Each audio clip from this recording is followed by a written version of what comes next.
A very good morning and welcome to Edgbaston for day one of this county championship. Calling correctly when Alex Davis flicked the coin into the air. The Warwickshire team used one change from last week's draw against Surrey. I was going to call it a bore draw, that's slightly harsh. Lingering draw against Surrey. Taz Ali, the young spinner, comes back into the side and he replaces Kai Smith, who neither batted nor bowled nor kept wicket last week. He's a little unlucky to lose his place in the side because he's batted well so far this season, but he is left out of the side. I'm Richard Wilford from BBC Radio WM. Alongside me is Kevin James from BBC Solent, and he will let us know what's going on in terms of the Hampshire team. That's right, there is one change, Richard, from the side that capitulated, I think it has to be said, against Nottinghamshire last week. The one change comes in the seam bowling department. It is Sonny Baker who's making way, having a bit of a rest. John Turner will play his first game of the season. So very quickly, Mark Stoneman, Fletcher Middleton, Nick Gubbins, Tom Prest, Ben Brown, Liam Dawson, Toby Albert, James Fuller, Carl Abbott, Brad Wheel and Turner. And just to let you know, our third voice today, I'm delighted to say, is the former Bears captain, double championship winner of the NatWest Trophy, the Benson Hedges Cup, the Sunday League, and former England all-rounder Dermot Reeve, who is in the building, and he'll be joining us at 11:30. So Dermot will be with us on air from 11:30 till 12:30 this morning, and then again this afternoon. He is here, he's looking well, and he's looking forward to a day's cricket, which we'll get underway with Ethan Bamber coming in to bowl round the wicket to Mark Stoneman. And the first ball of the day goes through to the wicket-keeper at about knee height. 4 slips in place for this. And the other key, Kevin, is that the surface is way over to the left of the square today as we look down, which means it's not likely to be quite as flat as last week's. Well, I looked at the scores last week, Richard, and I thought, this could be... When I say interesting 4 days, I thought actually the opposite. Was it 600 Warwickshire got first innings? Oh, yeah, I mean, about 665 for 5 declared. Could have batted on beyond that. Bamber in, and that one just back of a length and dropped down in front of him by Stoneman. And Surrey 500. Yeah, with a big last wicket partnership. Yeah. 140 odd for the last wicket. A little bit more interesting than that, this one. Yeah, you would hope that it would be. That's for sure. There's a couple of balls into the first over. I've got a report to do. The moment it hits 3 minutes past, I've got an update to do. So I'll continue to describe Ethan Bamber's over. Bamber, who settled really well to life at Edgbaston. He's been in the wickets. Was very unlucky last week, not so much to be in the wickets, but bowled well. And this is full on and around off stump. And Stoneman is forward in defence and pushes it out into the offside. It's a perfect morning for it, Kevin, isn't it? Not cloud. I can't. I'm looking around. I can't find one. No cloud at all. Alex Davis stretching. He's keeping wicket, having taken the gloves on last week in the championship, which was interesting. I think they knew that they were going to be scrapping for places a little bit because the squad has got stronger with the arrival now of Tom Latham in his second game. Bo Webster in there as well. As forward comes Stoneman to another fairly full ball off stump line and pushes it out into the offside. Good probing first over from Bamber. Not always easy for a bowler to start round the wicket. Didn't find their rhythm. Ollie Hannon Dolby is doing his warm-ups at deep backward square leg. So I'll update listeners in Birmingham and Coventry and Warwickshire in a moment. As Bamber approaches once more. And again, sturdily forward is Stoneman. And there's no run as he pushes it up to mid-off. Bit of murmur of school kids, we'll explain that in a bit. This is Richard Wilford at Edgbaston, where Warwickshire are fielding first. Hampshire choosing to bat, having won the toss today on what is a beautiful morning. One change for the Bears. Taz Ali, the young spinner, comes in to replace Kai Smith. Still no place for Chris Rushworth, who was named in the squad, the veteran seamer, but he doesn't quite make it on this occasion. Hampshire have brought in John Turner for Sonny Baker. That's one promising seamer for another. They're looking to rebound from a tough week last week. First over has been bowled, and Hampshire are naught without loss. There we go, duty's done. We can get into the normal rhythm now, Kevin. Well, you guys have had a good start to the season, haven't you? 2 very good away wins, and bear in mind they survived with 1 win last year in the top division. So that big run chase at Durham, that was great for the confidence.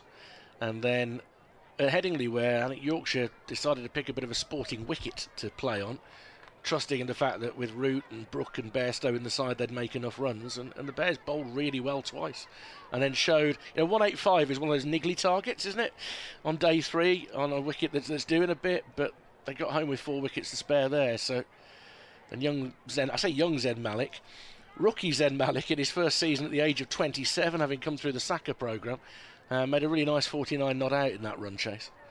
So a lot of positive things for them to hold on to in the opening weeks of the season. Yeah, Hampshire have won 1 and lost 1 out of their matches played so far.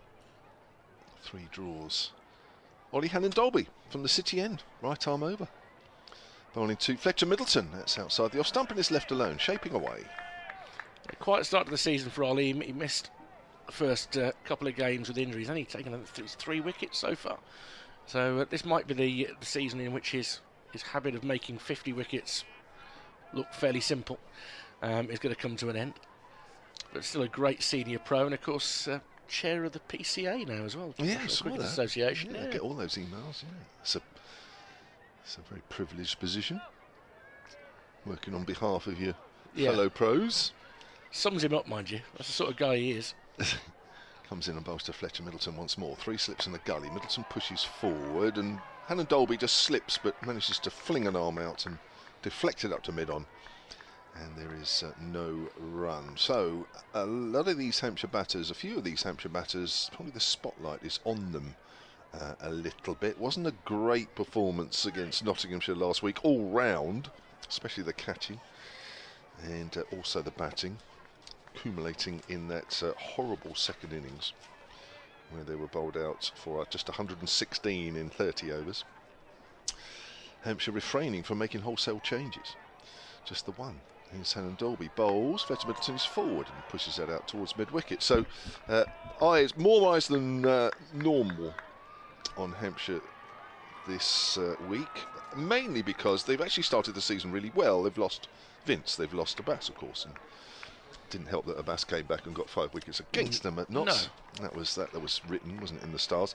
But it's just the way they played last week. So, as I say, I think the reason there's only 1 change in the side is that I feel that I think reading into that is that don't panic after 1 game, because generally it's been good, not just the start of this season and also the last few years. Middleton is forward, goes out to point, so we'll wait and see. Already for me, this looks a good pitch. Well, we've had 9 balls, 10 balls. It may have a little bit more life in it than last week. We'll see. And anybody attempting a short pitch delivery last week was punished. Particularly, we had a short boundary over on the Hollies side, and Jordan Clark just dropped his length a couple of times. Alex Davis flat batted him into the stand, well into the stand on a couple of occasions. And he switched ends and bolted Tom Latham left-handed, and he brought up his 50 with a similar 6. So there was no reward for dropping it short last week. A little bit more grass left on this one as Hannon-Dolby comes in. Lovely drive through the covers, Fletcher Middleton. There's a race on here. I think the ball is going to win that one. Yes, it is. Just stroked into the gap. Lovely shot to get off the mark. Hampshire 4 without loss. Yeah, I think Ed Barnard realised quite early on that the chase was not one that he was going to win there. That looked good from Middleton's point of view. So what were the reasons behind the collapse last week? Was there anything, any excuse for it? Or? Well, no, but I think it was just the way some of the dismissals were happening. I mean, it was a lively Trent Briggs wicket, but it was slowly but surely having the life taken out of it with the sun and the heavy rollers. But the new ball was hard work, especially day 1 and day 2. Here's Hannon-Dolby. Forward is Middleton, goes back to the bowler. 2 overs completed, 4 without loss. Hampshire having won the toss, but it was just the way, because you were looking. But by the time Hampshire batted last, they caught poorly. They bowled okay, to be fair. They bowled okay, but no more. But you were just looking for some fight, and there was none at all. It just didn't look good. Yeah, it's difficult. It feels a little bit like there's a bit of a gradual rebuild going on with Hampshire. I think it's started a bit last year. I know Alior didn't quite hit the ground running, but he'll be waiting for his chance, and maybe a little bit unfortunate not to get it today. But you get some, see the younger bowlers, and then Albert and Prest in the middle order. As Bamber begins a new over, and that does beat the bat. That was sharp from Bamber. I wonder whether there was any lateral movement possibly off the seam. There are some sort of green flecks on the sides of the wicket. I just wonder whether that just did a little bit, might have offered to seam away from the left-hander. Kick through, didn't it? Yep. Taken at reasonable height by Alex Davis, all 5'7" of him. Captaining, opening the batting and wicket keeping. It's a big ask at this stage of the season. As the next delivery is left well. Good judgment from Stoneman. Yes, now the noise of youngsters in the crowd. This is a nominated match as the Red Bull Showcase for Warwickshire. So for all 4 days, under 16s can come in free. 16s to 25s a fiver, and adults just £15. And there are a lot of school children away to our left at the moment, over on the Priory side of the ground, and I think most of them are housed there, but it's good to see them in. Getting a taste of first-class cricket as forward is Stoneman to a ball that got up a little bit high on him and guides it down towards gully. There's not too many times you come here and say that the quieter side of the ground is the holly stand. No. No, they're a long way away on the holly stand. The chap who sits in the right at the back between sort of block 24 to 25, he's in his position, right in the back row. He's 2 bus stops away, isn't he? He is, actually. There might be 2 zones on the bus, let alone stops. Bamber in again towards the pads this time of Stoneman, who pushes down on it. Bamber picks it up as he goes a couple of wickets left in his follow through. 3 slips, a gully and a point, and then a mid-off. That's the offside field. Mid-on, man on the mid-wicket boundary. It is a short, tempting boundary. And long leg, Hannon Dolby is quite wide. Saw a lot of third man last week, which tells you something. Quite from the very start of the opening day, we had a third man in position.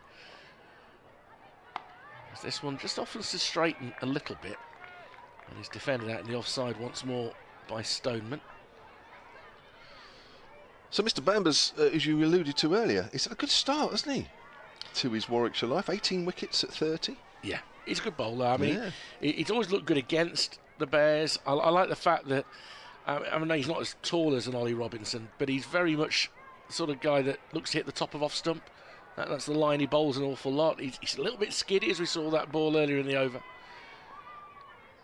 He's done some good stuff with the bat as well, as he gets one through that I think it's taken an inside edge onto the pad there. So a stifled appeal both in front and behind the stumps. And a little nick, I think, onto his own pad there from Stoneman. 3 overs gone at Edgbaston, and Hampshire are 4 without loss. There's obviously ways to get in touch with us. I've got an email here, but are we using your... We can use whatever we want. I will keep an eye on Twitter, so X. On X, at Wilford WM. Right. I keep on forgetting to call it that. It's easy. Easy done. Well, silentcricket@gmail.com. Colin Miles has messaged me and said that he thought Bamber was a youth team player for Hampshire, ? I don't know that, because he was at Middlesex for quite a while, wasn't he? Yeah. But in his youth days, I don't know. I'd have to ask that question. See if I can find anything. Yeah. Hannah Dolby comes in again and bowls, and left alone. That's good carry. Nice shape as well through to Alex Davis. I love the description that Simon Hughes, the analyst, gave Hannon Dolby. I think it might have been last year. And every time I see him running into bowl now, I think of that. He looks like somebody who's running after a bus holding a briefcase. Oh, because of the way that his arm flexes out. Love it. Just think that's the best. Yeah. The best I've heard. Perfect. Yeah. Of course, he's shorn of a bit of hair as well these days, as Middleton pushes forward into his boot. Ball just trickles out towards where short leg would be. Wasn't quite sure where that was going. Score remains 4 without loss. I'm suspecting not with Ethan Bamber. I think he's just come through at Middlesex. He's a Westminster boy to start off with. Although he did study theology at Exeter University, apparently. So, but he went to Mill Hill, so North London.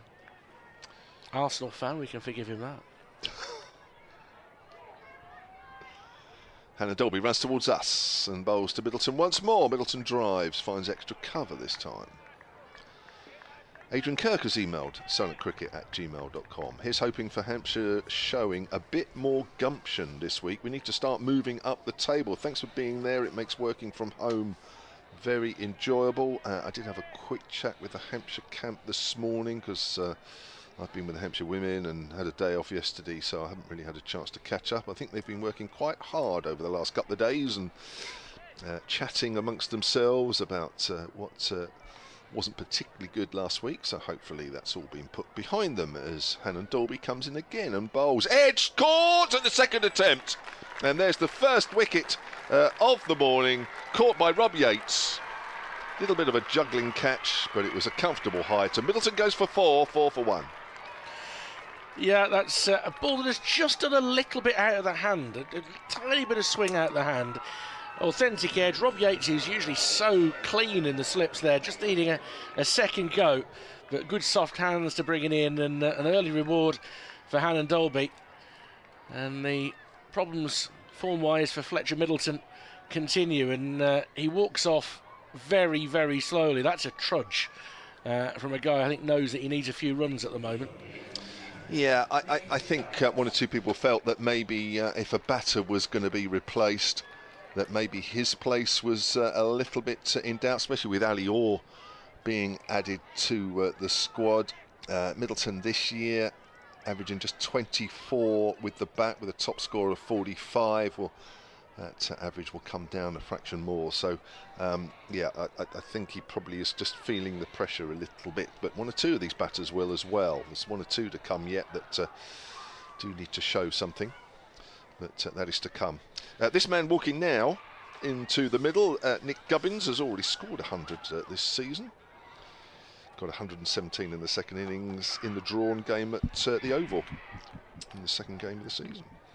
A couple of other scores, 80 and a 70 to go with that as well. He's made runs against the Bears before as well. Gubbins, Yeah. And you often have counties that you enjoy playing against, don't you? And grounds that you like playing on as well. Yeah. Yeah, well, hopefully today Nick Gubbins will be enjoying all those things that you've just mentioned. There's just a little bit of shape, isn't it, for Hannah Dolby? Yeah. It just seemed to do a little bit straight out the hand. Just that little bit of early swing. And comes to the left-hander. Fullish. It's worked up to Midon's. Going to take a quick single. That's good running, actually. Just to Midon's left. And the total moves on to 5 for 1. Just watching that again, actually, yeah, a bit of shape there from Hannah Dolby. Yeah. He's gone for the full delivery, isn't it? Shaping. You could see what he was trying to do as a batter, especially a left-hander. Can be a difficult delivery to play first up, but he's played it nicely. Played it to an area exactly where he needed to play it. Nice and straight. Is that a substitute fielder at mid-on? I think it is. Well, that's what I thought. Yeah, wait, Kai Smith? Yeah, I think Ed Barnard, what is it? Oh, somebody, no, maybe not Barnard. Somebody's taken a temporary leave of absence. Hannah Dolby into Stoneman. That's full delivery, driven through the covers. Big gap to the short boundary side, down towards where the school children are. That's where you can hear the extra volume. And that'll be 2 to Stoneman. I have to say, it's nice for the atmosphere. I was at Taunton on Tuesday for the Hampshire women's game against Somerset. It was a schools day there as well. Okay.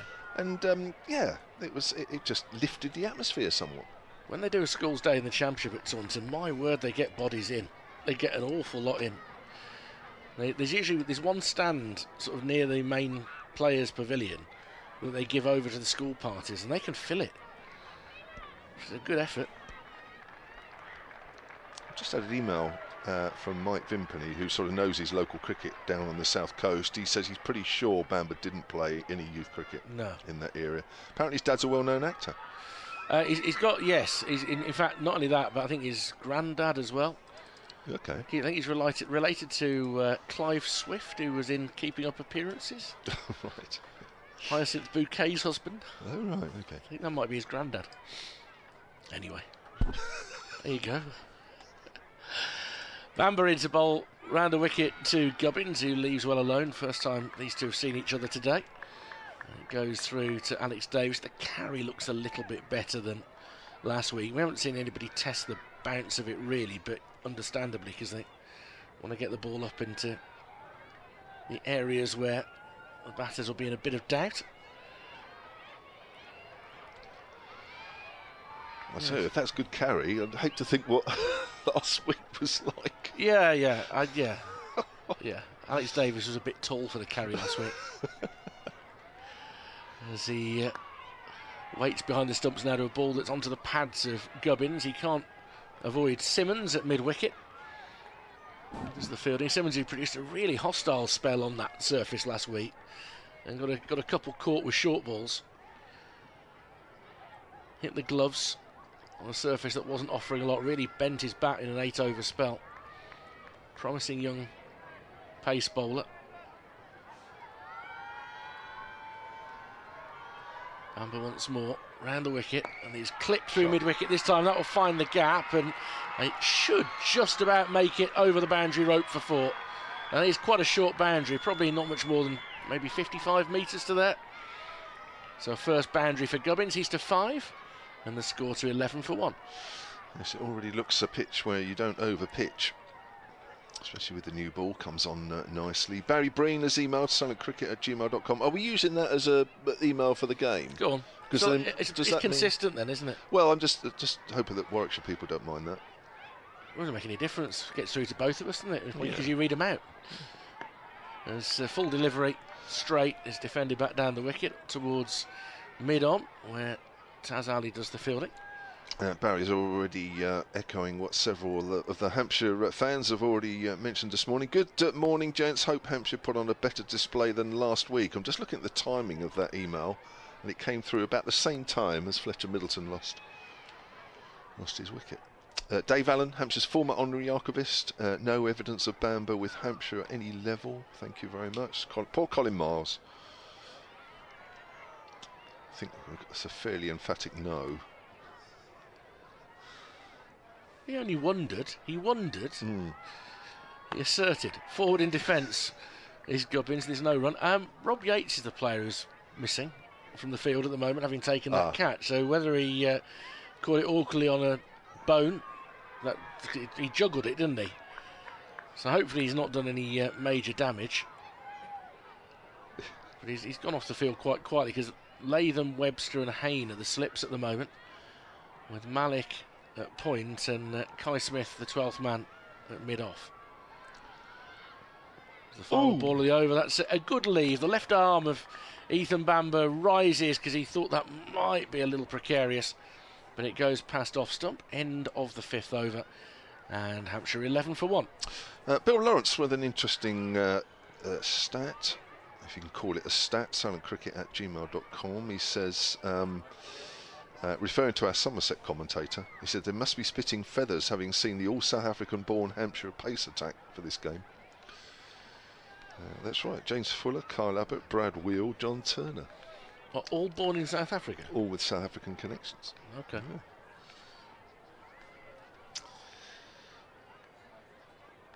We'll just quickly move on from that one.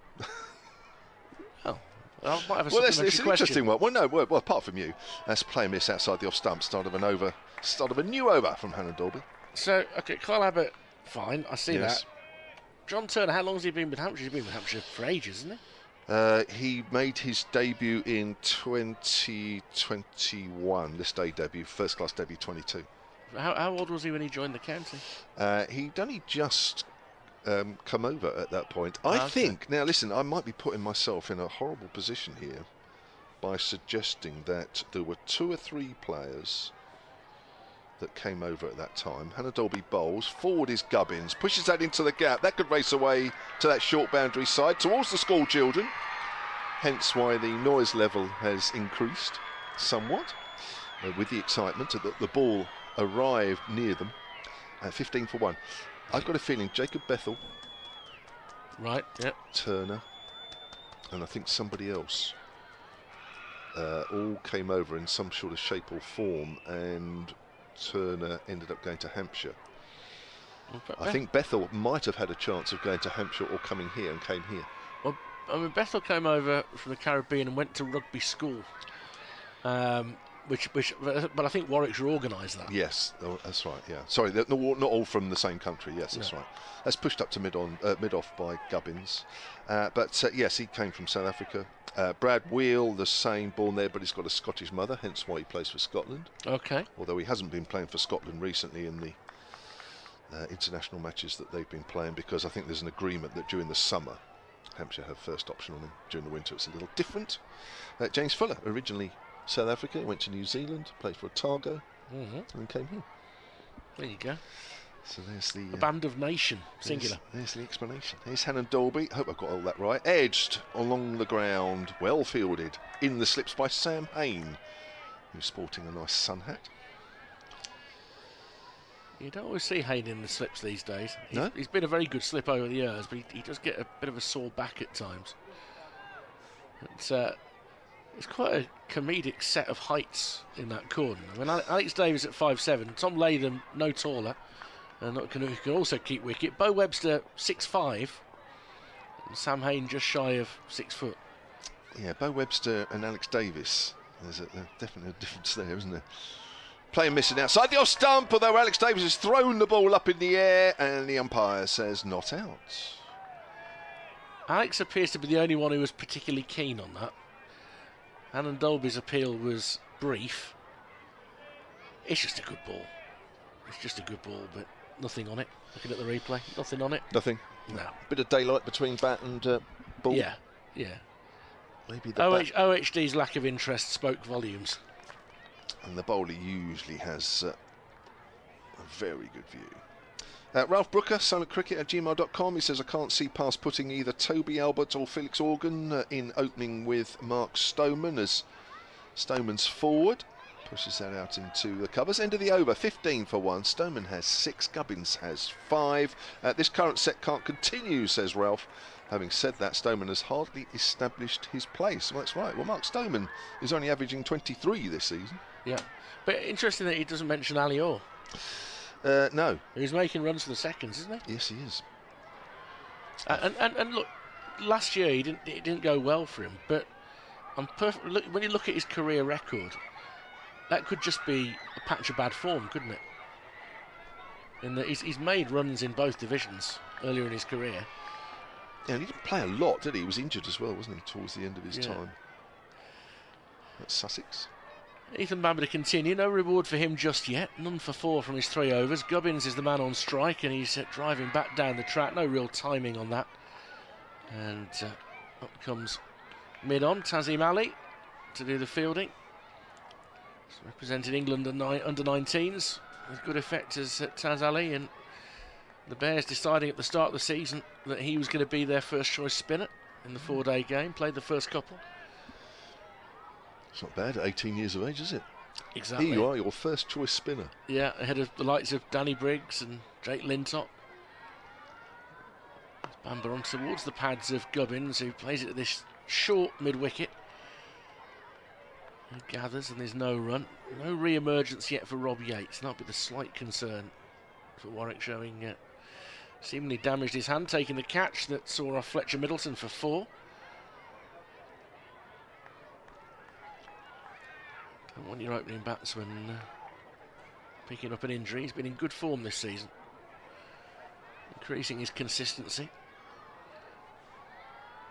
Bamber bowls again to Gubbins, outside off stump, left alone. You've always talked about the fact that Rob Yates should have a higher average. Whenever I've done a game with you, you talk about the fact that his career average suggests he needs to do better, and I think there's a truth in that. Well, he averages what, 32 career. Yeah. As an opening bat, I suppose that's bare minimum, isn't it? It's bare minimum these days. It is, yeah. He looks a better player than that. I think that's what we observe. As the ball is tucked into the leg side by Gubbins, but that short mid-wicket is well placed. Yeah, just whenever I've seen him, he looks a very correct batter. And of course, you've lost Will Rhodes, haven't you? Yeah. He's gone to Durham. Having a really tough time up there as well in terms of runs, Will Rhodes. Yeah, I think we played them 2 or 3 weeks ago. I don't think he got too many there. Mind you, they only had 1 innings actually. Got some problems behind the bowler's arm. That's quite unusual here. Somebody's not sat down. Couldn't quite work out that. If I was in the pavilion and the umpire was gesturing to me like that, I wouldn't quite know what they were asking. Would you? No, but I'd feel immediate guilt and assume I was doing something wrong. You know what I mean? Yeah. Whoever was doing it, I think it was my fault. It's still a problem. I think there's a window that need to get closed. I think that's what it is. Yeah. You could probably hear it on our effects microphone then. Can you shut the door, please? Nobody is getting the message. Ethan Bamber's getting frustrated. Umpire... Who is it? I can't tell which one it is at this end. Is it Long or Debenham at this end? Because the hats are disguising the fact that one has got very white hair these days. I suspect it's Nigel Long at this end. I think it is, actually, looking at his mannerisms. Yeah. He was frustrated. As that one's too far outside off stump from Bamber. It was very full, but it was an easy leave. The way the sheet is for the sight screen at this end, it blocks off one of the team's views from their changing room. Okay. So you've got players who are sitting in front of the permanent sight screen, just to the side of the temporary sheet. Sheets at both ends. As we're over to the left-hand side. Now.com, he says, unfortunately, or in brackets, alternately, I missed day 3 of last week's match against Notts. This was because I was fortunate enough to be at Wembley to watch Aldershot's historic win in the FA Trophy. That was a big day. Dermot Reeve, how are you? Kevin James, lovely to see you. Hey, I haven't seen you for a while. It's been a while, long while. It was 30 years ago. You got me out caught at third man at Basingstoke. Did I really? Yeah, I skipped down and got a big thick edge and it carried all the way short boundary down at. I was going to say, did I manage to get one go that far off an edge? That extra pace must have had a bit of extra pace in it. Well, you must have given it a real thump.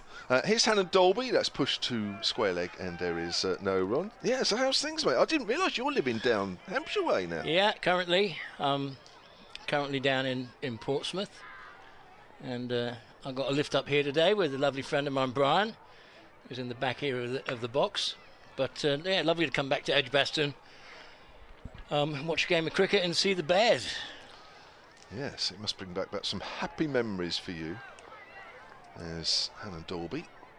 He's at the top of his mark. Into his 4th over, 1 for 11. The 1 wicket taker this morning had Fletcher Middleton caught. That second slip for 4. Comes it again, bowls to Stoneman. That's pushed up to mid-on, and there is no run. Of course, the Warwickshire team would have changed an awful lot since you were last here. Do you still follow them? Yeah, a little bit on, on the scores and on Cricket Info, but I don't get to see much anymore. But it's been so long though since I, it was back in the 90s that I was here playing, and it's 30 years ago. Forever. It's Oh, no, tell me about it.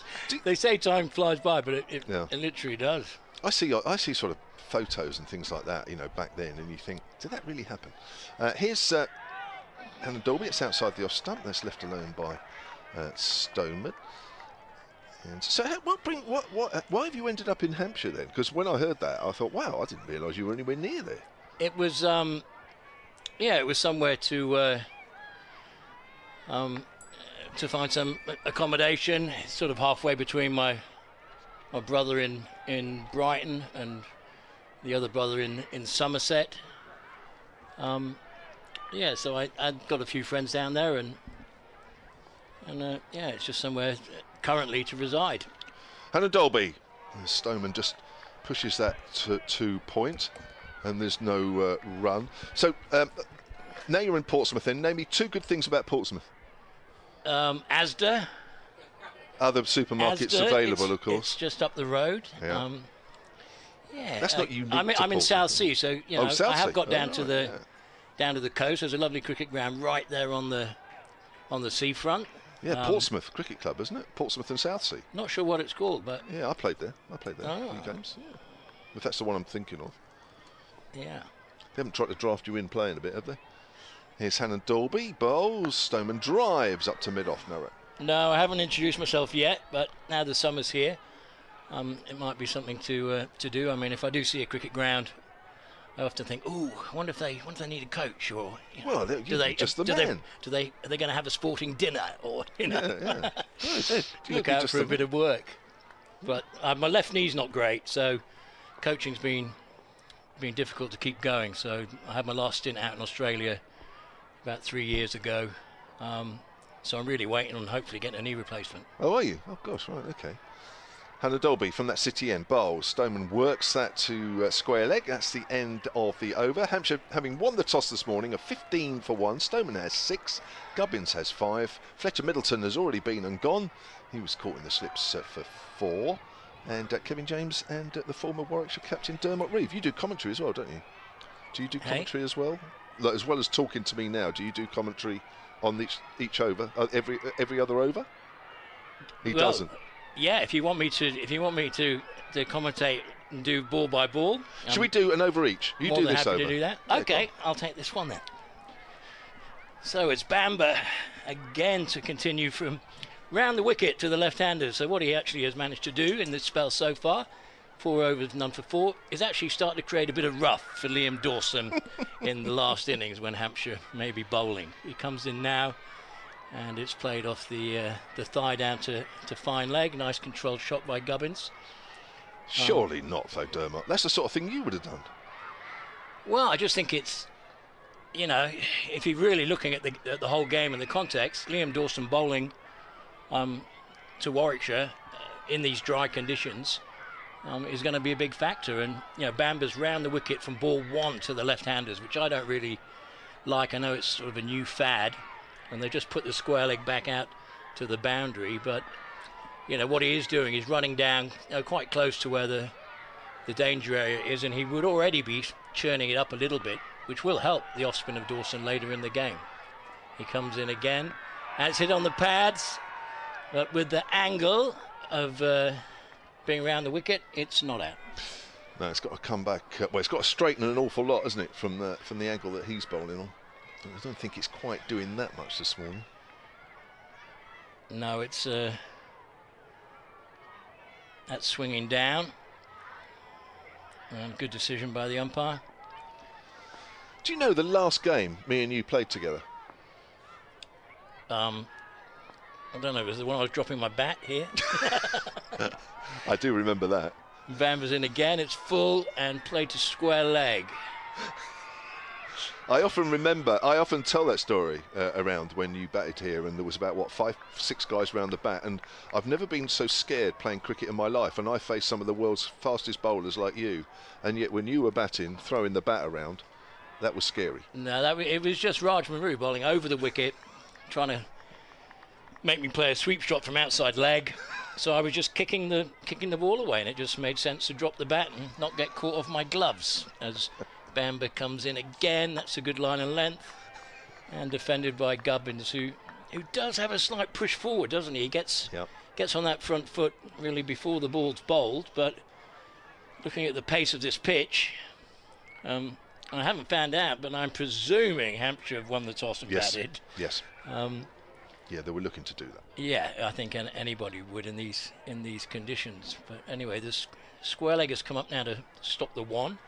The short mid wicket and mid on. Bamber's in again, that's outside off and very wide, and Gubbins is not interested. Lets it go through to the wicket keeper. So the last game that me and you played together, Trent Bridge. Oh, right, yeah, against Old England against Old Australia, like a Masters match. Yeah, it was a fun game. That was, wasn't it? Yeah, Top draw. I scratched the ball up and got 5. I wondered what the ball, because we were bowling in tandem together, and every time I got the ball at the end of each other, I thought, what's happened to this? Yeah, well, it was good to beat the Aussies, wasn't it? I mean, it was just a friendly game. Bamber comes in, number 54 on the back of his shirt. That's leg stump and work to square leg for no run. And that's the end of the over. 17 for 1. Hampshire here making a steady start. It looks a very good wicket to bat on. And the Warwickshire seamers are going to have to really dig deep and work hard. And it's good to see that the ball is being shined at least. One of my bugbears in cricket is fielders not shining the ball, throwing it into the wicketkeeper all the time, and you want to be putting some spit and polish on it, trying to get a shine so you can run up and swing it like Kevin James. Or Dermot Reeve, of course. Either way, we both, I think it's fair to say we both relied on the ball moving.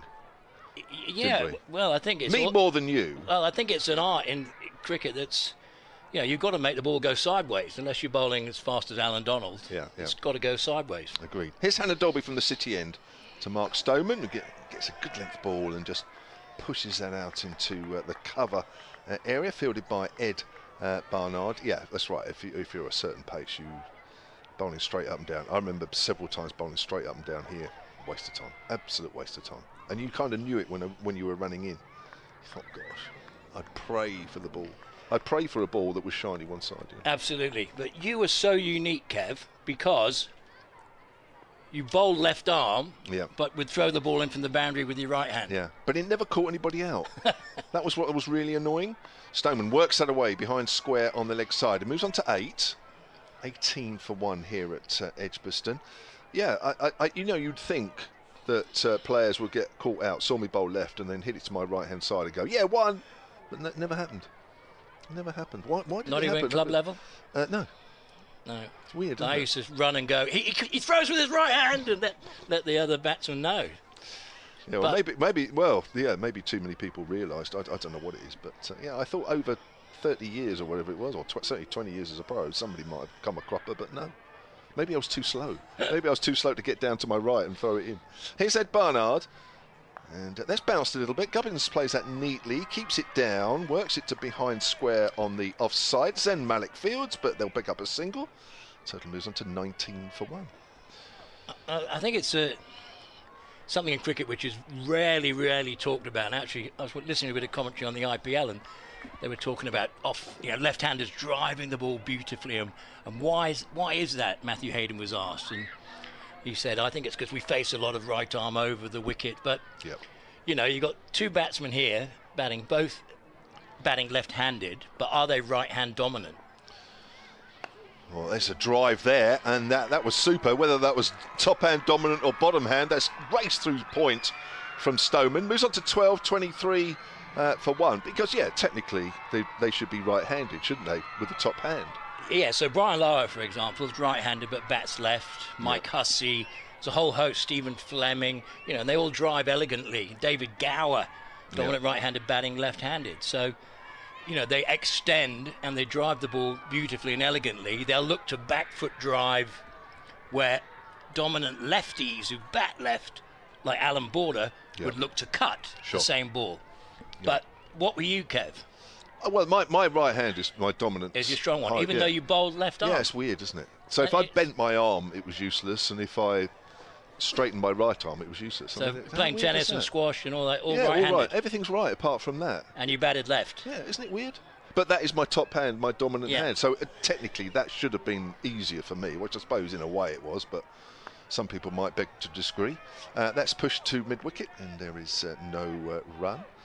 But it's interesting. But there are so many players that are good players that bat bottom with the predominantly bottom hand anyway. I think initially, maybe in our day, I think that was a problem. I think a lot of coaches highlighted that, but I'm not sure they do that now so much now. No. Do you? I think if you're predominantly a bottom hand, as long as you're playing in the right way, absolutely. I don't think they point that out as much now. If you're playing it late and you're using that bottom hand like a Steve Waugh, it can be a very powerful weapon. I agree. Hannon Dolby in again, right arm over to left hand. I think he's playing inside the line there, Mark Stoneman. He does that on quite a few occasions. That's gone through to Alex Davis. End of the over, 23 for 1.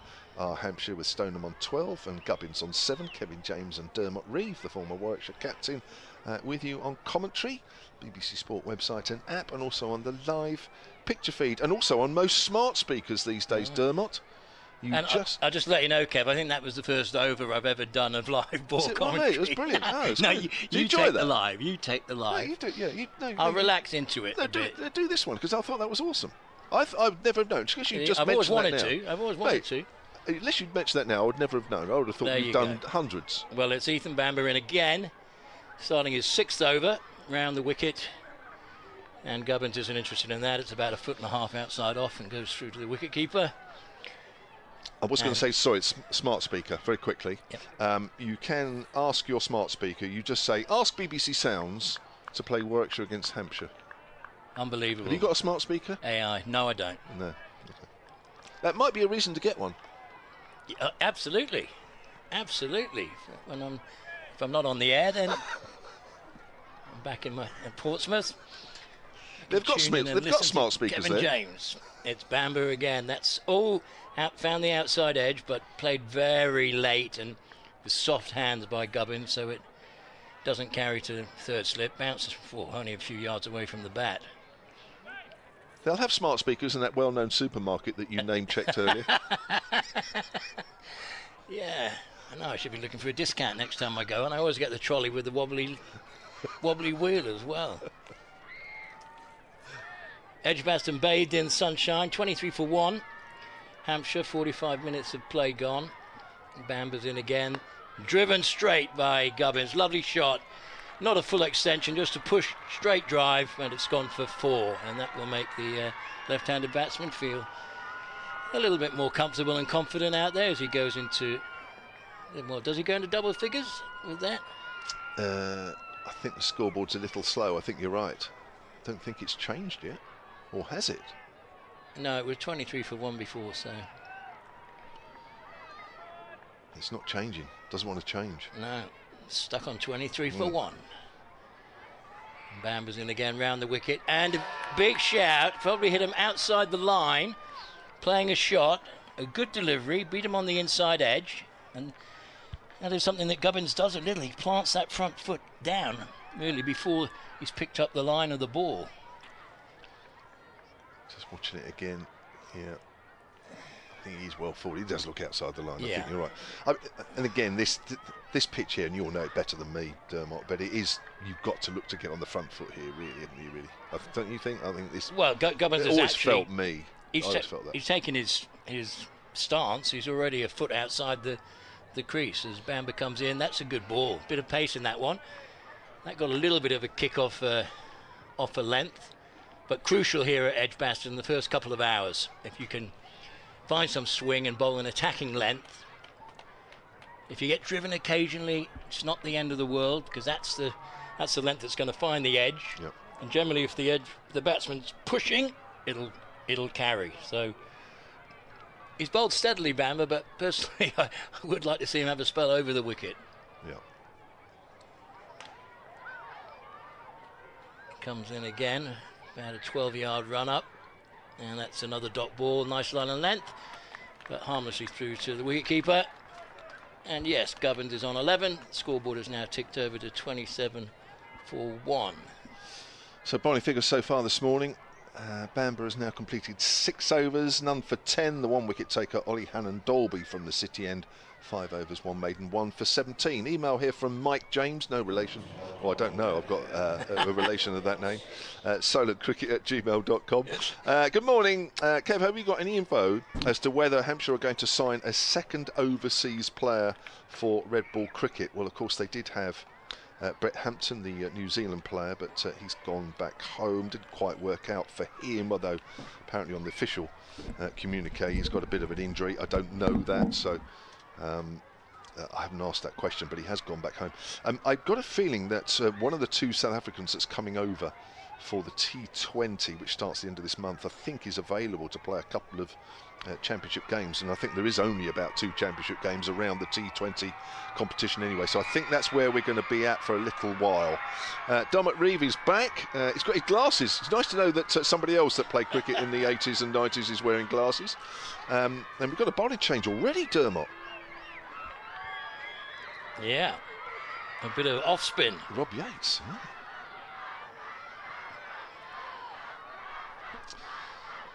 So it's Oliver Hannon-Dolby who's made way, and Yates with his off-spin bowls outside the off-stump, and that's left. And I just realised it was my over that at the far end, so apologies. That's why I was hesitating, not because I was staring at Dermot thinking, God, he's wearing glasses. It goes, because I've been wearing them for about 2 or 3 years now, and for short sightedness, like reading stuff. That's pushed off the front foot by Stoneman. out onto the offside. So Rob Yates, who did go off the field for a little while, you may have seen that catch of Fletcher Middleton. Took it at the second attempt. Maybe it didn't quite hit the fingers in the right area. It looked like he might have had some sort of tape put on. That's cut away by Stoneman. There is a fielder out at deep point. Good piece of fielding in front of the school children. They'll come back for 2. Total moves on to 29 for 1. They're very excitable, those school children over there. They're all in one, well, a block and a half at deep cover, and there's quite a few of them. I would imagine it's a few schools. Yes. That's my guess. Well, that'd be one hell of a school if it's all from one. With different colours they're wearing. Yeah. Forward, that may just have straightened a fraction on Stoneman as it comes off the outside half of the bat to backward of point. Yeah, so they're probably having a little competition which school can make the most noise. Yeah. It sounds like they're trying to outdo each other for sure. I'd mentioned the comment earlier that it's the first time I've been on this ground where the Holly stand is the quietest. Which of course you'll have been here when it's been in full voice on many occasions. Stoneman pushes that back to the bowler. Score remains on 29 for 1. Coming up to about 50 minutes of play. It's a slow start from Hampshire, but it's been some accurate bowling from the home side. Yates around the wicket again. Bowl. Stoneman is forward, and that is the end of the over. Stoneman 14, Gubbins is 11. I'll just mention this email as well from Alan Groves, silentcricket@gmail.com. He says, morning from a sunny central London. Let's hope no more waving the white flag this season. Yes, Hampshire went particularly good last week up at Trent Bridge. Lost the 4th highest defeat ever by runs in their history, 366. We need to dig in and earn some batting points as well, says Alan, as we have the 2nd lowest. I know that's a concern in the Hampshire camp, is that their batting points is very low. 2nd lowest, I didn't realise that, so thank you to Alan. And it wasn't a bad start by Yates. You know, you got the skills there, come straight on. Drop every ball nicely on a length. There was just one that was a touch short that got cut for 2. And it's Bamber to continue. And to Gubbins, who just pushes it to mid-on. Simmons does the fielding. It's a dot ball. And he has gone for a ploy here with 2 back on the leg side. A deep fine leg and Simmons is out at deep square leg. Is that for a short ball, do you think, or is that just defensive on that square leg boundary? Because it's a short boundary. I mean, is that just literally just to stop 4 runs? Just a push? It could also, you know, he could be there for the Yorker. You know, sometimes when you get on a flat pitch, it's good to have a think about how you're going to get the batsman out. And the ball that I just missed commentating was a dot ball, a line of length, and was just defended. And I'm just trying to I'm a little bit confused. I think it's Simmons, is it, at deep square, not at mid-on. Mid-on's got a full long sleeve jumper on. Wow. Is that Ali? I think it might be. Or Malik.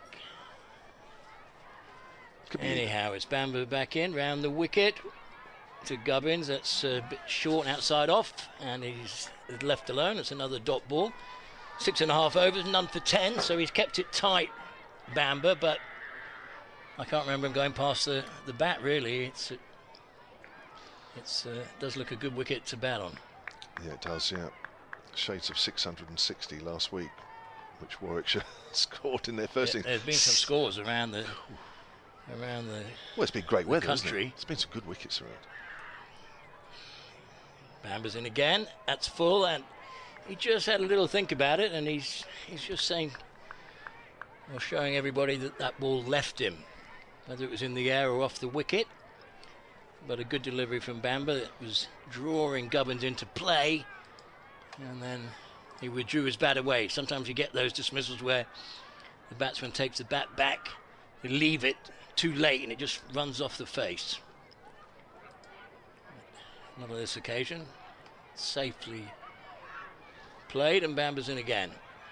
Bowls now, and he may have, I'm not sure with that one, Kev, whether that was a play and miss or a played just, you know, inside the line, but good line and length from Bamber. Yeah, I think as a left-hander here, I mean, Bamber is generally just getting the ball to straighten a fraction from that angle coming in. I think as a left-hander, you'd be looking, if you could, to not follow the ball, just play the line. I think I might give Gubbins the benefit of the doubt. That one. Well, he's making Bamber a bit quicker than he is because he's batting a foot outside the crease. Bamber's in, and that one is left as it goes through to the keeper. Harmlessly, a wide delivery really on that last ball.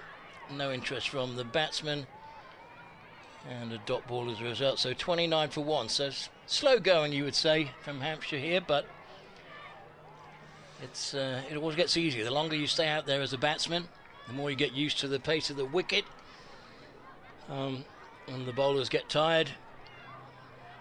So both these batsmen, Stoneman and Gubbins, will be looking to fill their boots. Now they've had a start. Stoneman's on 14, Gubbins on 11 from 30 balls, and Stoneman 14 from 38, and Rob Yates continues from the city end.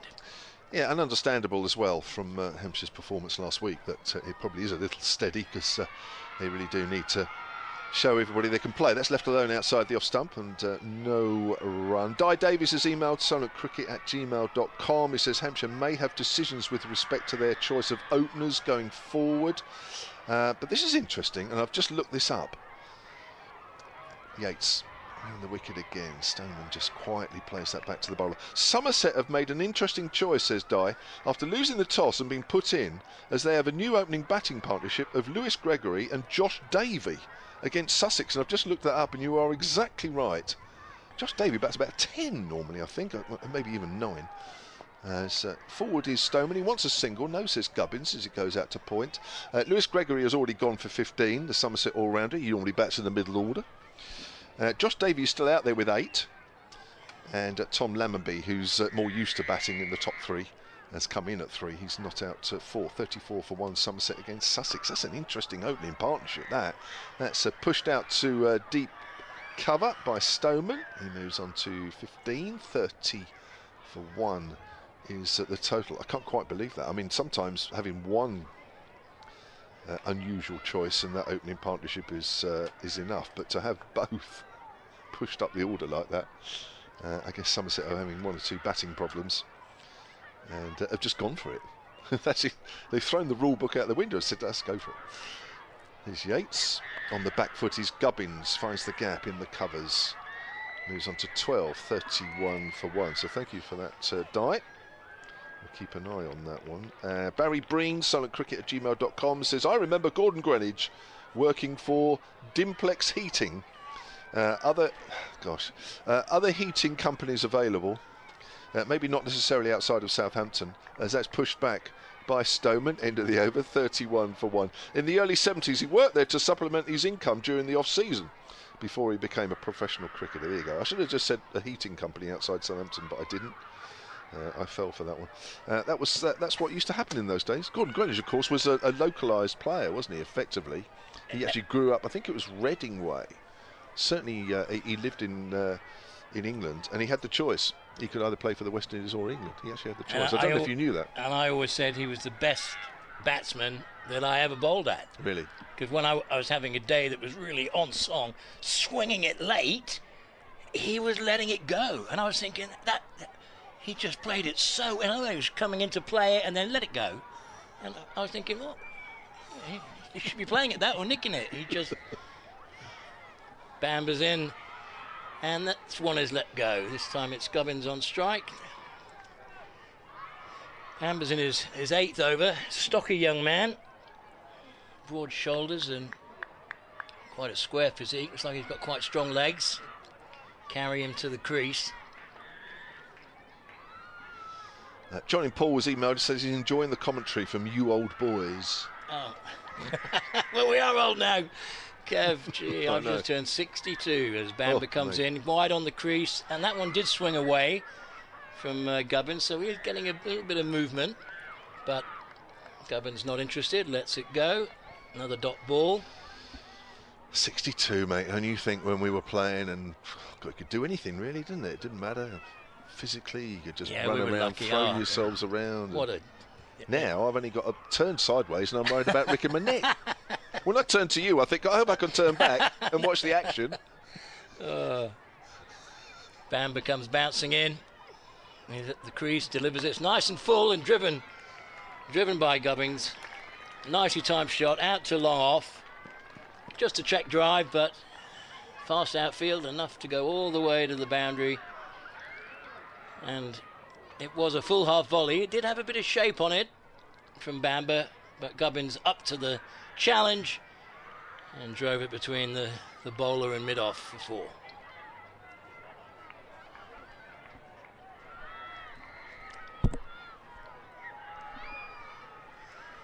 Bamber's in again. Fast umpire, and that's a good line of length. Defended nicely by Gubbins, who didn't really prop on the front foot too early then. He just looks like he might have found his rhythm a little bit more. Blocks it to mid-off. He was busy shining it. Dermot, I've got to leave you because Richard Wilford's got to come in and do some extra stuff whilst on commentary. Dermot, great fun. Thank you. We'll be back. Okie doke, Kev. And Bamber will continue from the... I'm not sure what they call this then these days. But he's into bowl and it's full. It's a nice line and length and just defended to mid-off for another dot ball. Yeah, I would tend to go pavilion end. So, pavilion end? Yeah. Pavilion and City. Yeah, well, that's the Birmingham end now. Yeah, they call it. They've switched it to being the Birmingham end. Partly because the council put loads of money into the building of this pavilion. Right. So they asked if they could name that end. I mean, look, City end, Birmingham end, it doesn't make a lot of difference, Dermot, does it? No. It was Tim Munton's end, the far end, wasn't it? It sure was. Last ball of the over from Bamber. Oh, it's a good one. And that has beaten Gubbins on past the outside edge. A bit of late movement through the wicket keeper. And a dot ball to finish. It's another good, strong spell, this from Ethan Bamber. 8 overs on quite a warm morning.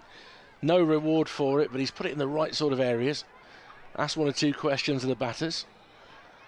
But what is interesting is seeing so much spin in this opening session. Quite a surprise to see, we've got Tazim Ali waiting to come on as well at some point, who bowls leg breaks. But Rob Yates, who's a tall man, gets a bit of bounce. And he's going to continue from the Birmingham end. So a slip and a leg slip in place. As forward in defence, watchfully, is Stoneman, who's been very much in his shell in this opening hour or so. But it looks like there is a little bit of spin already. The odd ball is just going off the outside of the bat. Yeah, it must be very dry out there. Yeah, and that certainly turns. I mean, that was aiming towards, maybe missing leg stump, but turned and would have hit, probably middle and leg. Dabbed down, slow turn. But definitely turn. Yeah. With the angle, pitching it on middle and leg and straightening it. This one he fires into the pads of Stoneman, which gives him an easy release. He pushes a single through square leg. As Simmons comes in to do the fielding. 36 for 1.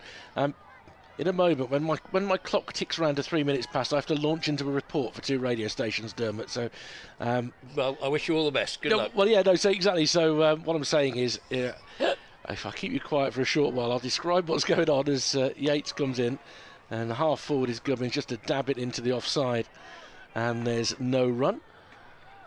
As the hubbub of the youngsters continues out on the Priory side of the ground, they're enjoying their taster of watching some first-class cricket.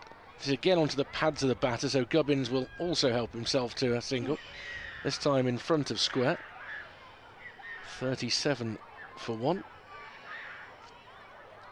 Just about to do this hourly update for BBC Radio WM and BBC CWR. H is in again. Pushed into the offside for a single. This is Richard Wilford at Edgbaston, where Hampshire are 38 for 1, having chosen to bat first. The wicket early on, a strike for Ollie Hannon Dolby. He got Middleton to nick the ball to second slip, where Rob Yates was able to catch it at the second attempt. Yates is already bowling his off breaks, a sign that this may be another pretty slow, dry surface. Stoneman has 17, Gubbins also on 17. Hampshire are 38 for 1.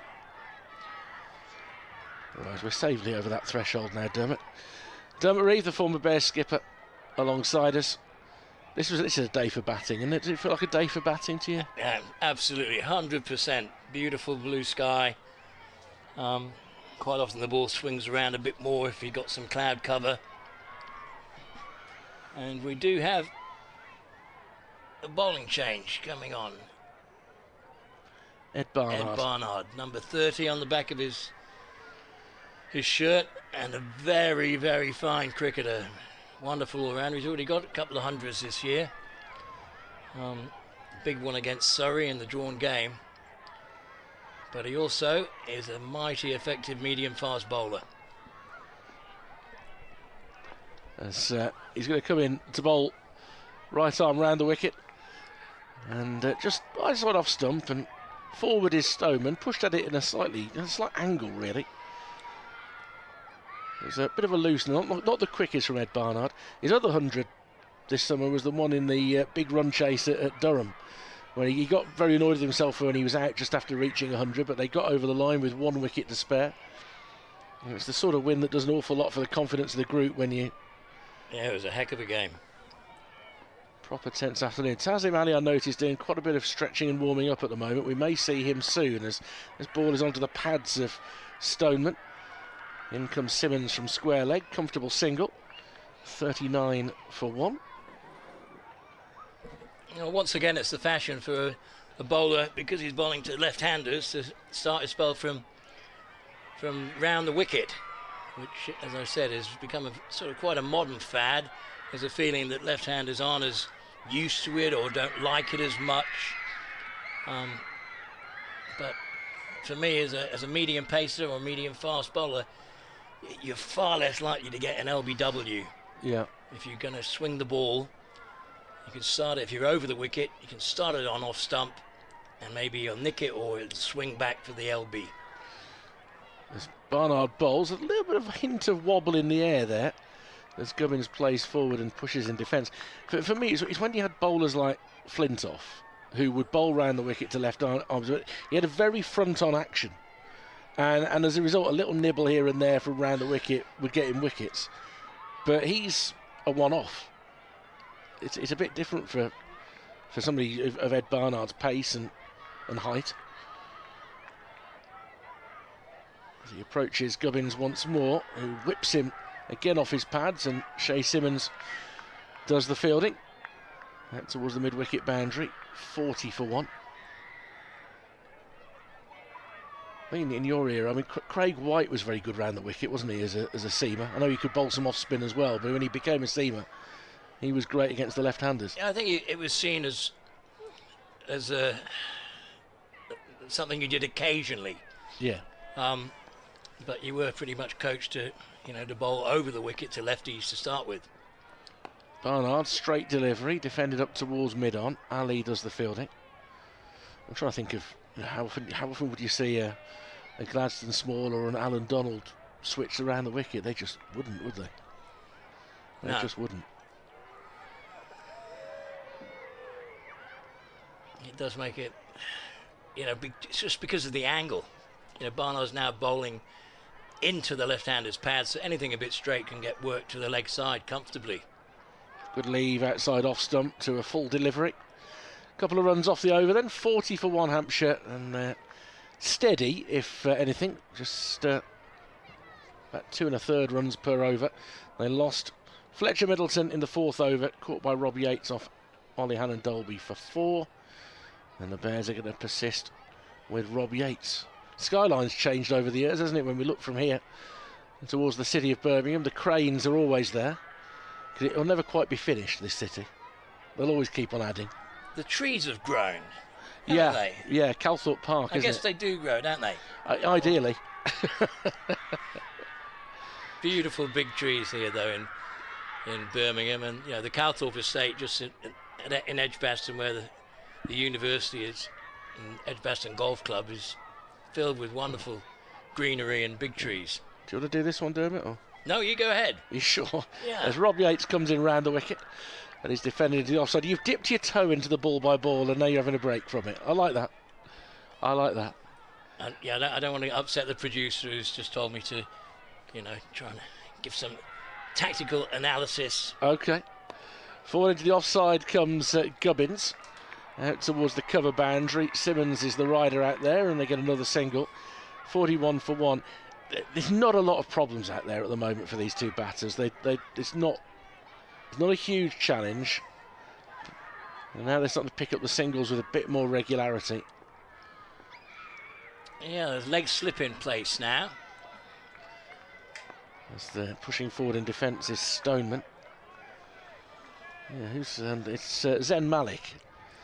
Yeah, It's such a good story. It's an interesting field because you've got a leg slip and a slip, but you've also got that offside sweeper. So you would say his line is tempting as he just bowls another dot ball on a good line and length, which is pushed out to Webster at extra cover. But with this field, you'd say he's looking to bowl a middle and leg line. Yeah. Yeah, that's where he's hoping to get the turn from. What the most prodigious turn he's found so far in this spell is when he pitches outside the left-hander's leg stump. But this is straight and outside off stump, and he's driven, and that'll be a chase along the boundary for Simmons, whose sun hat flies off his head, and then he goes down to scoop the ball up left-handed, and the back doesn't quite let him get there, and it goes under his hand over the rope. There are one or two teapots being directed at him. Some stares that he's getting, Shea Simmons, because that was a carelessly conceded boundary. 45 for 1, Stoneman to 22. Yeah, it was a poor bit of fielding. He has enormously long legs. Yeah. And for him to just bend and pick the ball up was ended up too difficult. As forward in defence once more is Stoneman, touches it into the leg side, and there's no run. 4 overs for 12 for Rob Yates. I wonder whether Alex Davis will feel that's enough for this spell. And maybe he might try something else, but certainly some more stretching being done by Bo Webster, who could be the next. Simmons, who's the quick bowler in this group, they tend to wait a little bit longer to use him. One of these bowlers that might come on 25, 30 overs in. But he will bend his bat later, Dermot, you'll see that. Yeah, I'm looking forward to that. I have heard that he's got a beautiful action and can bowl at a good pace. As first ball of a new over from Barnard, steered into the leg side. There might have been a run there, but Sam Hain was running close and alongside the ball, so they think not.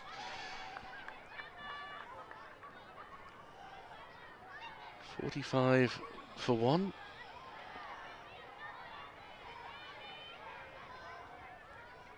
I wonder what the kids are talking about there. They're all sitting watching the cricket.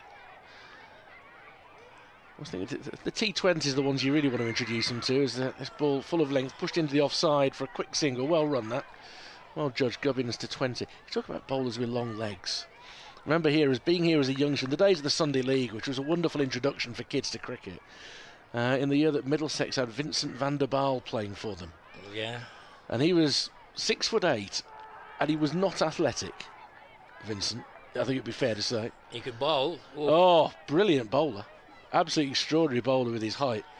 But he had a nightmare down in front of the old pavilion here, trying to cut off anything at third man. It would all go under his hand. So this angles back into the pads. There's some ooze from behind the wicket, but there's a comfortable single for Stoneman. As Tanzim Ali has to move to his left at mid-on. 47 for 1. I was very fortunate in those days with watching Middlesex because I was on the ground staff at Lord's, so one of my jobs would be to work the scoreboard. Yeah. And you'd be, concentrating on what you had to do, but I'm there watching, Vincent van der Waal bowl and Wayne Daniel and John Emery, and I got a wonderful cricketing education watching Mike Brealey captain, and a few wine gums to go along with it. That's no bad thing. As Barnard tucks Gubbins up a little bit, it's high on the bat, but he's able to guide it down to Hannon Dolby at long leg. 48 for 1. There would have been probably a young Kevin James in that attack from time to time from his spell at Middlesex. He'd have played with most of those players, I would have thought, in that era. Well, Kevin and Raj Maru made the switch to the south coast. Ian Gould would have been around as well. Yeah, Raj I played with at Bronsbury, played club cricket in, I think Kev was at Ealing, or Hornsey. That's right, Hornsey. Oh, that's a good delivery from Barnard. That's his best. He's beaten an outside edge from Stoneman, who's offered at that, and it just goes beyond and through to the wicket-keeper without snaring that edge, but that's the sort of line that Barnard needs. What an education you get though on that ground staff at Lords. It's produced so many players, hasn't it? Yeah, and so, you know, just a wonderful education, cricketing education to be there playing every day. Forward comes Stoneman, pushes it out into the offside, no run. 48 for 1, Hampshire at the end of the 19th over. I don't know whether it's changed. I don't know what it's like, the Lord's ground staff, whether it exists in the form that it was, or whether it's, you know how these days in football, apprentices aren't asked to clean boots anymore in these academies, and all the other chores that they used to do. And I suspect probably at cricket it's died out as well. Yeah. I did my time of selling scorecards, sitting in a booth for a couple of hours, and I remember this young man coming along, and he was quite short, had an interesting T-shirt on, and I thought, gee, he looks like Mick Jagger, this fella asking for a scorecard. And I just went, there you go, thanks, Mick. You know, and he didn't say anything, and I realised that was Mick Jagger. That was Mick Jagger. I just saw the scorecard to Mick Jagger. Oh, that's brilliant. Webster's on. Yeah, he is. The big Aussie. But Bo Webster, one of those rare cricketers who has two different roles in the bowling attack. This spell would appear to be seam up, but he did also take a wicket last week bowling off breaks. Yeah, no, he's a very talented cricketer. He really came to fruition through the Big Bash. You know, whacking it down at, you know, batting sort of 5, 6 or 7 and hits a long ball, but he can bowl mediums and he can also bowl off spin. He's coming off a run up of about 15 yards and bowls outside off spin. He gets good carry through there to Alex Davis from quite a full length. He's about 6'5". He's funny, of the various franchise competitions outside this country, the Big Bash is my favourite for all sorts of reasons. And I've been really keen to see Bo Webster hopefully come to Warwickshire one day. So when he signed for this summer, I thought this is going to be a lot of fun seeing what he can do. I recommended him to Peter Moores a couple of years ago. I said, there's a fella playing, if you're going to take control of a T20 franchise one day. He's also bowling round the wicket, drops that back of a length, and Gubbins shows no interest whatsoever. They're all going to do it. They're all going to bowl round the wicket to the left-handers. Yeah, it looks like the plan is to angle the ball, you know, in, so you want to draw the batsman to play, but actually they're bowling balls that are swinging or leaving the left-hander.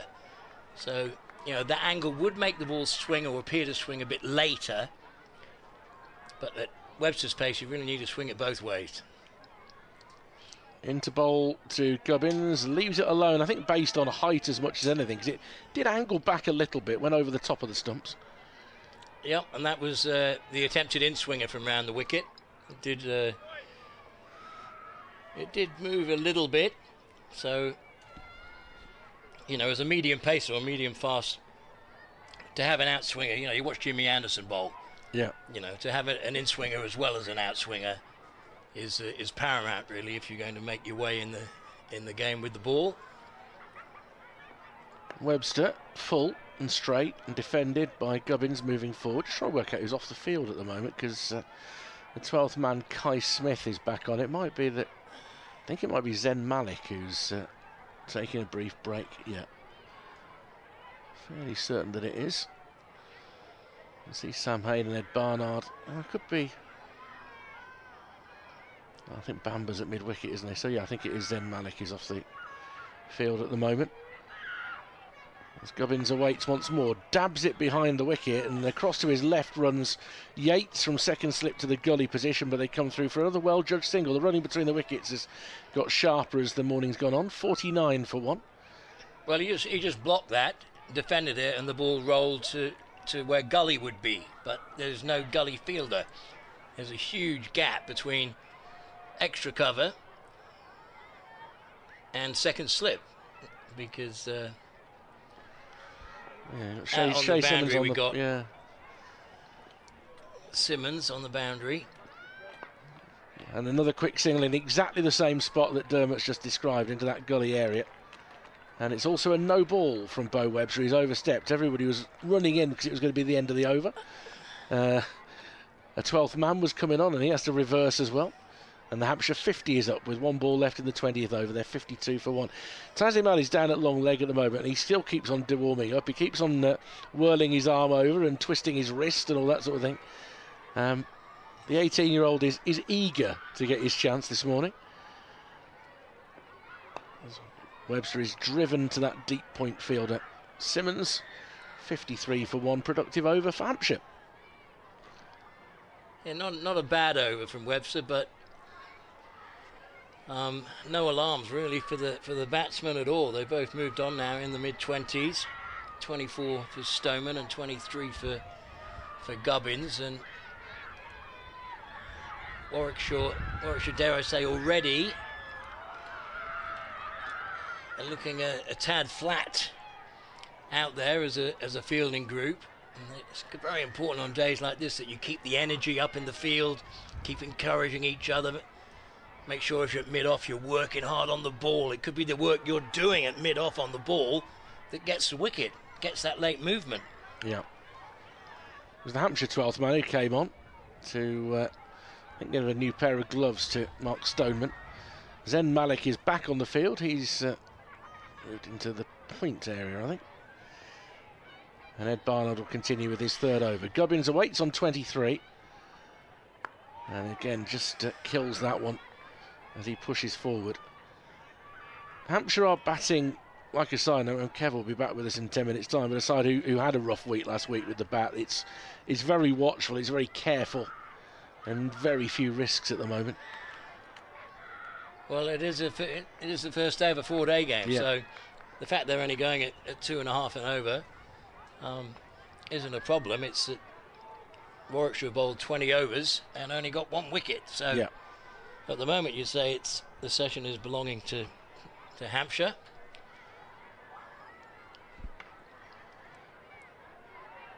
Barnard strides forward.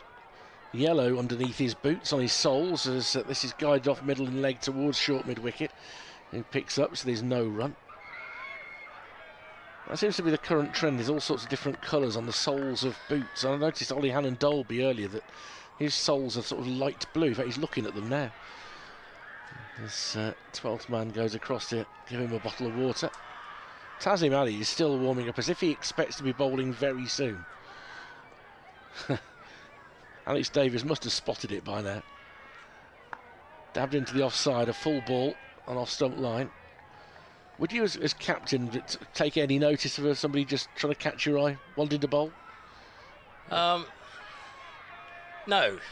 Yeah, that's what I thought.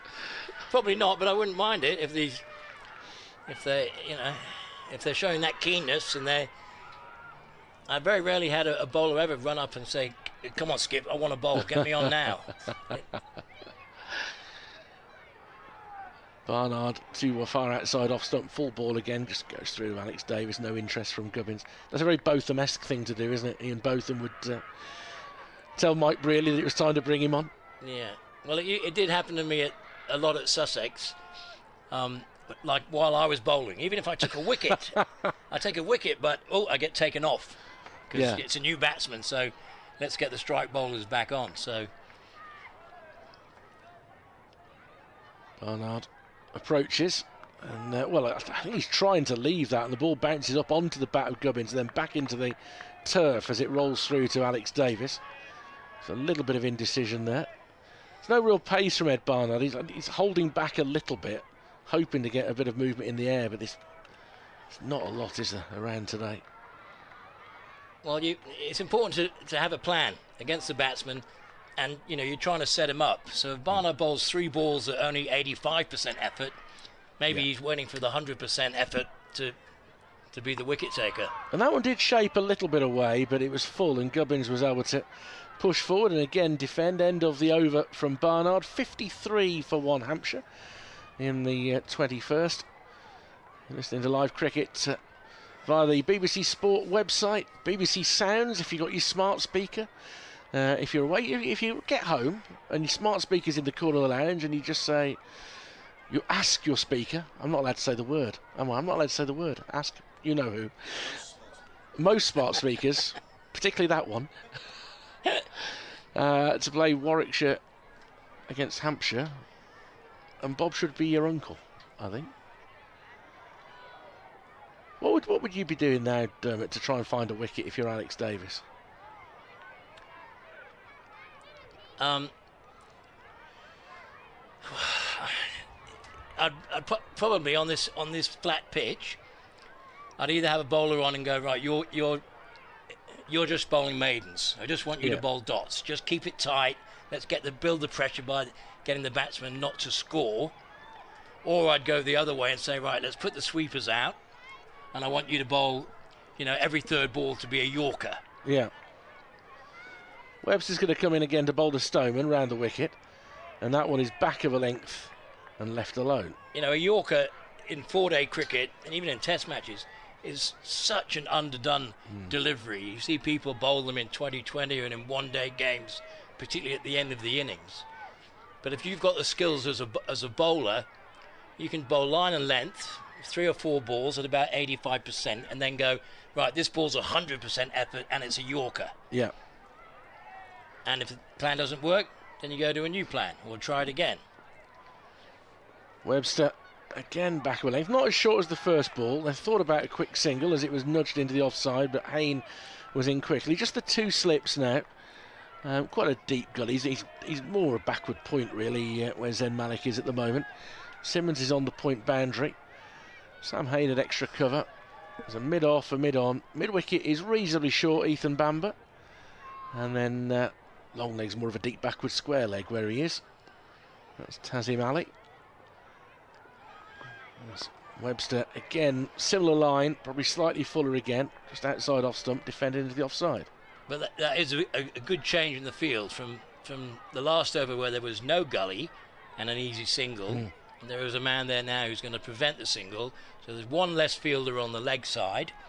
So the bowler's backing his ability of saying, I'm going to bowl with a 1, 2, 3, 4, 5, 6, 3 offside field. So you've still got the 2 slips, but you've got a gully saving 1. This one slightly straighter, defended, another no ball. That's the second time that Webster has overstepped. He looks quizzically at the crease, he measures where his foot has landed, and that no ball brings up the 50 partnership between Mark Stoneman and Nick Gubbins. Just what Hampshire needed after that early loss of Fletcher Middleton.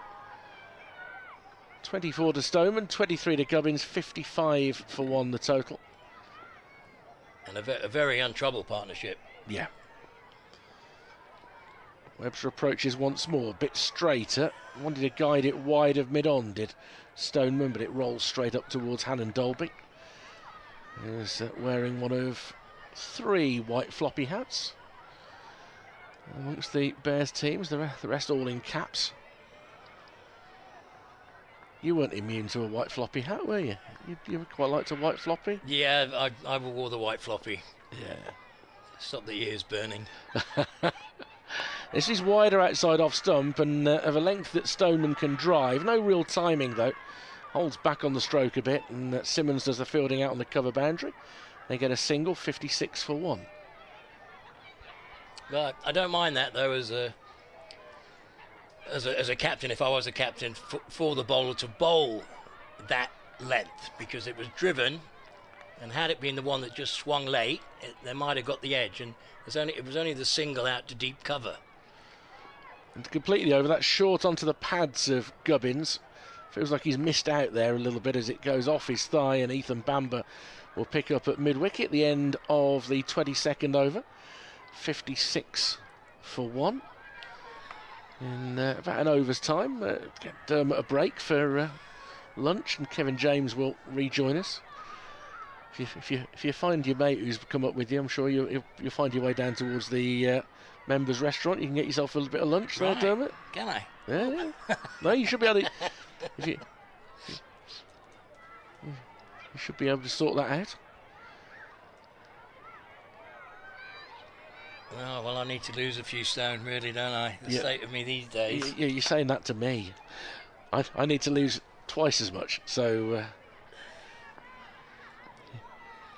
here's Ed Barnard coming into bowl to Stoneman from the pavilion end. Again, a little bit of early swing out of the hand, but by the time it gets to the batsman, he's had time to adjust to that. It's one of the joys of cricket, is it's you never know quite what the ball is going to do on any given day, but that swing is just too early, isn't it? Just coming out. Well, it's better to have it's better to have some swing than none at all. It is a big difference. It sort of does keep the batsman honest. So it's good that Barnard is getting some shape. That's a good leave from Stoneman. That's a batter who's been in for 90 minutes, isn't it? He sees a ball there that's not too far outside off stump, but he's comfortable where he is now. It's been a good spell by Barnard, and he is a very good bowler. But it might take him 8 overs to get a wicket. Yeah. But if he's only gone at 2 and over, yeah, he's kept it tight. That's 1 for 16 off 8. Yes. That's a good spell. So at the moment he's keeping it tight. Into Stoneman again, wraps him on the pad. There's an appeal. The umpire, Nigel Long, I think he's given that consideration before the shake of the head. He had a bit of a think. Yeah, it was very close. Very close. He's if you like, played the wrong line. He's put the front foot down, but then sort of pulled it back. It looked like he was trying to work it slightly to the leg side, but I'm not sure it swung back enough. Barnard approaches again and just onto his toes and pushing out in the offside. Stoneman, a ball that was outside off. Yeah, I mean, the angle that Barnard's bowling, he really has to either hit the batsman on the back foot on the pad, or he has to swing it a ball that's angling in at middle and leg and then holds it, swings back in order to hit the stumps. I just don't think that one swung back enough, but it was very close. It's again coming forward is Stoneman. That almost clips the pad before getting to the bat as well, but he's been sturdily in behind her. A batter who we're used to scoring at quite a lick, Mark Stoneman. He's not averse to the odd run-a-ball century in his career, but this has been a rather more stoic effort so far. 25 off 70. Some good shining of the ball going on by the bowler. I think he is one of the designated shiners, Ed Barnard. This is down the leg side. It's fumbled by Davis. They contemplate going through for a single, but that is the end of the over. Dermot, I look forward to catching up with you this afternoon. We'll see you after the lunch interval. Kevin James is going to move back into position. The score on 56 for 1. So I think Dermot's enjoying his cricket today. It's been an interesting session so far. And Hampshire clearly a little bit bruised by experience last week. Have come out very much with the desire to hold firm and make the most of this toss that they've won. As Kevin is back in position. Yeah, I mean, listen, it looks very much as though they've had a team chat. They've sat down and worked out where they went wrong last week. Outside the off stump, Webster bowls from the city end to Nick Gubbins. There already looks more purpose in this batting. Yes, it's not particularly entertaining. But they do look as though they're trying to give themselves a chance. They're the early days. They're just trying to establish a base here. You can see it. You can feel it. There was nothing to feel last week up at Trent Bridge, second innings. Webster, right arm round, comes back at Gubbins, just jags down on that one, and somehow works it away on the leg side. Wasn't a particularly comfortable watch, that shot. 57 for 1. So it's good from that point. Yeah, at some point, if they continue to dig in the way they're doing, then they are, if they don't lose too many wickets going into the afternoon and towards tea, then they probably might have to think about picking the rate up at the moment. But as I say, this is a start. They were bruised from last week, no doubt about that. Here's Webster bowls. Forward is Stoneman, and Mark Stoneman, I think, is one of those that certainly, I think, just needs to bat long. He does. His career has proved it. But this season so far, apart from 1 half century, 57 in the only innings they batted against Durham on a very slow, low pitch at the Utilita, 46 in the first innings in the first game against Yorkshire. There's nothing else to show for that. So I think just to himself, he wants to bat long, forward. We know he bats long. His career proves that. I think Hampshire fans and supporters just want to see that. You know, we're into the 6th round of matches here, and so far Mark Stoneman hasn't batted the length of time that we were hoping for. Could today be the day? He seems to have set his stall out that way. He's not going with his hands going quickly at anything. He's you know, when he's driven within himself. Very much so. Webster Bowl slightly short of a length, and I think what really brought things home was in that second innings last week. He's a very good player of not following the line of the ball. So if he comes forward and the ball just nips away or whatever, then he holds the line. The bat still stays close to the pad. The ball goes harmlessly past the outside edge, although at times it looks as though it's a lot closer than that. He's very good at that. That's what's got him to this point in his career, having played 11 tests. Webster again. Stoneman, I think, might have played at that one actually. The ball just nipping away. Just watching that one again. Oh yeah, that really does straighten. But again, that's an example, if you watch on the live picture feed, of him not following the line of the ball, so it goes past the outside edge. Yeah. But it's a very good delivery. Last week, he was out to a ball, I think it was Brett Hutton, that actually he did follow. And you could see his reaction when he was caught behind. It was one of, I don't do that sort of thing. Why have I done that? Yeah. You know, I've made a career out of not doing that. And so I think, you know, even that dismissal for him actually made him rethink, I think, this week, his whole game. The slips are widely spread as Barnard begins a new over. He's over pitched there, but it's mistimed by Gubbins. Up to Bamber, who's now at mid-off. So the slips are sort of at 1.5 and 1/3 now. Tom Latham nearest the keeper. Rob Yates next to him. There's a deep gully. Bo Webster is standing in a position that's in front of cover point, so not quite square.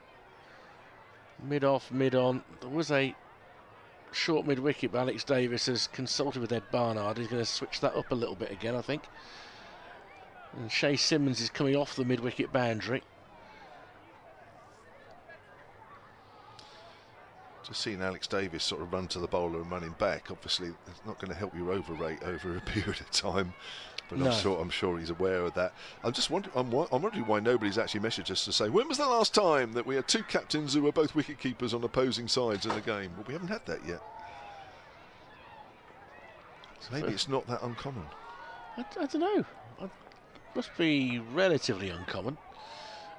So Barnard bowls full, guided down towards third man, but actually that's quick work from Malik at that sort of deep gully as he runs round to keep it down to 1. Gubbins to 25, 58 for 1. Are there any other wicket-keeping captains on the circuit at the moment?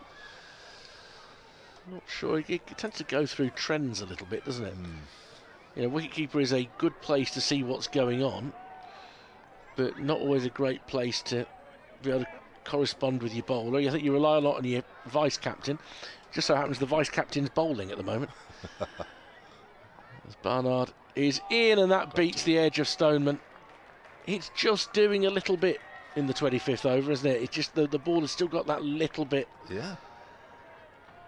There was just enough for both bowlers, isn't there? There's been just enough for the seamers. Bamber got them to straighten from round the wicket. There is just enough there. I think they'll be delighted if they get in 1 down from the opening session. Number of runs on the board is almost not a concern right now. Barnard strays on towards the leg stump, but Stoneman hits it rather straighter than he might have intended. It's picked up at short mid-wicket by Hayne. Yeah, you just get the feeling that the batters at the moment are intent on proving to themselves, proving to the coaches, proving perhaps to the Hampshire supporters that they actually are good players. They can bat and they can fight. Once more, Barnard approaches. That one got up a little bit more as it's guided into the leg side. Moving to his left, Hayne is quickly across to prevent a single. So we haven't seen the young paceman Shay Simmons. He's got that little bit of extra yet. which I think Alex Davis at the moment is opting for control rather than what might be a little bit more vigorous. It's starting to look like we might not see him till this afternoon, and we haven't seen the 18-year-old leg spinner Tazim Ali yet, but 2 more bowling options he's got. Barnard in to complete another over, and that's a good lead from Stoneman. 58 for 1 Hampshire, 25 overs gone. Yeah, that's an interesting one, isn't it? At what point do you introduce something a little different? Because at the moment, whilst it may not be working for Warwickshire in terms of the number of wickets on the board, it is working in terms of tying the batters down, and they're making them work for every single run. And maybe with Hampshire in their current situation after that bruising defeat last week is not a bad ploy, just to keep things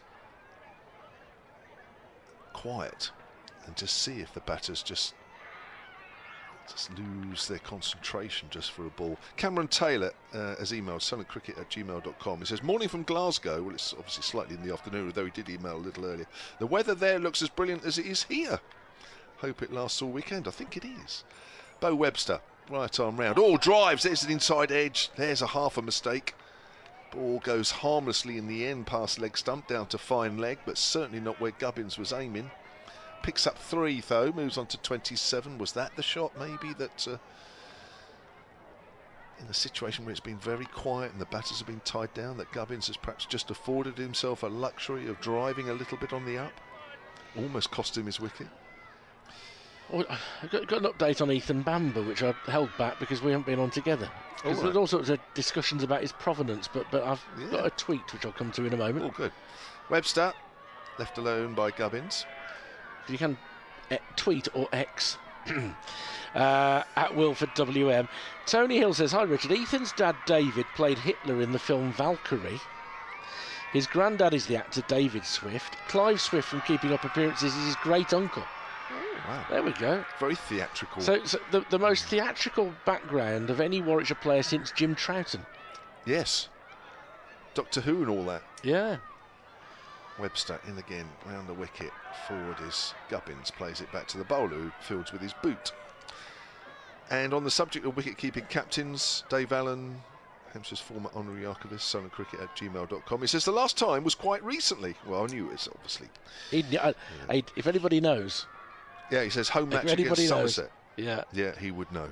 He does know. So Hampshire's game against Somerset, which was a home game back in early May, middle of May actually. That's pushed out to April. Am I talking about? What did James Rue captain Somerset? James Rue captain. They gave him the job for the game. Okay. They said to Mr. Overton, this is the story I heard.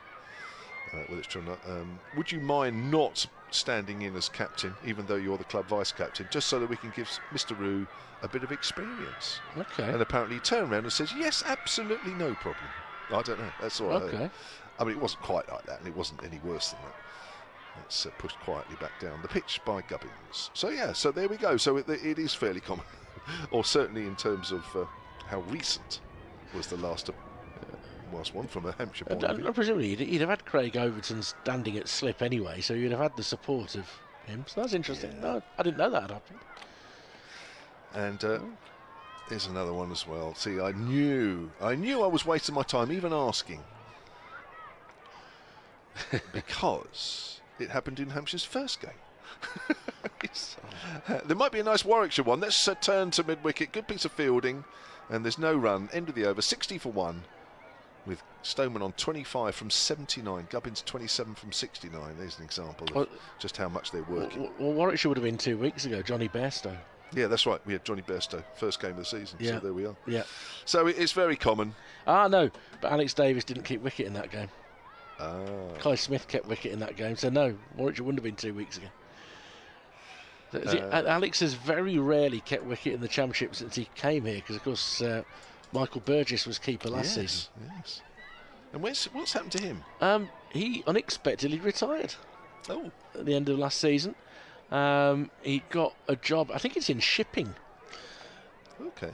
So yeah, he decided that it was time to move on to do his lifelong career, I guess. Okay.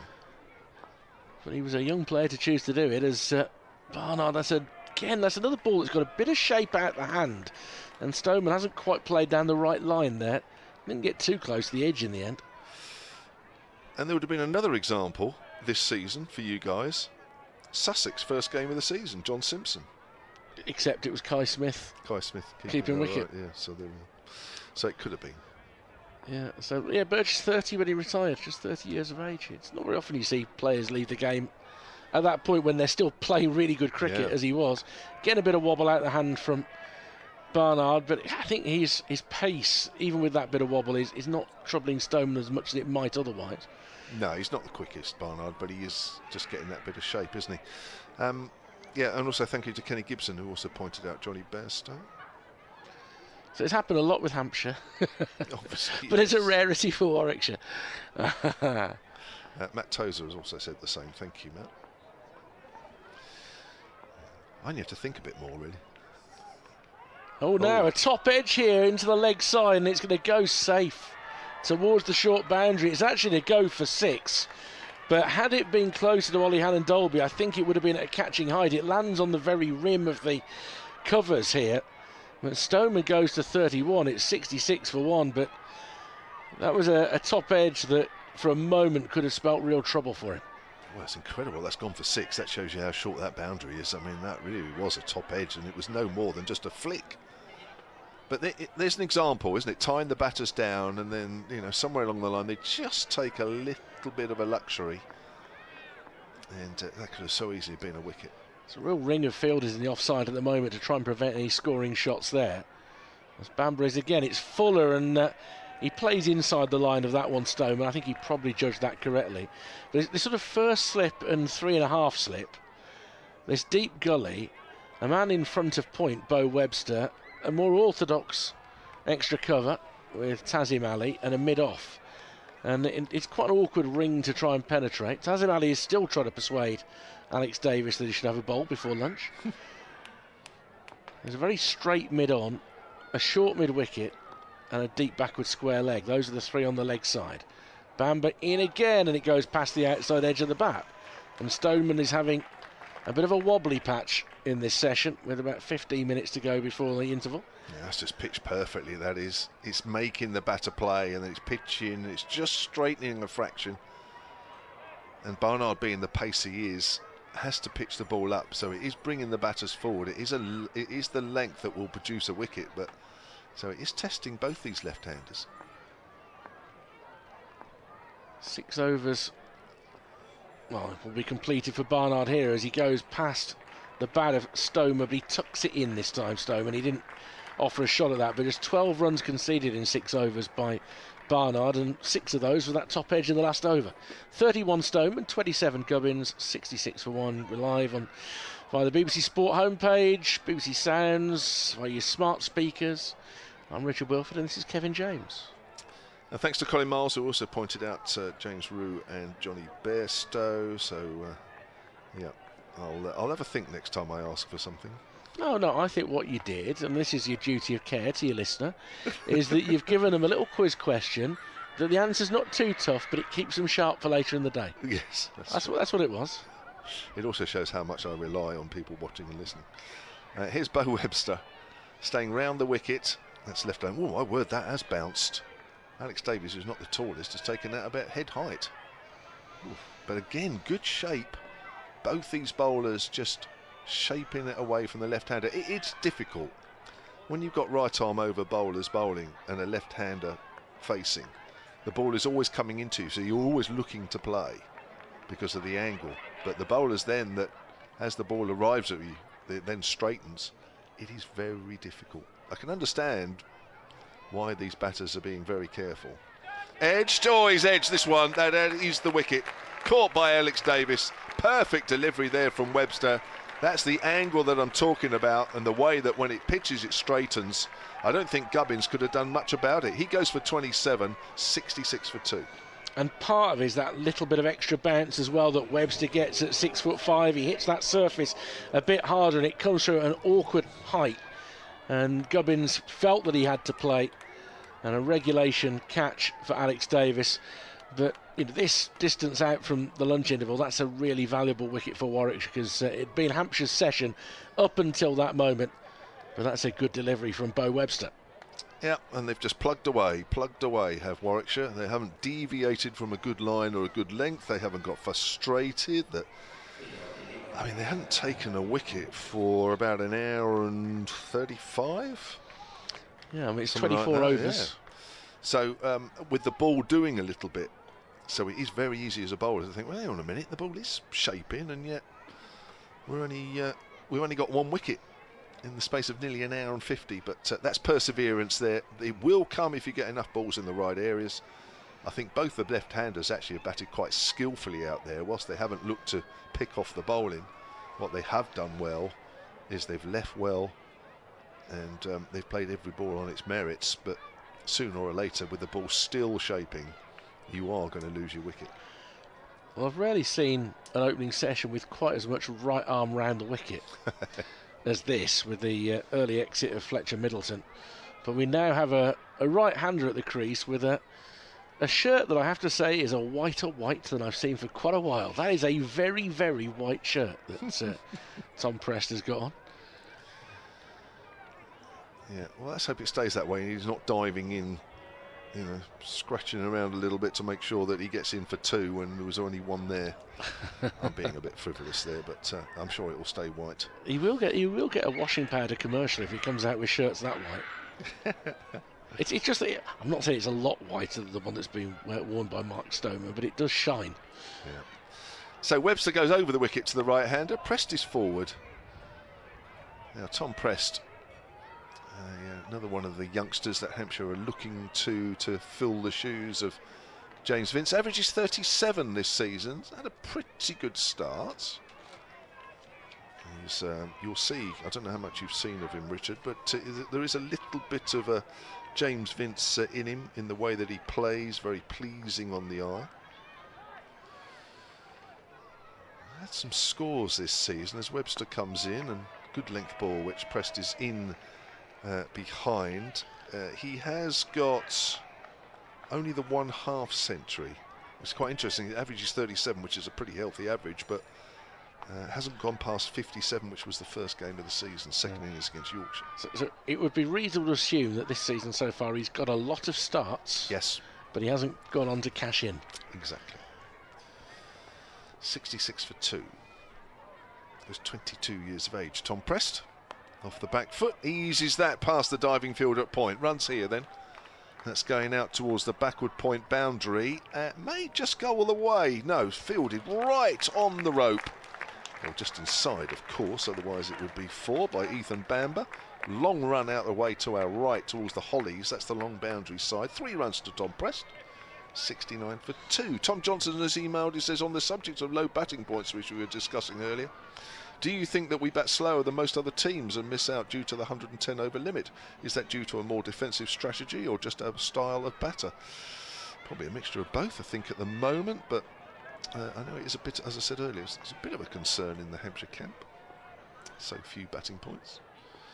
Webster around the wicket to the left-hander Stoneman. Edged! Oh, gone between keeper and first slip. Alex Davis flung himself to his left. It went very quickly. And what first slip is quite wide there, Tom Latham. I think had he been a little closer to the slip, that would have been out. That would have been gone. If anything, Stoneman, luckily for him, has found the perfect gap. Yeah, to have potentially got both established batters out in the same over would have been huge. He is wide. Whose ball is it? It's probably Latham's. Davis has thrown himself full length to his left to try and get there.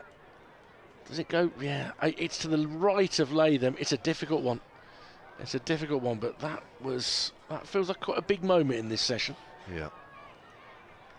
Chances have been few and far between. Great effort, Alex Davis, but the fact that he's had to fling himself so far to the left means that that gap really is a little too wide between himself and Latham. They're going to pop a third slip in now, and maybe they feel the ball is just doing a bit more. In this run up towards lunch, we've probably got time for 2 more overs. So we'll be a couple behind the schedule. And it's Barnard to bowl to the right-hander Prest, who shows a full face of the bat and guides it up towards mid-on. You mentioned to Dermot earlier Somerset's intriguing experiment today of having opened with Lewis Gregory and Josh Davey. They have got a bit of a long tail potentially with the team they've picked for that match. Davey has just gone for 28. He batted for an hour and 47 minutes. Good effort. Lammonby and Rue are in there, but it's a curious one, that. I thought they'd reverse the batting order for a moment. As pushing forward in defence is Press. I appreciate Lewis Gregory is a perfectly good all-rounder, but if you look at him, he was scheduled on the scorecard to be at 6, with Davey 7, Overton 8, Pretorius 9, Henry 10 and Leach 11. I know that Overton... Henry's playing, is he? Yeah. Ooh. I know that Overton's very capable with the bat, and Davey can hang around, and Pretorius can swing the ball off his bat into the stands vigorously. But that's quite a tail. It is. Barnard in once more to Prest, up onto his toes to defend off the back foot. And it was rolling towards Shay Simmons, but Sam Hain is in the sort of mood that he wants to run round in front of his teammate and pick it up. I bet he won't be doing that at 5:45 tonight if he's still in the field. Well, he might be. Well, having missed the game at Headingley with a sore back a couple of weeks ago, it's just good to see him, that sort of nimble attitude from him. Played well here last year, do you remember that game? Yeah. Dug in, didn't he? Played well, got 100 in the second innings. This is full onto the pads of Prest, turns it towards mid-wicket, but he picks out the fielder in Tazim Ali, and there's no run. He's got a very good record against Hampshire, Hain, in the Championship. Rather similarly that Vince had a very good record against the Bears, although slight habit of getting out in strange ways or at bad times. Normally with the reasoning that I'm just playing my natural game, seems to be. It was the James Vince thing, wasn't it? Playing my natural game. It's what made him the entertainer. Proper bar emptier, James Vince, on his day. This is cut by Preston, who gets his first boundary with a very nicely worked shot wide of the man at deep gully, Zen Malik, and beautifully put away. Probably as well timed as any shot we've seen this morning. 77 for 2 Hampshire, Prest to 7. Yeah, that's what Prest does, really. He'll punish any slight bad balls. So he's like any player. He can be out with a decent delivery. Of course he can, but probably more than most in the Hampshire batting lineup, he will put away anything that's slightly off line and length. Bent his knees, got down nice and low for that shot, but now he edges behind and he's gone. And that is another huge wicket just before lunch. Reward for Ed Barnard for that spell. A thin edge from Prest. He's gone for 7. Alex Davis does the job behind the stumps. And Hampshire, having had a good session until 5 minutes ago, now find themselves 77 for 3. He's playing away from his body there, Tom Prest, and he knows it straight away. Turns round in disgust. Just played from the crease. The ball is just outside off stump. It hangs and stays its line, and Prest has just followed it and edged through to the keeper. And we were saying earlier that all Warwickshire have to do is just keep the ball there or thereabouts, and that's exactly what they have done. Yes, they've been frustrated for quite a while, but things have changed. It means that Ben Brown will come in before lunch. Coming in at 5 ahead of Albert and Dawson. Would you have expected to see him at 5? Yeah, he's been elevated recently because he got a big 100 in the game. I think it was Durham. Just let me double check. I'm sure it was Durham. He got a 100. If I can find my notes here. He says, as the pages won't open for me. He got a big 100 anyway recently, so they decided that as he was, in very good form, why be a little further down the order? 162 in the first innings against Durham, their own innings. So after that, he moved up to 5. Was at 6. Seems reasonable. Or 7 before that. Yeah. Webster to continue. That's play a miss there from Stoneman, I think. Sorry, I forgot it was my over. Has that seemed? Yeah, it might just have nipped away. Yes, it did. But he's been doing that quite a bit. Peter Watson, silentcricket@gmail.com. He says, afternoon. Thanks for the commentary as always. Regarding wicket-keeping captains, it's already happened. Yes, for Hampshire, thank you. Separately, are both clubs at all worried about the types of pitches they play their home games on, given the difficulty in gaining results, says Pete. Well, that's one for you to start off with, I think. Richard? Yeah. Bearing in mind last week's game. That's left alone wisely by Stoneman. Bear in mind, very, very busy summer. The ground staff here have to work their backsides off with the amount of men's, women's and international cricket. Away to our right, those tracks are often a little bit flatter than the others, and they took a lot of grass off it last week, and in the end it was pretty insipid. I mean, Warwickshire, I thought, did very well to on the third day to take 8 wickets in the day and give themselves a chance of winning the game. That was last week. We'll come back to one of the previous games in a moment. It's turned away down fine by Mark Stoneman. It's gone very fine. There's nobody there, and that'll be 4 runs to the left-hander. He moves on to 39, and it is 81 for 3. The Nottinghamshire track was altogether more of an even balanced match between bat and ball, and had it not rained on the final day, Warwickshire probably would have lost. So there would have been a result normally in that game had things taken its natural course. Kev's just gone away to update the fine burgers of BBC Radio Solent. So Webster comes in to continue, and Stoneman leaves a ball that was just back of a length. He can leave it again on height if he wants. And it goes through to Alex Davis. This will be the final over of the session, because we're about to tick around to 1 o'clock. And those 2 wickets in the last couple of overs from Webster and Barnard have just given Warwickshire the sense of ascendancy, having been asked to field this morning. And Stoneman surviving a nick as well in Webster's last over. Awaits the Aussie again. He's able to leave that outside off stump, but it's a no ball. So there'll still be 2 more deliveries before we reach the end of this session. 83 for 3. Run rate has gone up in the last few overs, partly with that top edge 6 from Stoneman as well.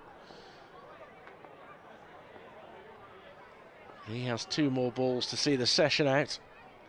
Having lost Middleton for 4, Gubbins 27 and Prest 7. Ben Brown yet to face. Webster in, round the wicket, just back of a length, and he stands tall to guide it down with a straight bat. Zen Malik comes in from cover. And barring another overstep from Bo Webster, he's done it 3 times now. Barring that, this should be the final ball of the session. And they're going to put an extra fielder in behind the stumps here, a leg slip by the look of it. The umpire will put his arm out and wait for Ed Barnard to get in position. He's a very narrow leg slip, he's very fine. As Webster approaches, and he is clipped off his hip, and there'll be runs here for Stoneman, probably 2. It's Ethan Bamber chasing after the ball, and he's able to gather. And we reach the end of a very interesting morning session with Hampshire on 85 for 3. Mark Stoneman will take his lunch on 41 not out with a couple of scares, but generally a very steady innings from him. Ben Brown, the skipper, yet to face. He's not out. Fletcher Middleton was the first to go. Caught at the second attempt at second slip by Rob Yates off the bowling of Ollie Hannon Dolby. He went for 4. Stand of 62 for the second wicket was ended when a ball from Webster just offered to move out a little bit away from the left-hander Gubbins, and the extra bounce as well. No, it's been a really good couple of weeks for the boys. Obviously a very enjoyable win last week at Headingley, and then obviously a more challenging wicket here against Surrey, but yeah, all in all a really good 2 weeks. Definitely it was worth it. There was obviously a lot of struggles and a lot of sort of questions along the way, but I think to sort of have made my debut last week at Headingley sort of put all those feelings to bed, and I was just sort of so happy in that moment, very proud for all the hard work that I put in and my family have put in over the years, and yeah, just very relieved that I was able to make my debut. I was unsure if I was going to play. It was dependent on Haney's injury and if he was going to be fit enough to play. So I was trying to prepare as though I would be playing, and I was going through all the pre-game routines as though I was playing. And then Davo told me sort of 10 minutes before the toss that I'd be in to play. I was just really excited against a very strong Yorkshire team who obviously had international players. in their lineup. Yeah, I was just really excited to be playing. I think I just tried to keep things really simple. It was obviously doing a little bit, and they had a very good bowling attack. So for me, it was just about absorbing as much pressure as I could out there. We lost a couple of quick wickets when I was out there, so I just wanted to make sure that I stopped the bleeding a little bit and take the sting out of their attack. I knew that runs wouldn't be easy to come by, so whatever runs I could get, whether scratchy or pretty, just making sure that I was there to knock off the winning runs at the end was the most important thing for me. Saving the ones. Everyone's in, and he comes down the pitch and hits it over the top, and Zain Malik has scored his maiden first-class century, bringing it up with a 4. He removes his helmet, gets a hug from Ed Barnard. 27 years of age when he made his first-class debut, and in his second first-class match, he has scored a century. Can't really put into words. It was a lot of years of hard work. Felt like went into that moment. It's a lot of sacrifice. So yeah, I really enjoyed that moment. It was good to be out there with Barney, who I grew up playing with at Worcester as well. So all in all, a really enjoyable experience. You can only learn being around people like Bo Webster, Tom Latham, the quality that we've got in the dressing room, the facilities that we've got, the coaches, everything that you've got here on hand. You can only improve here. So I'm just trying to take each day as it comes, and trying to better myself every single day. And yeah, it's great to be out there in the middle as well and playing and experiencing first-class cricket. I feel like I'm sort of picking up things slowly as well. So hopefully I can just keep going from strength to strength. And just a little word on Vanch, who's just signed. So he's another product of Saka. Obviously, you've come through staffs, and obviously you had time at Worcester and through Saka as well. I think we spoke earlier that it's the 11th person to graduate from Saka to sign at least a rookie contract. Just just a word on the initiative of Saka and how excellent it is around the country. Yeah, again, I can't really speak highly enough of it. It's doing amazing work, and people like Vanch getting the recognition that they deserve. He's put unbelievable scores on the board early in the season. I think he's already scored 400, so for him to be signed now, it's a credit to his hard work, and it's a credit to Saka and Tom Brown for giving him the platform to go out and playing against counties. So yeah, really well deserved for him. I mean, it's still very early in the season, still a lot of cricket to be played. I just want to make sure that I'm ready for each and every game. We've got Hampshire coming up very soon, so just making sure that I'm as well prepared as I am for that. I'm not too focused on performances or outcomes. I think I just want to make sure that when the opportunity comes, I'm there to do my job. I can help the team in any way that I can. And I think hopefully from that, the performances and the results will just take care of themselves. So I don't want to put any sort of targets or goals on the season right now. Just trying to enjoy my cricket and do as best as I can for the team.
April 1882.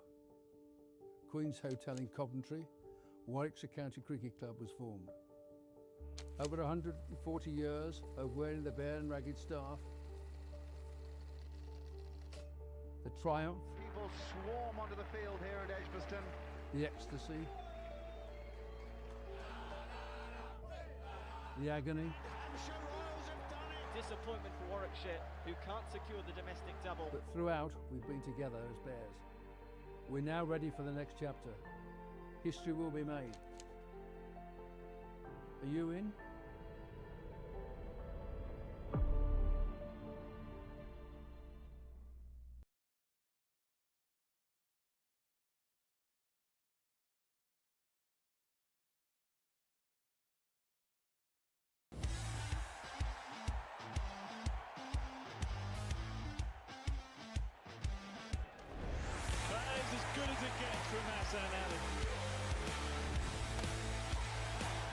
simply nothing that the Bears cannot do.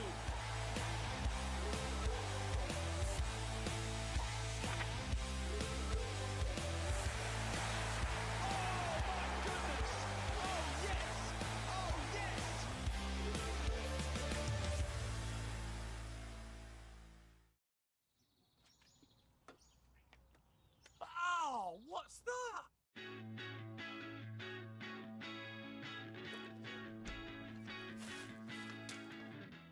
Attention all stewards. Prepare for the bluff.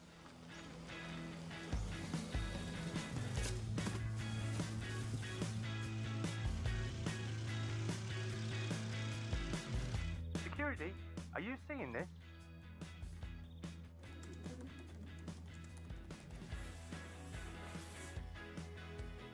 What are you doing? What do you mean? It's important. I think we're going to need more bubble wrap.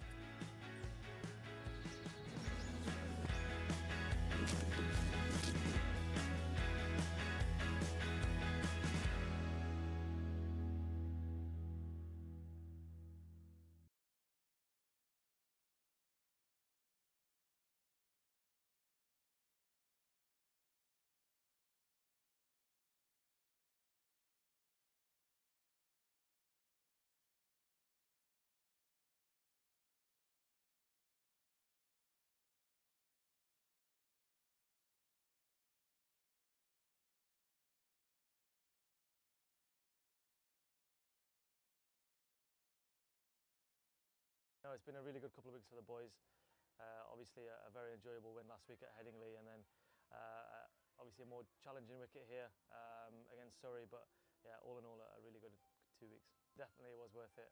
There was obviously a lot of struggles and a lot of sort of questions along the way, but I think to sort of I've made my debut last week at Headingley, sort of put all those feelings to bed, and I was just sort of so happy in that moment, very proud for all the hard work that I put in and my family have put in over the years, and yeah, just very relieved that I was able to make my debut. I was unsure if I was going to play. It was dependent on Haney's injury and if he was going to be fit enough to play. So I was trying to prepare as though I would be playing, and I was going through all the pre-game routines as though I was playing. And then Davo told me sort of 10 minutes before the toss that I'd be in to play. I was just really excited against a very strong Yorkshire team who obviously had international players in their lineup. Yeah, I was just really excited to be playing. I think I just tried to keep things really simple. It was obviously doing a little bit, and they had a very good bowling attack. So for me, it was just about absorbing as much pressure as I could out there. We lost a couple of quick wickets when I was out there, so I just wanted to make sure that I stopped the bleeding a little bit and take the sting out of their attack. I knew that runs wouldn't be easy to come by, so whatever runs I could get, whether scratchy or pretty, just making sure that I was there to knock off the winning runs at the end was the most important thing for me. Saving the ones. Everyone's in, and he comes down the pitch and hits it over the top, and Zen Malik has scored his maiden first-class century, bringing it up with a 4. He removes his helmet, gets a hug from Ed Barnard.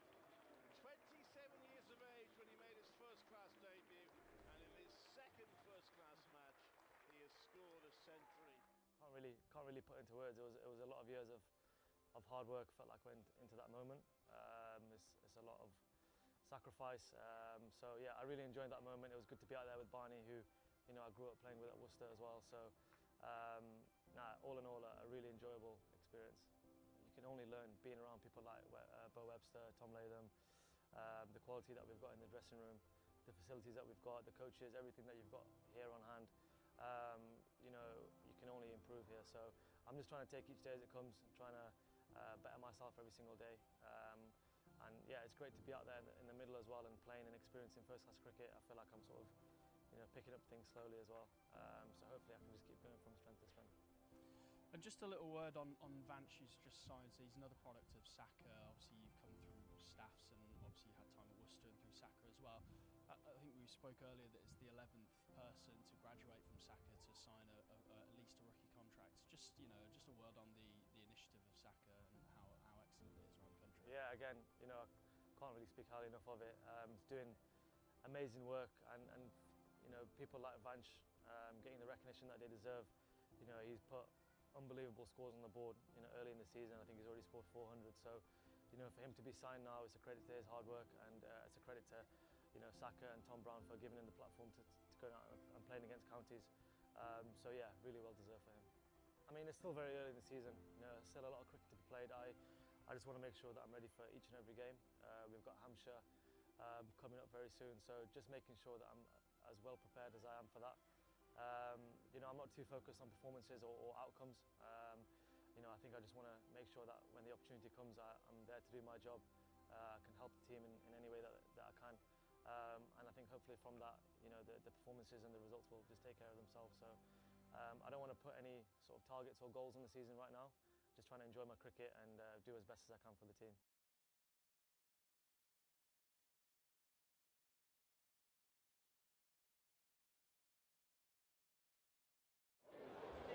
Get the flag out.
April 1882.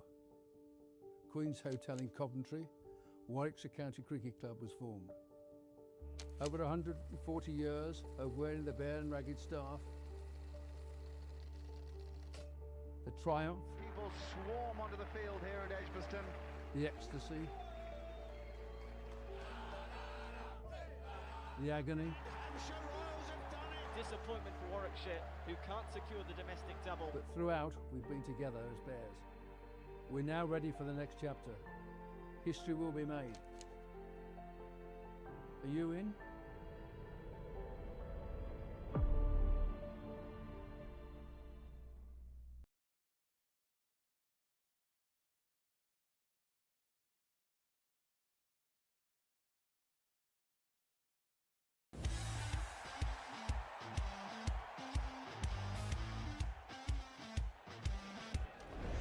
That is as good as it gets from Hassan Ali. There is simply nothing that the Bears cannot do.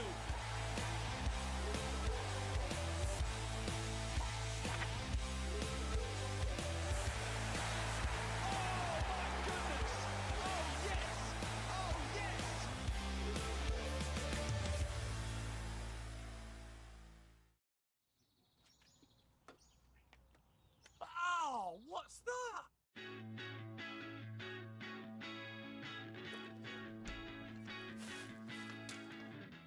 Attention all stewards. Prepare for the bluff.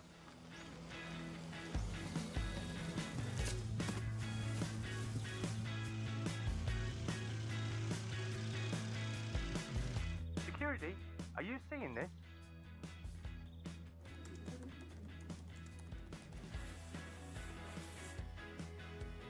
What are you doing? What do you mean? It's important. I think we're going to need more bubble wrap.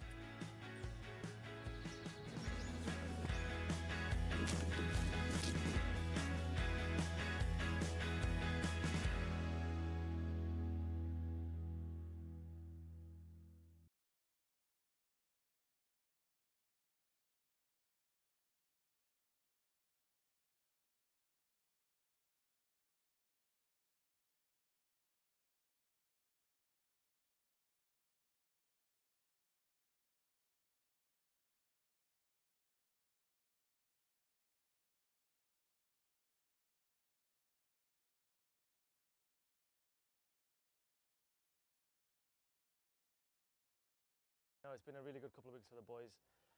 Obviously a very enjoyable win last week at Headingley, and then obviously a more challenging wicket here against Surrey, but yeah, all in all, a really good 2 weeks. Definitely it was worth it. There was obviously a lot of struggles and a lot of sort of questions along the way, but I think to sort of, I've made my debut last week at Headingley, sort of put all those feelings to bed, and I was just sort of so happy in that moment, very proud for all the hard work that I put in and my family have put in over the years, and yeah, just very relieved that I was able to make my debut. I was unsure if I was going to play. It was dependent on Haney's injury and if he was going to be fit enough to play. So I was trying to prepare as though I would be playing, and I was going through all the pre-game routines as though I was playing. And then Davo told me sort of 10 minutes before the toss that, you know, I'd be in to play. I was just really excited against a very strong Yorkshire team who obviously had international players in their lineup. Yeah, I was just really excited to be playing. I think I just tried to keep things really simple. It was obviously doing a little bit, and they had a very good bowling attack. So for me, it was just about absorbing as much pressure as I could out there. We lost a couple of quick wickets when I was out there, so I just wanted to make sure that I stopped the bleeding a little bit and take the sting out of their attack. I knew that runs wouldn't be easy to come by, so you know, whatever runs I could get, whether scratchy or pretty, just making sure that I was there to knock off the winning runs at the end was the most important thing for me. Saving the ones. Everyone's in, and he comes down the pitch and hits it over the top, and Zain Malik has scored his maiden first-class century, bringing it up with a 4. He removes his helmet, gets a hug from Ed Barnard. 27 years of age when he made his first-class debut, and in his second first-class match, he has scored a century. Can't really put into words. It was a lot of years of hard work. Felt like went into that moment. It's a lot of sacrifice. So yeah, I really enjoyed that moment. It was good to be out there with Barney, who, you know, I grew up playing with at Worcester as well. So all in all, a really enjoyable experience. You can only learn being around people like Bo Webster, Tom Latham, the quality that we've got in the dressing room, the facilities that we've got, the coaches, everything that you've got here on hand. You know, you can only improve here. So I'm just trying to take each day as it comes, and trying to better myself every single day. And yeah, it's great to be out there in the middle as well and playing and experiencing first-class cricket. I feel like I'm sort of, you know, picking up things slowly as well. So hopefully I can just keep going from strength to strength. And just a little word on Vanch, who's just signed. So he's another product of Saka. Obviously, you've come through staffs, and obviously you had time at Worcester and through Saka as well. I think we spoke earlier that it's the 11th person to graduate from Saka to sign at least a rookie contract. Just, you know, just a word on the initiative of Saka and how excellent it is around the country. Yeah, again, you know, I can't really speak highly enough of it. It's doing amazing work, and you know, people like Vanch getting the recognition that they deserve. You know, he's put unbelievable scores on the board, you know, early in the season. I think he's already scored 400. So, you know, for him to be signed now, it's a credit to his hard work, and it's a credit to, you know, Saka and Tom Brown for giving him the platform to go out and playing against counties. So yeah, really well deserved for him. I mean, it's still very early in the season. You know, still a lot of cricket to be played. I just want to make sure that I'm ready for each and every game. We've got Hampshire coming up very soon, so just making sure that I'm as well prepared as I am for that. You know, I'm not too focused on performances or outcomes. You know, I think I just want to make sure that when the opportunity comes, I'm there to do my job. I can help the team in any way that I can. And I think hopefully from that, you know, the performances and the results will just take care of themselves. So I don't want to put any sort of targets or goals on the season right now. Just trying to enjoy my cricket and do as best as I can for the team.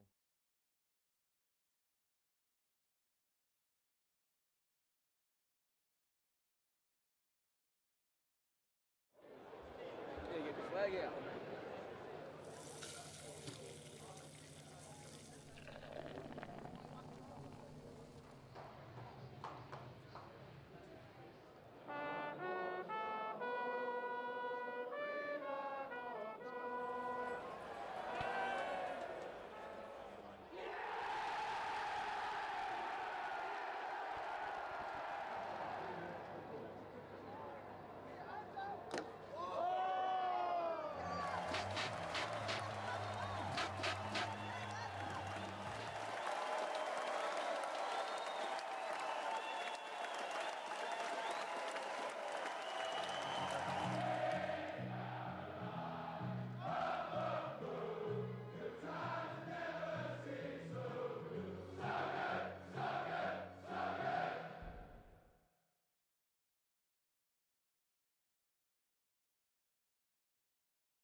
April 1882.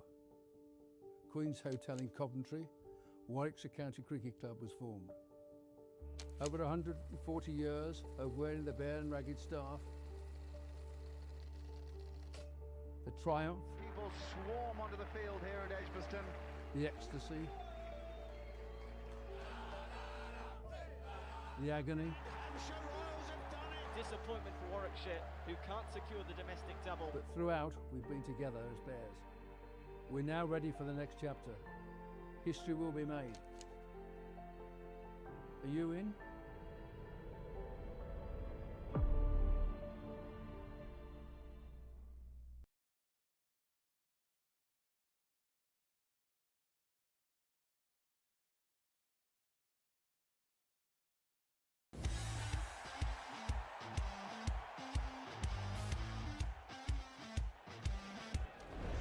That is as good as it gets from Hassan Ali. There is simply nothing that the Bears cannot do.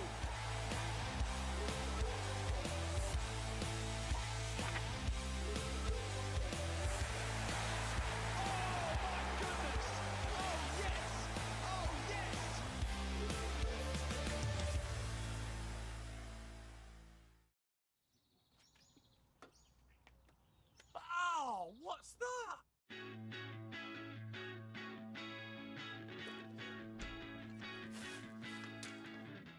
Attention all stewards. Prepare for the bluff.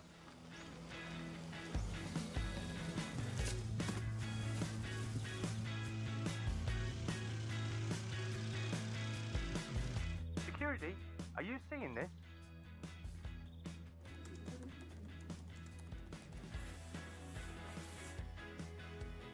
What are you doing? What do you mean? It's important. I think we're going to need more bubble wrap.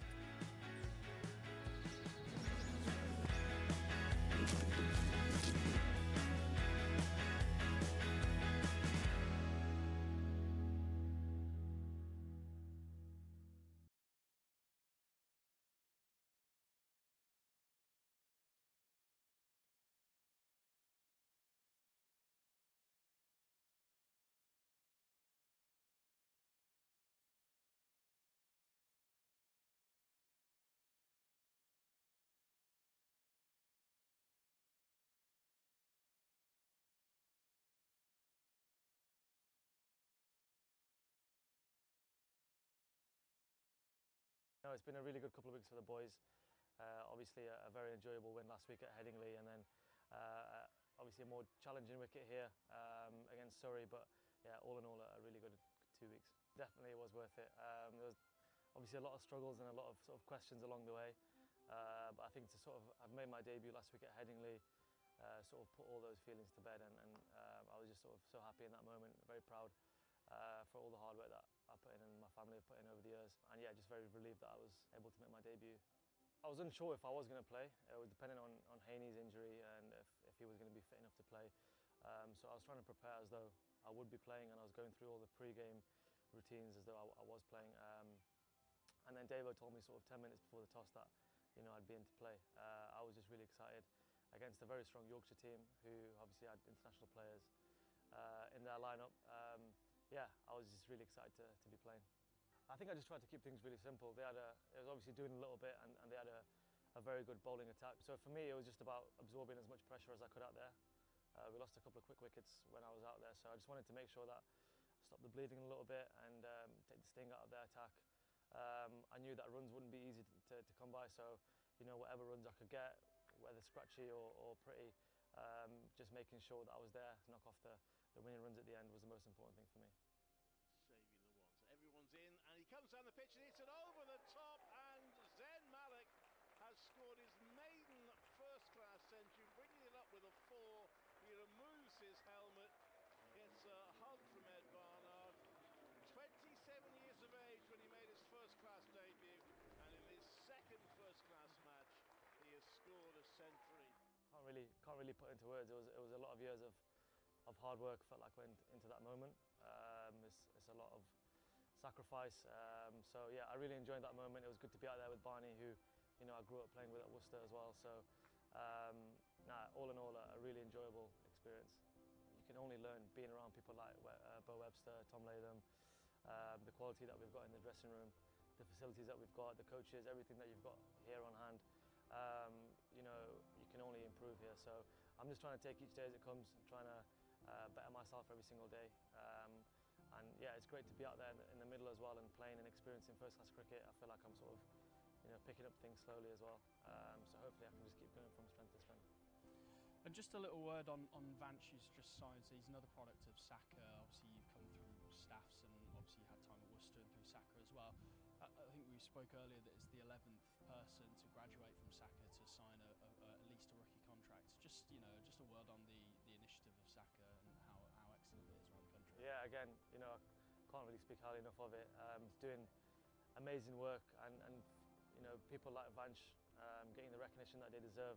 You know, he's put unbelievable scores on the board, you know, early in the season. I think he's already scored 400. So, you know, for him to be signed now, it's a credit to his hard work, and it's a credit to, you know, Saka and Tom Brown for giving him the platform to go out and playing against counties. So yeah, really well deserved for him. I mean, it's still very early in the season. You know, still a lot of cricket to be played. I just want to make sure that I'm ready for each and every game. We've got Hampshire coming up very soon, so just making sure that I'm as well prepared as I am for that. You know, I'm not too focused on performances or outcomes. You know, I think I just want to make sure that when the opportunity comes, I'm there to do my job. I can help the team in any way that I can. And I think hopefully from that, you know, the performances and the results will just take care of themselves. So I don't want to put any sort of targets or goals on the season right now. Just trying to enjoy my cricket and do as best as I can for the team.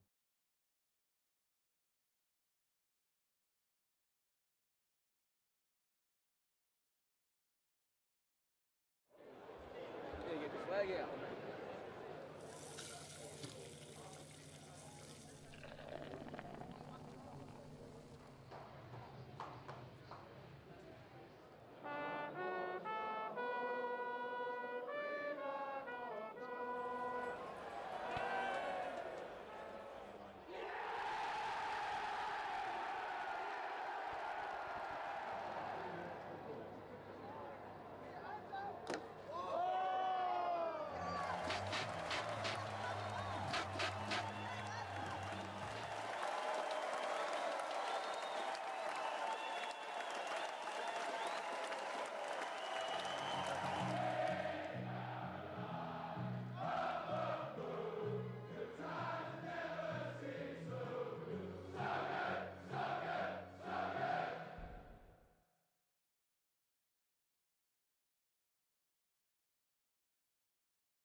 April 1882. Queen's Hotel in Coventry, Warwickshire County Cricket Club was formed. Over 140 years of wearing the bare and ragged staff, the triumph, People swarm onto the field here at Edgbaston. the ecstasy, the agony, Disappointment for Warwickshire, who can't secure the domestic double. but throughout we've been together as bears. We're now ready for the next chapter. History will be made. Are you in?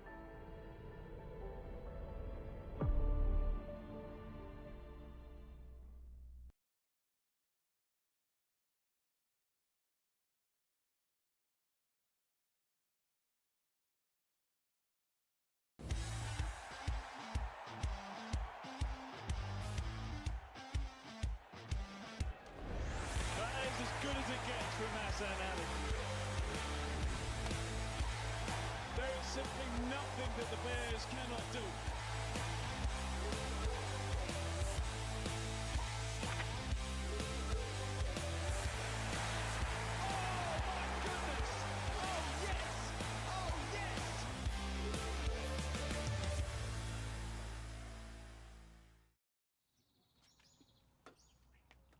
Oh, what's that?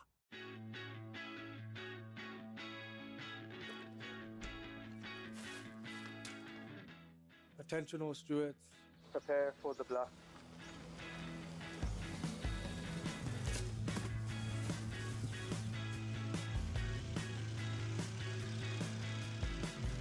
Security, Are you seeing this?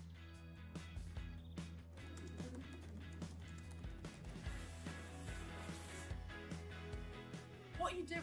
What do you mean? It's important. I think we're going to need more bubble wrap.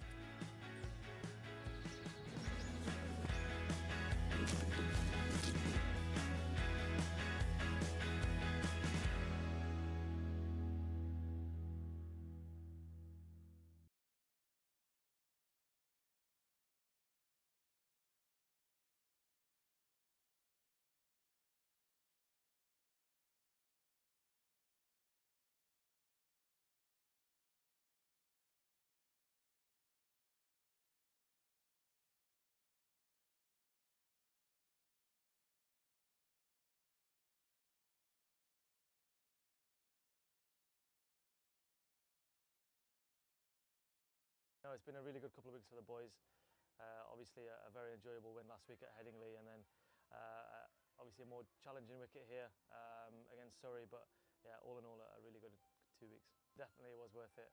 There was obviously a lot of struggles and a lot of sort of questions along the way, but I think to sort of I've made my debut last week at Headingley, sort of put all those feelings to bed, and I was just sort of so happy in that moment, very proud for all the hard work that I put in and my family have put in over the years, and yeah, just very relieved that I was able to make my debut. I was unsure if I was going to play. It was dependent on Haney's injury and if he was going to be fit enough to play. So I was trying to prepare as though I would be playing, and I was going through all the pre-game routines as though I was playing. And then Davo told me sort of 10 minutes before the toss that, you know, I'd be in to play. I was just really excited against a very strong Yorkshire team who obviously had international players in their lineup. Yeah, I was just really excited to be playing. I think I just tried to keep things really simple. It was obviously doing a little bit, and they had a very good bowling attack. So for me, it was just about absorbing as much pressure as I could out there. We lost a couple of quick wickets when I was out there, so I just wanted to make sure that I stopped the bleeding a little bit and take the sting out of their attack. I knew that runs wouldn't be easy to come by, so you know, whatever runs I could get, whether scratchy or pretty, just making sure that I was there to knock off the winning runs at the end was the most important thing for me. Saving the ones. Everyone's in, and he comes down the pitch and hits it over the top, and Zain Malik has scored his maiden first-class century, bringing it up with a 4. He removes his helmet, gets a hug from Ed Barnard. 27 years of age when he made his first-class debut, and in his second first-class match, he has scored a century. Can't really put into words. It was a lot of years of hard work. Felt like went into that moment. It's a lot of sacrifice. So yeah, I really enjoyed that moment. It was good to be out there with Barney, who, you know, I grew up playing with at Worcester as well. So all in all, a really enjoyable experience. You can only learn being around people like Bo Webster, Tom Latham, the quality that we've got in the dressing room, the facilities that we've got, the coaches, everything that you've got here on hand. You know, you can only improve here. So I'm just trying to take each day as it comes, trying to better myself every single day. And yeah, it's great to be out there in the middle as well and playing and experiencing first-class cricket. I feel like I'm sort of, you know, picking up things slowly as well. So hopefully I can just keep going from strength to strength.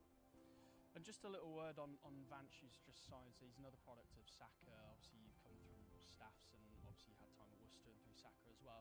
I think we spoke earlier that it's the 11th person to graduate from Saka to sign at least a rookie contract. Just, you know, just a word on the initiative of Saka and how excellent it is around the country. Yeah, again, you know, I can't really speak highly enough of it. It's doing amazing work, and you know, people like Vanch getting the recognition that they deserve. You know, he's put unbelievable scores on the board, you know, early in the season. I think he's already scored 400. So, you know, for him to be signed now, it's a credit to his hard work, and it's a credit to, you know, Saka and Tom Brown for giving him the platform to go out and playing against counties. So yeah, really well deserved for him. I mean, it's still very early in the season. You know, still a lot of cricket to be played. I just want to make sure that I'm ready for each and every game.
Welcome back to Edgbaston. What's a beautiful day in Birmingham for the afternoon session of this Rothesay County Championship Division 1 game. Warwickshire against Hampshire. Hampshire who won the toss this morning and were well placed 15 minutes before lunch, but things went a little bit haywire thereafter and they closed that session on 77 for 3. Mark Stoneman has had a sort of half-life along the way when he edged between wicketkeeper and slipped just before lunch, but he's been very steady for his 41. Ben Brown, the Hampshire skipper, is yet to face a ball. He is therefore yet to score. And a wicket apiece in that morning session for Hannon Dolby, Barnard and Webster. 5 bowlers used by Alex Davis. He's still got Shay Simmons, his pace up his sleeve. And he's also not yet used the teenage spinner Tazim Ali. I'm Richard Wilford from BBC Radio WM. Dermot Reeve will be back with us from 10 past 2 till 10 past 3, so looking forward to hearing more from the former Warwickshire skipper, and alongside me the redoubtable presence from BBC Solent of Kevin James. Yeah, I think it was a good session for Warwickshire. They kept going, didn't they? Even though they perhaps felt they weren't going to get or they weren't getting their rewards. It took almost an hour and 50 minutes to take the second wicket after taking the first one, Fletcher Middleton, in the first quarter of an hour. But it wasn't through lack of trying, it wasn't through anything other than they just plugged away, and there was still movement there. For me, Ed Barnard and Bo Webster were the pick of the bowlers. They seemed to get a little bit more movement than the others, and they posed problems, and it really did test Gubbins and it test Stoneman, and they got the rewards in that 10 minutes before lunch with Gubbins and Prest out. Yep. Ethan Bamber, I thought, was pretty tidy as well. Most of the bowling, particularly from this pavilion end, was very, very tight. Only 30 runs conceded in 15 overs. It's Bamber who's going to begin his second spell. Ben Brown facing his first delivery, and he pushes forward back down the wicket. And Bamber does the fielding. Couple of slips, a backward point, and well, again, a very square, short cover. I mean, almost a point in front of square. Interesting position. Mid-off, mid-on. A straight short mid-wicket, Bo Webster. Square leg is deep, about 9/10 of the way back to the boundary. And Ollie Hannon Dolby, doing some rather odd-looking stretches, is down at long leg. As Bamber bowls full outside off stump, left by Brown. Hannon Dolby now with a rather more orthodox whirling of the arms. If you weren't with us earlier, the surface is over towards the Priory side of the ground today. So a short boundary on that side, although not quite as short as the Hollies boundary was last week. And 3 wickets in a session. Certainly wouldn't have happened in either of the first 2 days last week. Well, there's a little bit more grass on this pitch, isn't it? It's probably helping. Bamber in to Brown, who covers up middle and off, and then points down the wicket in the direction the ball is travelling towards mid-on by way of saying no to Mark Stoneman. Good smattering of supporters, mainly away to our left. There'll be quite a few inside the pavilion as well, which is always the bit that tricks you. Especially around the lunch, where the food was. Yep. A few in there. It was busy down there. I bumped into a gentleman and he didn't recognise me. I hadn't seen for ages, and he scuttled off and I couldn't really say hello to him, which was a bit frustrating as Bamber bowls full, pushed out into the offside and there's no run. A chap I used to play basketball with called Wilf Hobday, who must be in his 80s now. But he started playing basketball well into his 60s. Hadn't played at all until then. Great character. Wow. Great character. So I hope to bump into him later in the week. He joined a Keep Fit group and it turned into a basketball group and he loved it. As Bamber, he's 2 fallen onto the pads. It's turned behind square, and that's beautifully timed by Brown, because neither fielder is a million miles away from where that was. It's quite a long boundary, and there was not even a hint of giving chase because it was going to be pointless. Lovely way to get off the mark from Brown, 89 for 3. That went quickly, didn't it? Wow. The outfield is not surprisingly brisk. Given that we haven't had any rain, or certainly no significant rain here now for a couple of weeks. Yeah, you can just see 1 or 2 areas in the outfield. You can see the lines of the drains starting to appear, don't you? Yeah. Yeah, particularly because the new drains were put in when the new pavilion was built. As this is left alone outside off stump, through to Alex Davis, end of the over from Bamber. Quite a rare loose ball that was from him. And it will be, I think almost certainly Ollie Hannon-Dolby, who will return. He only bowled 5 overs earlier, but he did get the wicket of Fletcher Middleton, caught by Rob Yates at second slip. But, Hannon-Dolby will probably bowl sort of 4 or 5 over spells during the day. That tends to be the way they use him. Veteran age now, at 36. Still a very fit individual, though. Yeah, he's been a great servant, hasn't he? You don't see so many players get a benefit or testimonial year these days, but Ollie had his last year. Did you get one at Hampshire? Yeah. Very good. His 103rd match for Warwickshire, first class, this one. Ollie Hannon-Dolby. How do you pronounce that name? I don't want to get it wrong. I think probably Owen. Owen. Yeah. Right, Owen Wiles. So apologies if we got that slightly wrong. silentcricket@gmail.com with the first email, which actually came in just right at the end of the lunch break. What name did you say? Owen. I think it's Owen. I think it's the Celtic version of Owen, effectively. Around the wicket for Hannon-Dolby to Stoneman, who I think is playing inside the line. It's very difficult to tell with Mark Stoneman half the time, but he generally does just play inside the line when the ball goes through to the keeper, even though it looks quite close to the off stump. It says, forgive me if you've previously discussed this. Well, we haven't. I'm interested to hear your thoughts on the role of Toby Albert. He often seems to come in to bat much further down the batting order than he is listed to. He seems like a good player to come in on a day like today and bat long and slow to build a good first innings, especially when the top order have struggled. Something I have, though, mentioned, not in this game, but in previous games, that's tucked away fine. And again, there's more of a backward square leg than a fine leg, and that's going for 4, right below us. And Stoneman moves on to 45, 93 for 3.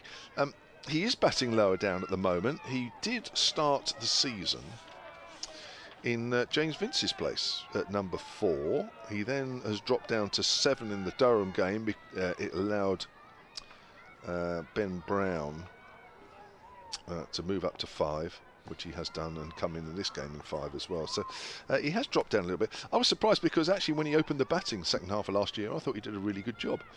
Stoneman again plays inside the line. Good carry through to Alex Davis. Good length ball. So yeah, he could very easily, for me, he could very easily open the batting. He got 100 against Surrey middle of last season when we beat Surrey. Yeah. And played superbly well. Played Darren Worrell, probably the best I've seen a Hampshire player play him in the last few years. And but yeah, he's just dropped down a little bit. Maybe that will change. But he's another one that could probably do with a score. Stoneman gets a length ball, which he pushes out to short extra cover. At this stage in his career, a chance of batting in various positions in the order is not necessarily the end of the world, and I think you'll find out what he really is that way. And it perhaps takes a bit of pressure off him. But there will come a point where they will have to look at the top of that order again, and if Fletcher Middleton isn't making runs. Yeah. It's been a recurring theme every year at Hampshire for about the last 5. I know. I know. It's been it's held them back a little bit, no doubt about them. A quick single out to point. Stoneman's off. So too was Ben Brown. Stoneman moves on to 46, 94 for 3. Yes, it's been a while, really, since Hampshire have had a steady opening partnership. Probably Michael Carberry, Jimmy Adams. Probably the last time since then. It's been. I mean, several players have threatened in that position, and I mean threatened like they've scored some good runs, but all too often the low scores have been coming in a row, and when you then look at the end of the season or halfway through the season, you think, well, yeah, but he got 100, but then you look at the average and it's sort of mid-20s, and it just needs to be a little bit more than that. When you look at Warwickshire, I mean, in this game, Rob Yates averages 32, Alex Davis averages 34. They're both in the 30s. So Brown almost plays it onto his stumps there. Just gets a thick inside edge which rolls onto his boot, and then fortunately for him, harmlessly out on the offside. 94 for 3, and that's been a problem for Hampshire for a few years, where their own openers, all right, Mark Stoneman averages 34, which is fine, but when you just take this season in isolation, it's in the 20s. Fletcher Middleton is in the 20s, and they're always coming up against other sides who are in the 30s, and that's, you know, game after game. last year, I remember early part of the season, it looked like Ian Holland might establish himself as the opener. The next thing you know, he's off on loan at Leicester, and now there he is permanently in the wickets again this morning. Is he? So I think he took 3 in the first hour. He's having a good season there. He's doing very well, yeah.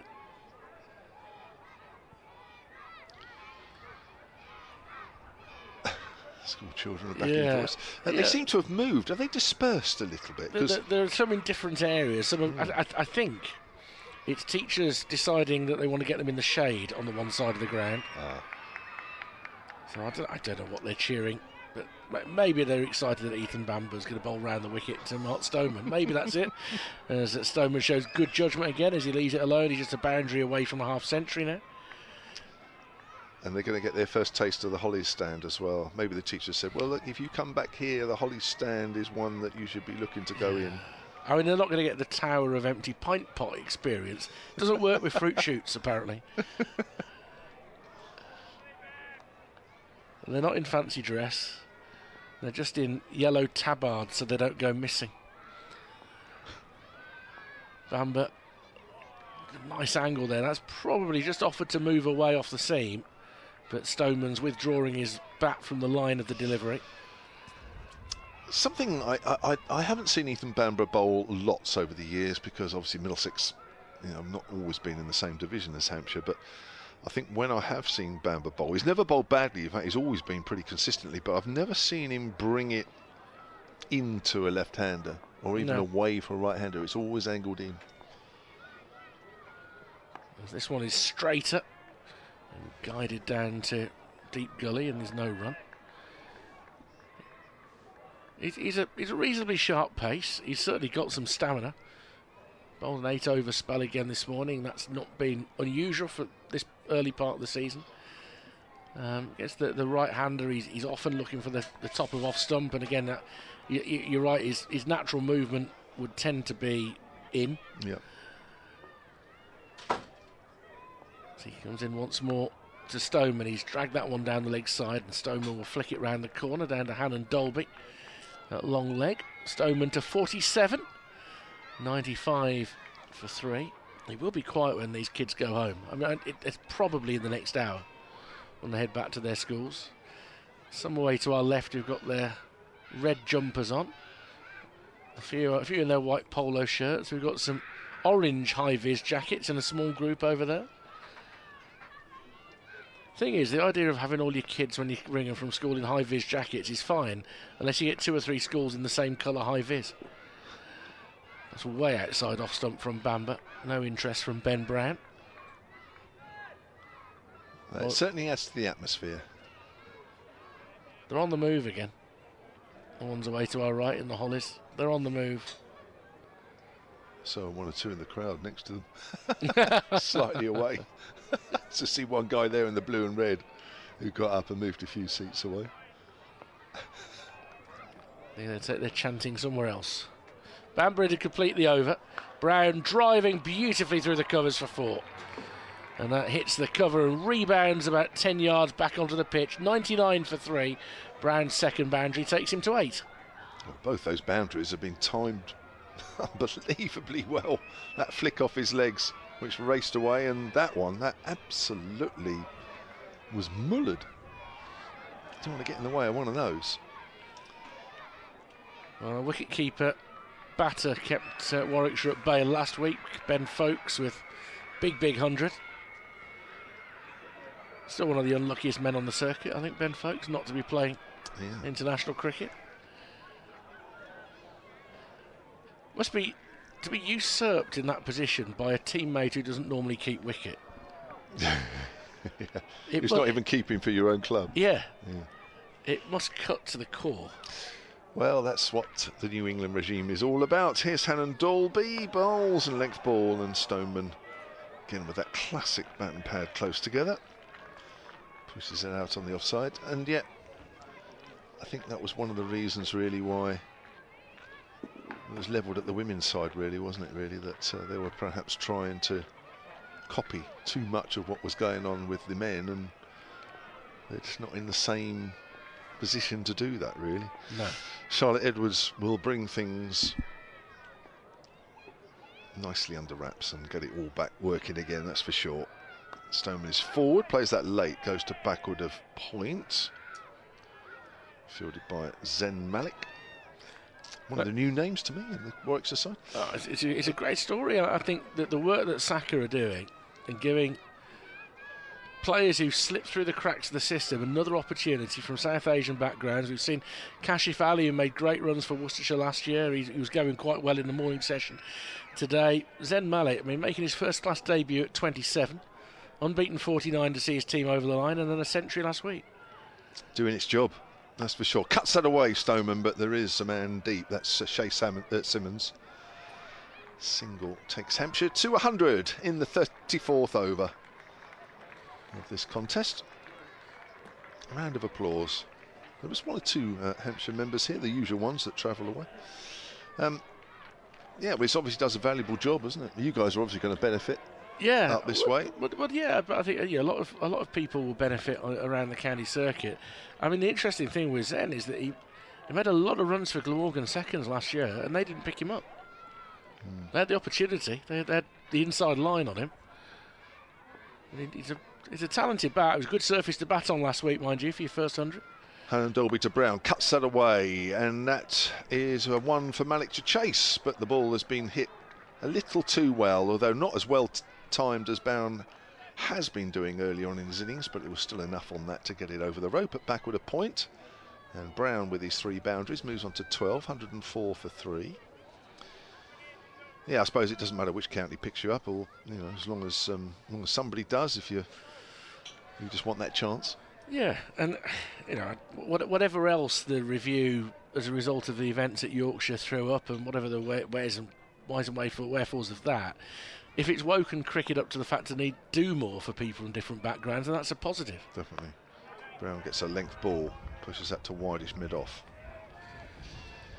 So, Zen Malik playing his 3rd match this year, made his debut this year, didn't he? Yeah, so 3 matches in a row he's played. He got in because of Sam Haynes' back problem at Yorkshire.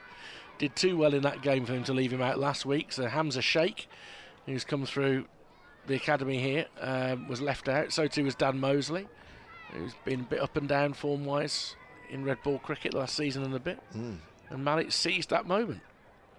Hannah Dolby from the City in bowls. Brown gets an outside edge. Malik dives, does well, just palms it away. Certainly stops, I don't think 4 runs, but stops what might have been 2 or 3. Keeps it down to a single. 105 for 3 at the end of that over, with Stoneman on 48. Couple short of a second half century of the season, and Ben Brown, the captain, on 13. Got an email here from Steve Jenkin, silentcricket@gmail.com. He says, I've only just been able to join you listening to the commentary and was a little surprised not to see either Ali or Felix Organ in the side for today. Albert in particular must be vulnerable, as he has been A, slow scoring, and B, has only got a few runs. Would like to see Orr get his chance of opening after scoring runs in the 2s. That's right, he's been scoring quite a few. Organ also needs a run in the side. Ethan Bamber begins a new over. Oh, and he's gone past the edge of Brown there. That looked like it might have kept a bit low. Looking at Brown's reaction to it, but it's certainly done a little bit off the seam as well. Yeah, still a bit there for the bowlers. Again, I did mention at the start, I think you'll find that I think you've only got to look at the fact that there's only 1 change in the Hampshire side after what happened at Trent Bridge last week. And I think that probably says that they don't want to panic after just 1 poor performance. Bamber advances. Brown cutting into the offside. He hit it probably more in front of square than he intended, and Sam Hayne with a good stop there. He's quite close in as a short cover. Good reactions from Hayne. Yeah, sorry, just going back to that, I think generally it was felt up until last week that it'd been a reasonably good start for Hampshire this season. It was difficult with no Vince and no Abbas, big run scorer and big wicket taker, and I think generally it was a good start. So I think Hampshire have just not panicked. Bamber outside off stump, and playing just inside the line was Brown. Keeps his head over his bat for a second or 2 after it's gone beyond him. Alex Trott has also emailed on the same subject, actually, silentcricket@gmail.com. Like to ask your opinion on Hampshire's selection, given Ali Orr has scored so well for the second 11. Can't see why Middleton is still playing, hasn't really scored much this season. A couple of other points there. Brown awaits, leaves a ball outside off stump. Ed Barnard is already doing some stretching. He says he thinks Gubbins should be promoted to open, with Stoneman or Ali Orr should be batting at 3. Well, this came up last year, and we were talking earlier about the perennial problem for Hampshire about opening batters, is that Nick Gubbins, as I understand it, would rather bat 3. I don't think he particularly wants to open the innings, and of course that's difficult then to force a player to do that. Ball left alone again outside off stump. Do you know what as well? I think number 3 is often a really tough place to fill in a batting order. So if somebody really wants to play there, then I don't see any reason to put pressure on them to move away. No, I agree.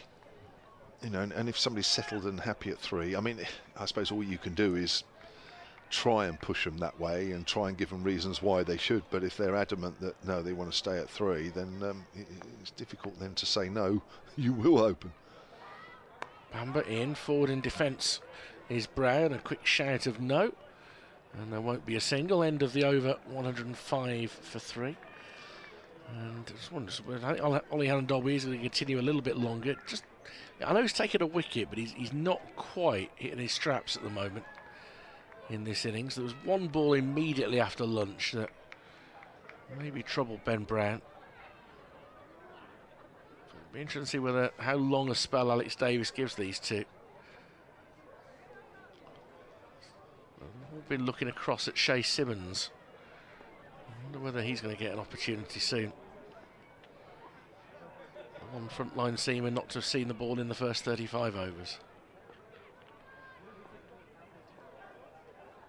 So Hannon-Dolby bowls. Does he get an edge, or is it the pad? It is an edge, and Stoneman is given out. He looks at the umpire, absolutely puzzled by that decision, but he has been given for 48. A ball that was going across him. I suspect that he thinks it's come off the pad, but either way, it's 105 for 4, and Ollie Hannon-Dolby has his second, and it looks on the replay like a fairly orthodox edge. It's difficult to tell, isn't it, really? But he never looked behind Stoneman.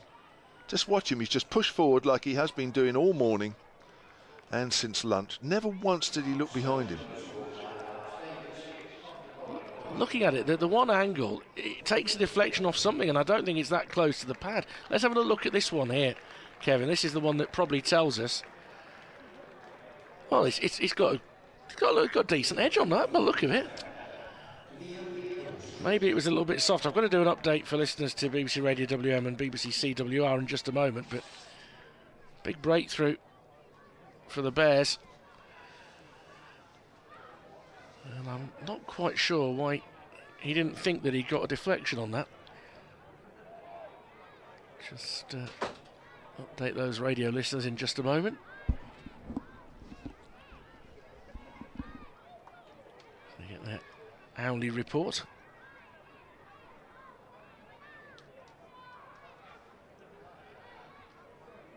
This is Richard Wilford at Edgbaston, where Warwickshire have just made an important breakthrough after lunch. Mark Stoneman, who'd held them at bay since the opening moments of the game, he's made 48. He's just nicked through to Alex Davis off the bowling of Ollie Hannon-Dolby. A second wicket for Hannon-Dolby today. Stoneman didn't approve of the decision. He didn't want to leave the crease, but the replay suggests that he's got a decent nick on that.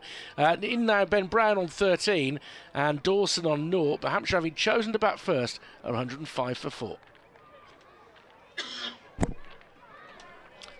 Yeah, it's just, the one angle, Kevin, just suggests that's a decent chunky edge. I mean, to be honest, I couldn't be 100% either way, but yeah, I mean, it carried all right. So, Hannon-Dolby to the new batsman, who is Dawson. I might as well finish this over now. We had to start it that way because of the report. But I can reveal, for Warwickshire supporters, by the way, that at the end of the month, Mr. Hannon-Dolby and myself are going to be reunited for the rebirth of the Bears Podblast, which we haven't done for a couple of years now. And it's going to be on the radio on a Thursday at 6 o'clock for 10 weeks. So really looking forward to chewing the cud with my mucker. And Dolby, as he bowls just back of a length and it goes through to the wicket-keeper. The Bears will supply some guests for us. We'll probably pre-record quite a few of them because it'll fit in with their schedule, but we're going to have an hour's cricket during the closed football season every Thursday at 6, which is nice. Doesn't do any harm, spread the message. Has there been a clamber of people saying we want it back? I mean, literally, we've had no letters, and I think it's just the feeling it's a good thing to do to accompany, particularly the coverage of the T20 Blast in the coming weeks. As he bowls just back of a length here, and Dawson fends it out into the offside, and there's no run. Well, anywhere that we end up talking cricket, and it'll be on BBC Sounds as well. Has to be a healthy thing for the sport. We certainly want to talk about the women's team as well. Had their ups and downs in them, but Emily Arlett getting into the England squad, which is that's a good success for them. And Dolby once more. That one angled in at Dawson, who punches it out into the offside. Yeah, runs some wickets for Arlett. She got 100, didn't she, earlier? Yeah, this season. She's a good cricketer. She hasn't got real pace, but she's very consistent, very accurate, quite tall as well, so gets that little bit of extra bounce. Yeah, she's got a new thing this year where she puts these discs down just behind the umpire, just as she goes from her run up to her action, as she changes, where her back foot lands. Yeah, that's something she's obviously been working on in the winter. Now has those discs out in the middle. And Dolby, that's a nice one, burst back of a length. Dawson forward to a ball that wasn't really there, and it's just done too much in the end. It's angled away from him and through to the wicketkeeper. Nice round of applause for Hannon Dolby. He's taken 2 of the 4 wickets to fall now, and Hampshire are 105 for 4. In a few moments' time, we will be rejoined by Dermot Reeve. He's now had the chicken and stir fry, I think, that he was keen to have. He's put a smile on his face. That's for sure. That's all you want your food to do. As long as it puts a smile on your face, you can't ask food to do any more than that, can you? You're asking too much if you want it to do more than that. Well, I don't know what else you could get out of it. No. Ethan Bamber to continue from the pavilion end.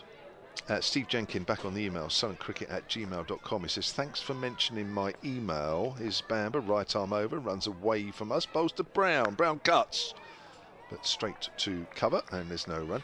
You said Hampshire didn't want to panic, hence only 1 change. That was Turner for Baker, but it's our batting that is letting the side down. Only 4 batting points so far this season, second worst in the championship to Worcestershire, who are bottom of the league. Yeah, well, that's right, but not panicking, it doesn't mean that several players or 1 or 2 players aren't under pressure, and it could well be that maybe after this game things might change for the home game against Sussex. Who knows? I know 1 or 2 people thought there might have been 1 or 2 more changes for this game, and I might have been one of those if I'm honest, but I don't think you can disagree with what's coming out of the Hampshire camp. They were really good last year, of course, finishing second. We mustn't forget that. And they did start the season pretty well. There's Bamber bowls. Brown plays and misses. That's another one of those that every now and then just kicks off the surface. Yeah. And goes through to Alex Davis at a pretty decent pace. Would, Kev, there have been any thought when it was announced that James Vince wasn't going to play championship cricket this year, and you're losing, let's say you're losing 1,000 runs. Well, you are. Let's say you're losing 1,000 You can say runs. more than that. You can say definitely. Yeah, somewhere between 900 and 1,300 runs. Would there have been a thought of bringing an overseas bat? I'm sure there was, as Brown pushes out towards mid-wicket. So here's the thing. So when they learnt that James Vince wasn't going to be playing red ball cricket, they had options. As I understand it, I'm probably not relaying this word for word, but this is the general all-round thought as I see it. In that they have some good youngsters at the club. They have Tom Prest. They have Ali Orr. They have Fletcher Middleton, as Bamber comes in, who's missed the cut there, as Ben Brown, and Toby Albert. Now, for how long do you say, well, look, we've got James Vince here that's doing all the job, doing all the work for us, basically. Let's let these youngsters step up. Let's see if they can. Who's going to step up here and is going to grasp the chance and actually come out of James Vince's shadows and say, look at me, here I am. I'm your new James Vince. I've replaced him. And ideally you want a couple of players to be doing that as Bamber bowls. Brown drives pleasantly up to mid-off but no run. And it's now down to them to show that they are going to take the chance. Now, it's still relatively early season, I guess. It's only 6 matches into 14. Sorry, you're going, aren't you? So I'm listening. I'm listening. You've had enough already. It's a bit worried that others may think the same as you, because Richard's going. And so there's that. And you've got to find out at some point that whether they're good enough or not. So that was the thinking. Spamber bowls. And that's a length ball to Brown. And that's pushed out into the offside end of the over. Brown has 13. Dawson yet to get off the mark, having faced 5. 105 for 4. And the same with the bowling, really. Brad Wheeler, I know he's had a few injury problems, but he has been very much more out than in. So do you give him a full season and say, look, let's really see what you can do? So that's a lot of the thinking on that. So I guess what we're doing now is we're finding out who actually can really play and who is probably not going to kick on. And I'm sure, Dermot, you found a lot of that when you were captain of Warwickshire. You find out a lot about the players, who's really up for the challenge and who isn't. Yeah, and it's very tough on a young fella who comes in who doesn't just play well straight away. To stick with him for half a dozen or a dozen games. Here's Hannah Dolby from the city end. Dawson flicks that away, down to fine leg. That's another shot which goes very fine, of which there are no fielders in that particular area, because once it's hit, it goes very quickly. 109 for 4, Dawson off the mark. You're right, because some players mature quicker than others, and you have to take that into account, don't you? Yeah, I mean, there's lots to analyse and take into account as a coach or as a cricket manager, selectors. Identifying, right, this is the fella we believe and we think he's got the best technique, or of our young group. Why has he? Be able to believe in your decision that this is the guy. For me back in the day, it might be, say, playing young Dominic Ostler. Yeah. Oh, I remember him, yes. Dawson drives out into the covers, no run. Dominic Ostler, yes. I've seen him up until fairly recently, because he was on the coaching staff of the Central Sparks. Yeah, looking after the ladies. Bumped into him a couple of times, and had a nice little chat with him. Good lad. But yeah, and that's the thing, and that's where Hampshire are at the moment, really, just trying to find out who of these youngsters are worth persevering with, and one or two others that you think, well, you need to go away a little bit more yet and work on your game before coming back.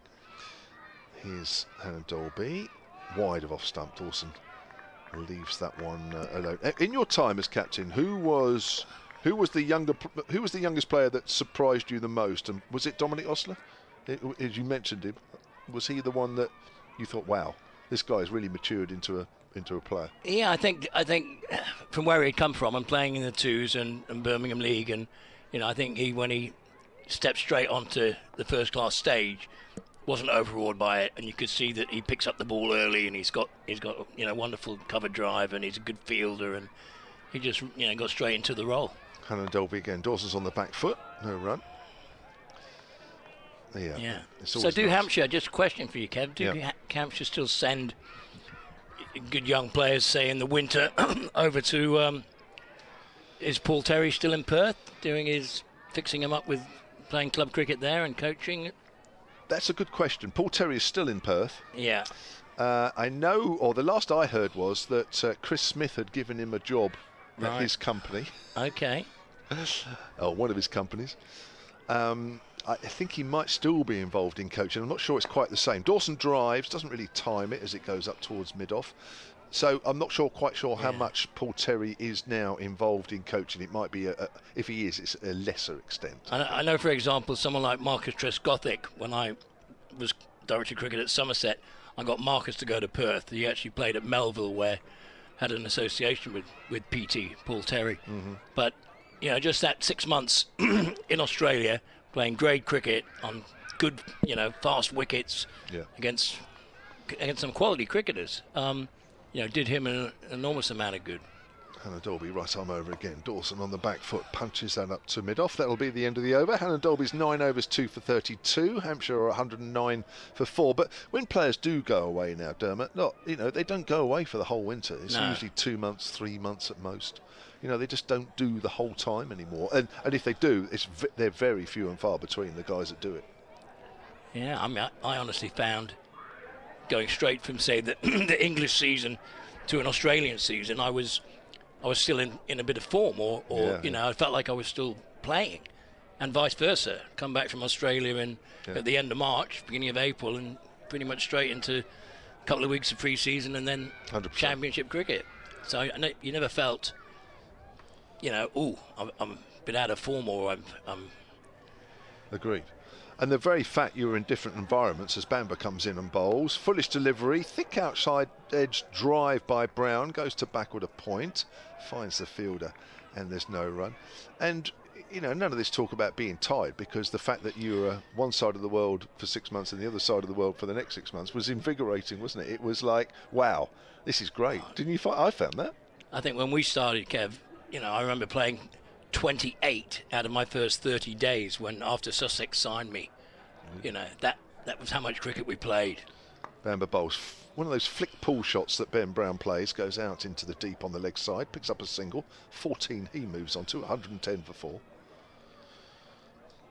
100%. I mean, it's I suppose you did need a week or 10 days between seasons just to have a little bit of a time away from it, but none of this talk about being tired, wasn't it? Yeah, I mean, the philosophy these days is bowling loads for the bowlers, and how you can't, you bowled enough overs today and we'll keep you fresh and you're going to peak. And in my time and our time, it was you go out there, and if you've got to bowl 30 overs and 180 balls today, and that's your job, you do it. That's and, right. No excuses. And I actually, shouldn't think there were any under you. It's going to help your rhythm for the next game. I bet there was no excuses under you, Dermot. Here comes Bamber.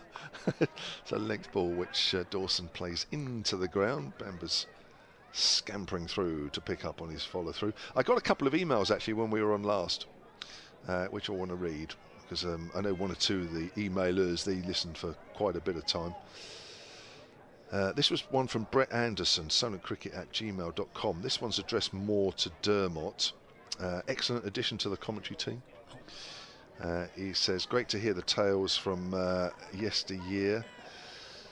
Whilst a Hampshire member, I love watching Dermot's Warwickshire team. It's a pleasant drive from Dawson, which is well fielded in the covers. I won't mention any sponsors. Some of the competitions that he watched when the days when it was on BBC TV. My word, that is a long time.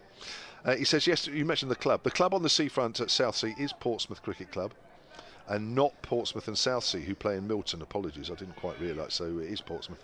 My son plays for the under-11s there, says Brett, and I have no doubt would benefit from Dermot's wisdom and experience. If you're at a loose end on a Monday night, it's played inside the line there as the ball bounces through to Alex Davis. If you're a loose end on Monday night, they're a very friendly club, and I have no doubt you'd be very welcome any time.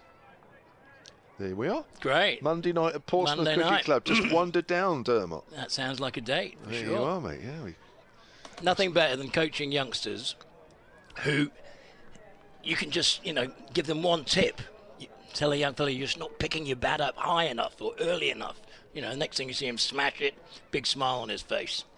Bamber in, left alone by Dawson, through to keeper Alex Davis. Bamber's 13 overs, none for 24. Hampshire 110 for 4. They've lost just that one wicket since lunch at 20 minutes to be exact after the start of the afternoon session. Mark Stoneman caught behind of Ali Hannon Dolby for 48 of 106 deliveries. It seems to me, Kev, that since lunch there's been a little bit more movement off the pitch.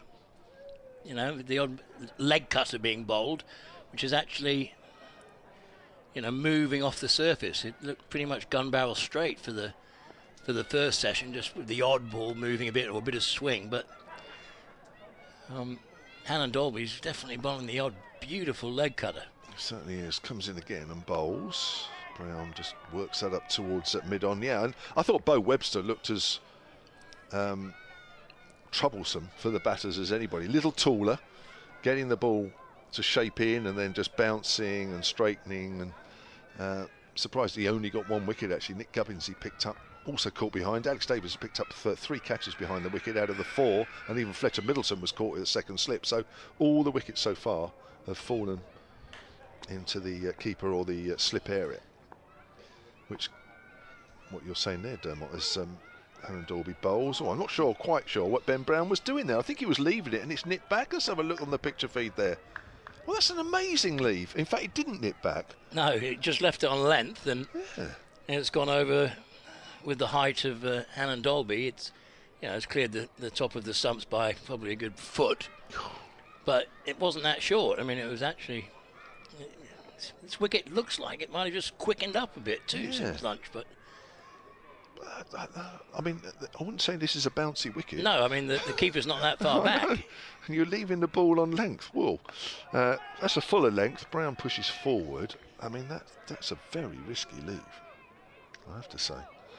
As whilst it looks good and was good. Yeah, another day that just cannons into the top of the stumps and he knocks your bails off and you think that was too full to leave. Yeah.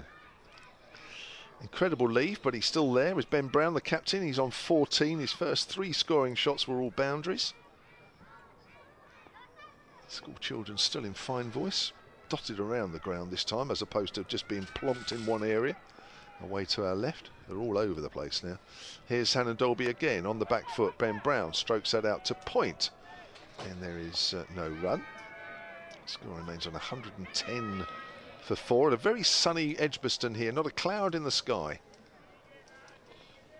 and that's been the case for the length of the duration of this game so far. Hampshire winning the toss this morning, had to bat first really. I know there's a little bit more grass on this wicket than there was last week against Surrey, but really with the sun out you had to bat first. I don't think there was too many other options, even though the ball has given, or the wicket has given a little help to the bowlers. Brown strokes that nicely off the back foot, finds the gap through point. Malik is after it, and that ball is going to win that race. And he's a very fast outfield here, as you'd expect with all the fine weather that we've been having. Yes, even in Birmingham. Yeah, it was a fantastic shot, a little bit short from Hannon Dolby, and Brown's he's got quite what I'd regard as a very modern sort of stance, and he's orthodox. He holds his bat up high and he just holds it up there and keeps it up there, so he's got plenty of time when the ball comes down. He hasn't got to worry about having a pick up or a back lift or time it. He just does a little stoop, get on the balls of his feet. He's a very fine player with a tremendous record. Yeah, averages 39 career, as Brown gets one a little straighter this time, works that to mid-wicket, end of the over, 114 for 4. Played the majority of his cricket at Sussex, of course, 157 matches before he moved along the south coast. Picked up the captaincy this winter, the red ball captaincy, because of the James Vince situation. He averaged 40 at Sussex, but averages 35 for Hampshire, so a slight dip, but still pretty healthy, mid-30s for a keeper. Yeah, absolutely. Still pretty good. Really good. And what he's got to believe is that still the best is still to come from him. No reason. Yeah, 36 years of age. His age, that the next few years, if he keeps himself fit, batting should get easier as mentally you suddenly cope with the game so much better. Ethan Bamber to continue from the pavilion end. Right arm over, comes in, bowls to Dawson. Dawson's forward. He's going to take a quick single out to point. Throw will come in at the bowler's end. Dawson's well past the stumps by the time the ball comes in from young Zen Malik. I'll say young Zen Malik, he's 27, but I'm saying young because, of course, he's still in the early throes of a first-class career. Not because of how old he is. 115 for 4 now. Kevin James and Dermot Reeve with you. I also got an email in about a possible function from you, Dermot, which I'll mention to you off air. Right. If you're still doing those sort of things. Absolutely. The more work, the better, if I can get some. Okay, I'll pass that on to you a bit later. That's turned away on the leg side. Apparently it was a place where you'd done one before. Right. And now they've heard you. Nice to get a booking so soon after Christmas.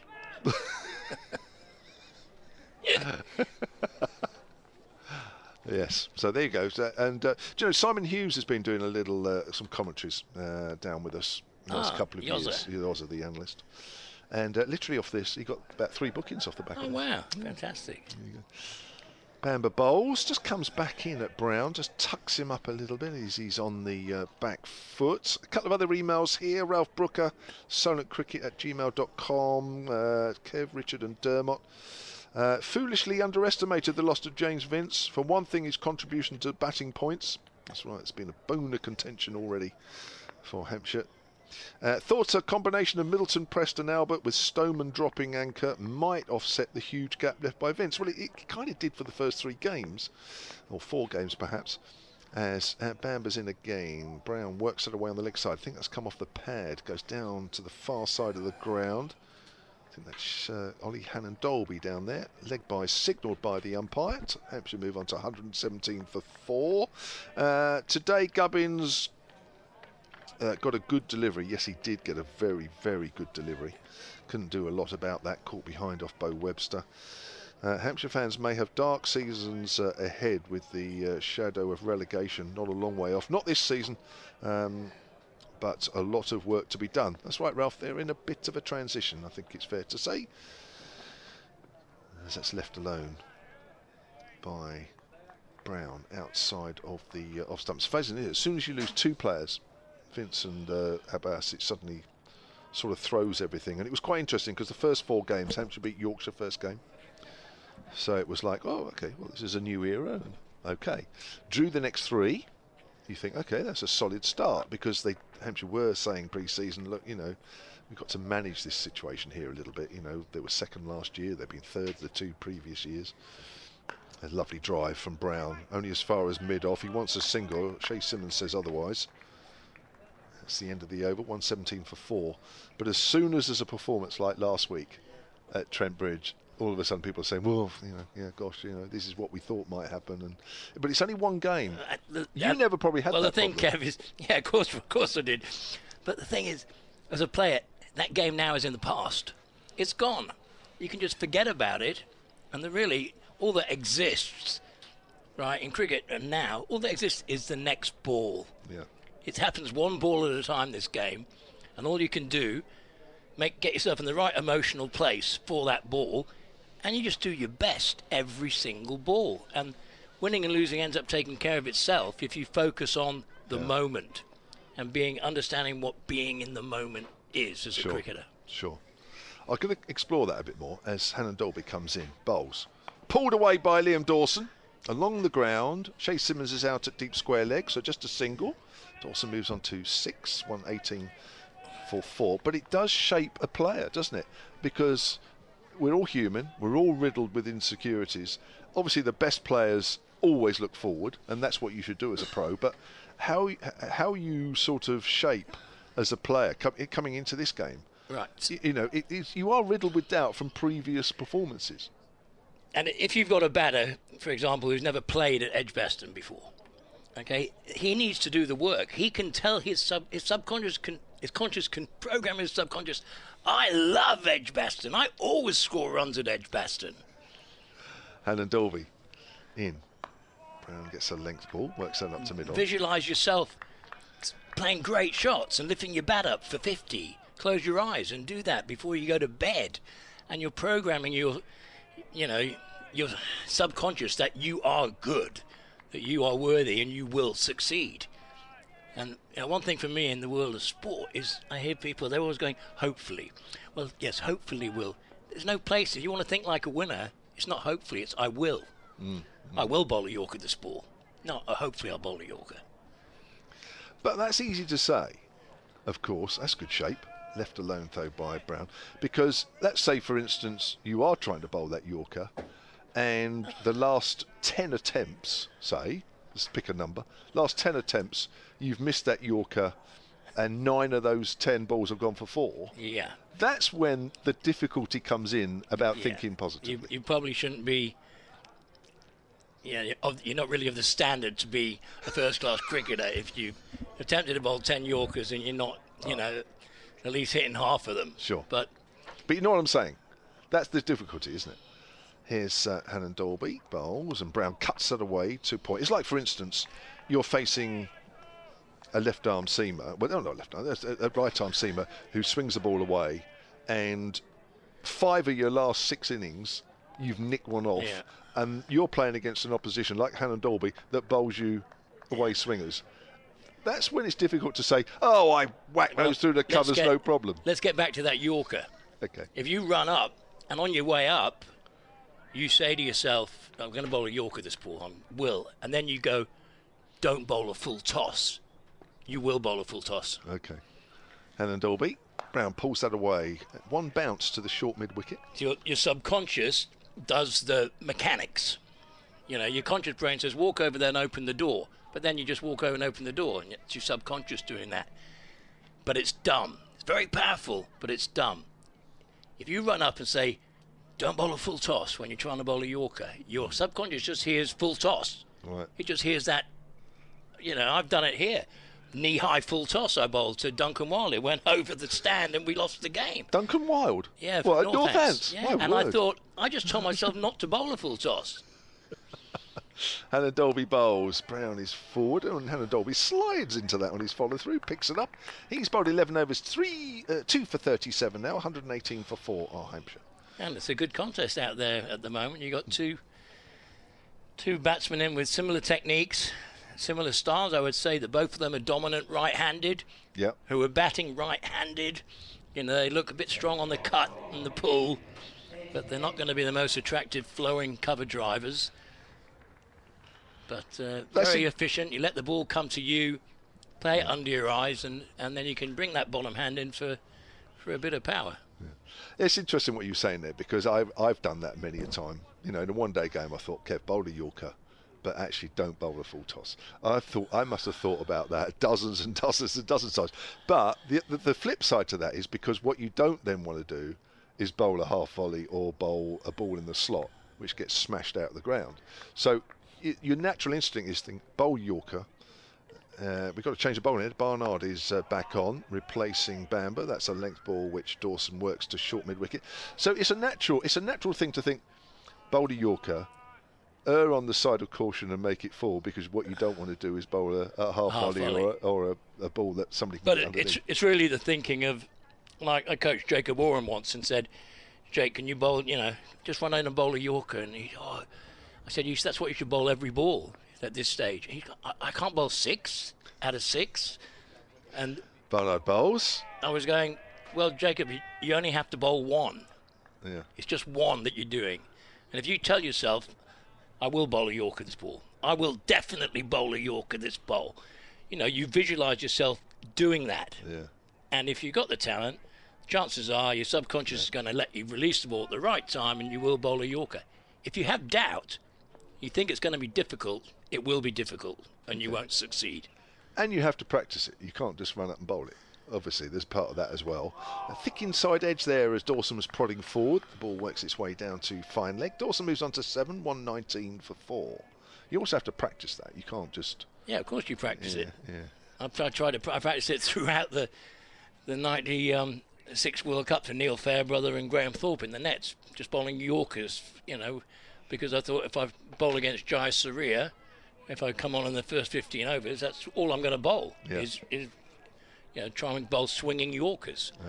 And have a man out deep cover and a man out at deep square. But that's my plan, because if I bowl length, he'll just whack me, because he wants me to bowl length. Barnard over the wicket, bowls, cut away by Browns, going for 4. Almost looked too close to him actually, but he still managed to find the angle. Came down it with a horizontal bat. 4 runs. Brown takes him on to 22. 123 for 4. Well, he's got that stature that he can make a ball that's just short of a good length into something short enough to cut, because, you know, he's a dominant right-hander, bats up nice and high, but because of his size, he should pick up length quickly, and some of the best players that they've ever been have been short. Barnard again, fuller delivery this time, and that's pushed up to mid-off by Brown.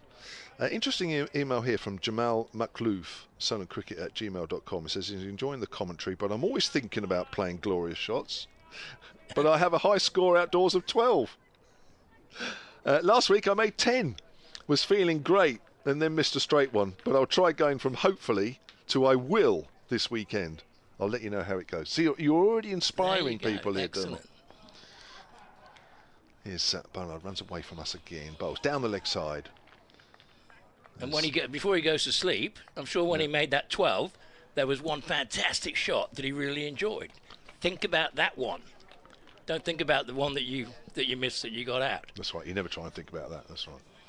Never think about the negatives. Always try and think the positives. But yeah, sometimes it's easier said than done, especially when you come into matches and, as I say, have a poor run of form and what have you. That's when it gets tough. That's when it's very tough to think positively. Yeah, I mean, I think that in the past, football teams turned up to Old Trafford, and just to name Old Trafford and Man United, some of the players would have thought this is going to be difficult. If you've got 4 of your 11 team taking the field thinking this game today will be difficult, you're going to struggle to win. Yeah. Hang on, it's 11 humans against 11 humans. Yeah. It's equal. We're all equal. Forget the history. Sure. It's just 11 men against 11 men. We've got every right to beat them. But when you're 3-0 down in 10 minutes, that's when there's a test. Here's Hannon Dolby. Oh, Dawson plays and misses. That's a beauty. Hannon Dolby's produced that on several occasions. Oh, look at the shape on that. Yeah. Pitched. Was that late swing or was that a leg cutter? Bit of both, wasn't it? Yeah. I mean, I was trying to look. He comes from really high, and occasionally he comes down the left side of the ball, and he gets that motion of a leg cutter. But that one, I think, was a seam up, and it just swung late and then bounced. But he does bowl the odd, jaffer, as they say, and unplayable ball with his height and his pace. I've always said about this guy that he's got a great wrist position because he's quite open-chested when he's bowling. Here he is again, bowls. Again, that's just nipped away, but it's a little wider this time. But we watch him bowl. He's very open chest, very square on. So the wrist and his fingers. Well, yeah, Malcolm Marshall swung it away. You know, Malcolm was open, and if you get your wrist in the right place, it doesn't really matter. Yeah, it's not easy to do, is it, when you're that open-chested? Well, if you then want to bowl an in-swinger, and someone teaches you to get your fingers over the top of the ball and lock your wrist in, that was a big tip that was given to me that helped. Okay. Hannon Dolby bowls. Dawson leaves that one alone, a little closer to the off stump. But, yeah. So what did you do for the one that goes in? You used to...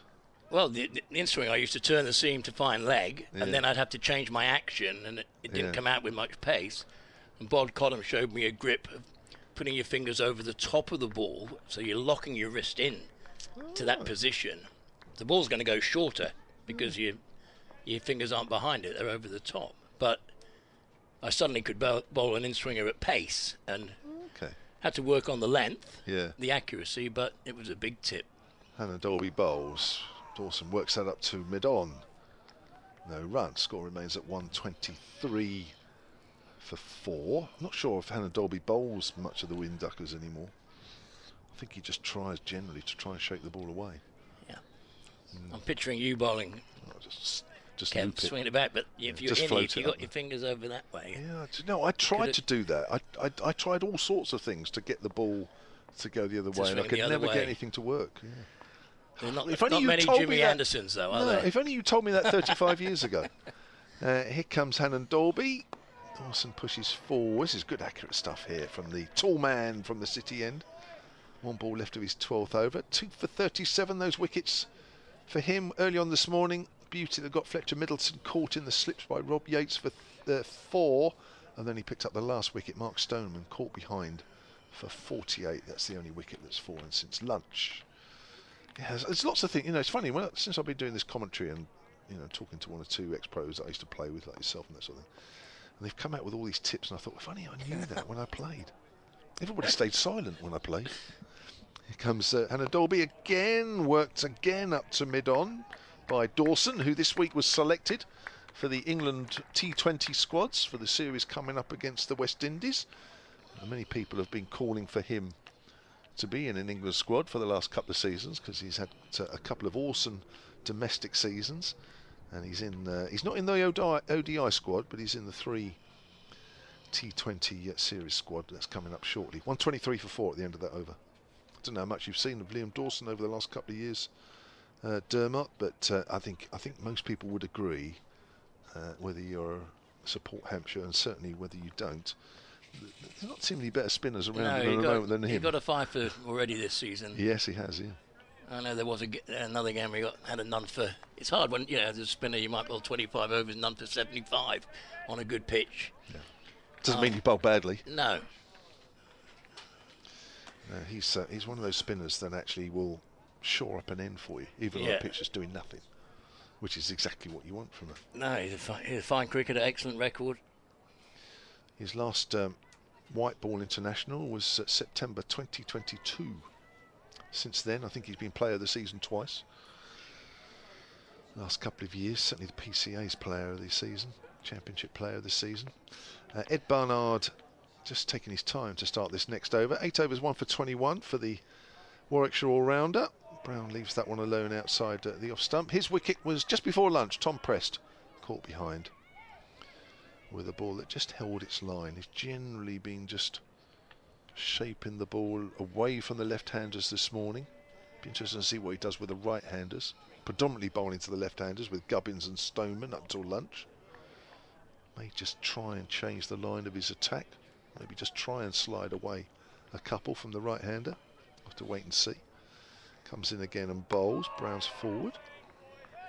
Yeah, well, the field he's got would suggest that he's going to try and take the ball away. He's got two slips and a gully, but because he's got the offside sweeper, it allows him to bowl that fuller ball that swings out. And if you get driven, well, they might only get a one, but that's likely to be the ball that gets the wicket. So you set a slightly more defensive field, but it allows you to bowl in a more attacking way. And of course, he's got an extra cover in the mid-off. Barnard in again. Cut away, Brown. Doesn't quite time it. Goes to backward a point. No run. So that field to you is telling you he's looking to shake the ball away from the right-hander. Yeah, or he should be. But he might just have put Simmons out there on the offside boundary because Brown's a good cutter of the ball. Yeah. And he doesn't want to go for four. Sure. But with this field, he can swing it out. And bowl the odd half volley, and that's going to get you a wicket. Comes in again and bowls and gets another ball, which is straight. Brown pushing forward there, because that's another thing, isn't it? When you walk up to bat and you look around the field, you think, this guy's trying to do this. That gives away the field gives away a lot of what a bowler's trying to do. That does help sometimes. I think he's got the deep square out on the leg side because he also knows Brown's quick onto the short ball. So yeah, but you're right, it's a fairly defensive field, isn't it, to have a deep cover and a deep 123 for 4 it is. Yeah, it is. Two slips, no gully. Barnard is in and Brown just guides that to backward a point. Barnard perhaps thinking that Brown perhaps played a little way away from his body, just stands there and just looks back at the batter as if to say maybe on another occasion. If he bowls a good line here and backs himself to bowl a good line, the ball is more likely to go to third man than fine leg, isn't it? Yeah. Brown. Yeah. So I know he's got a 6-3 offside. He could go to a 7-2 and actually have that third man, have that cover, or have another catcher in there about fifth slip. But that puts him under pressure a little bit, doesn't it? That puts the bowler under pressure then. Brown's on the back foot, finds the gap just in front of point. There is that man out deep. That's Shea Simmons. End of the over. 124 for 4. I think there's a change here. I think you're staying on Dermot. Righto. With more analysis. And then Richard Wilford is going to join Dermot Reeve. Brown's on 23 from 51 deliveries and Dawson is 7 from 26. And they're both playing very comfortably at the minute. The odd ball is still doing a little bit. And Warwickshire are bowling tidy lines and lengths, and I think they're going to possibly to their big Australian again to have a trundle from the city end, the Birmingham end. You got it. Good 7 over spell that from Ollie Hannon Dolby. Got the 1 wicket default since lunch. That of Mark Stoneman for 48. But interesting still now. 45 overs in. almost halfway through the day. Still no sign of Shay Simmons. I think we will see come in with the older ball at some point. And still, again, when the ball is a bit softer, we'll probably see the leg spinner as well of Tazim Ali. Well, Webster bowled well before lunch, Dermot, so it'll be a test. Don't think there's much lateral movement by this point, though, as the ball gets older. No, it's a big strength to the Warwickshire side that they've got two all-rounders, two fellas who can get big scores when they bat in Webster and Barnard, but they can also, keep it tight, take a few wickets. In essence, perhaps doing the job of two cricketers. A perfectly functional off-break bowler in Rob Yates is at the top of the order, a wicket-keeper who also bats at the top of the order. That's a versatility that you certainly need. Webster's first ball is straight, and Brown is a big step forward and pats it back down the track. And there's no run. So much of the success that you had here at Warwickshire as a player came with very versatile players. Sometimes you could move up and down the order. Like Sir Graham Welsh, who found himself batting sometimes even as an opener. Paul Smith opening with Andy Moles, just that versatility.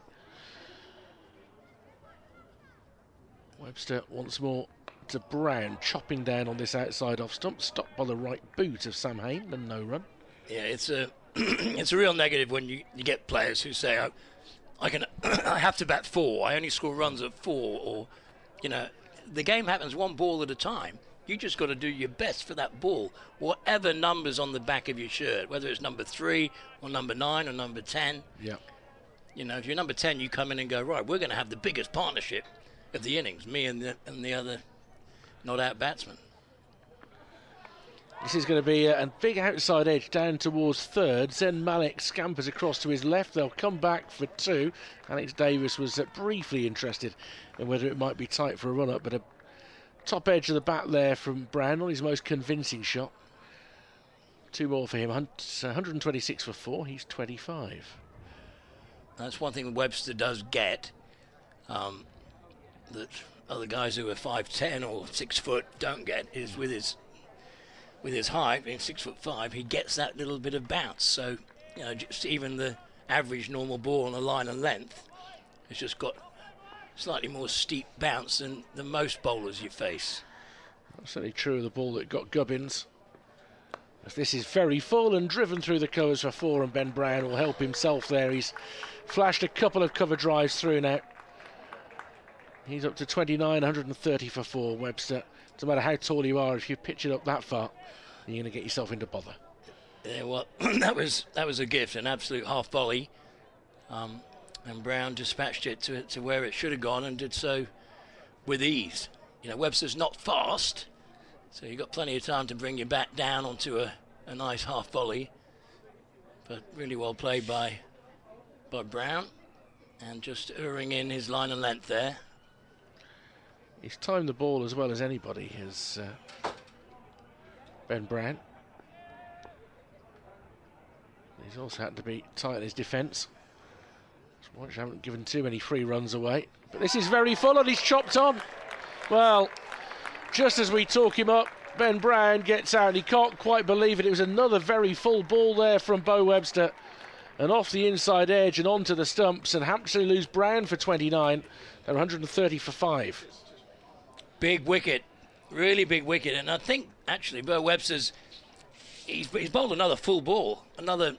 perhaps half volley, but I think he bowled it a little bit slower. I think it came out a little bit slower, and Brown was through the shot, trying to hit it through the covers. He was through the shot early and got an inside edge back onto his stumps. So the big breakthrough. It was loose from Brown. You could say he was trying to hit it too hard.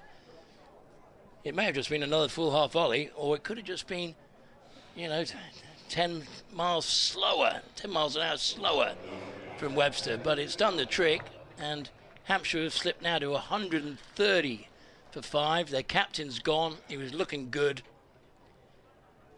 and Warwickshire will have high hopes now of trying to run through these, get these last 5 wickets for less than it's cost them for the first 5, and they could bowl out Hampshire for 200 here.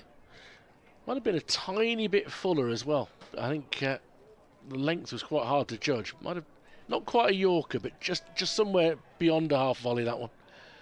But in comes Toby Albert, who's a very talented young batter. Kevin was talking earlier about a century he made against Surrey last year in a victory that showed his potential, but he's a bit short of runs.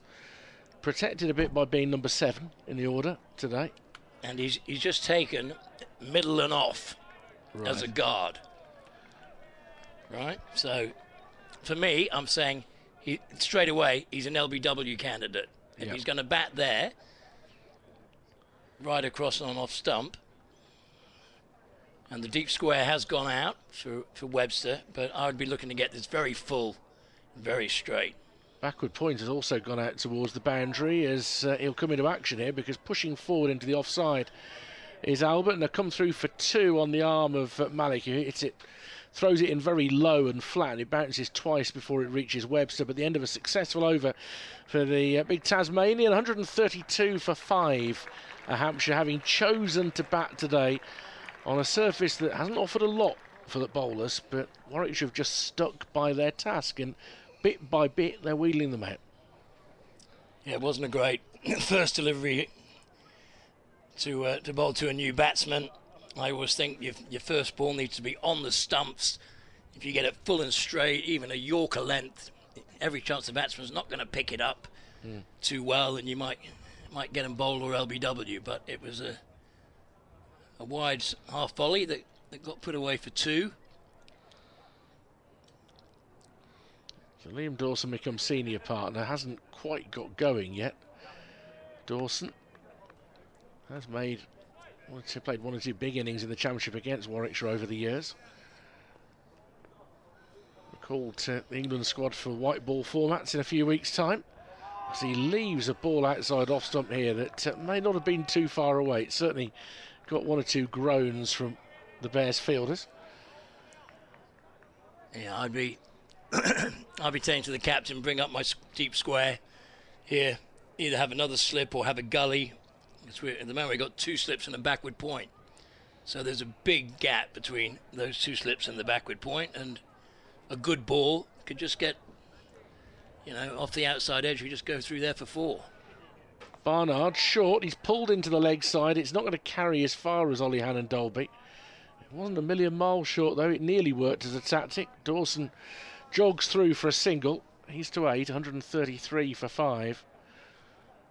Well, unless he's got a weakness of hooking or pulling the ball up and in the air, that's not really the tactic at the moment that Barnard should be employing to get a wicket. There's enough happening still off a good line and length. So, just keep bowling your dots. And to the new batsman, Albert, the deep square has come up and we have a 3rd slip. It might have been a drag down, that one, from Barnard. Who's in, and that one, well, that has come back almost as it reached the batsman, and in the end Davis has to dive down the leg side. It's passed off stump, but Ed Barnard is getting a little bit more lateral movement than anybody else out there. Yeah, snip back like an off break. And it wasn't the in-swinger, it was just a seam-up delivery. And if you flick your wrist at the right time, and you catch the seam of the ball, and there's a bit of grass, you will find movement.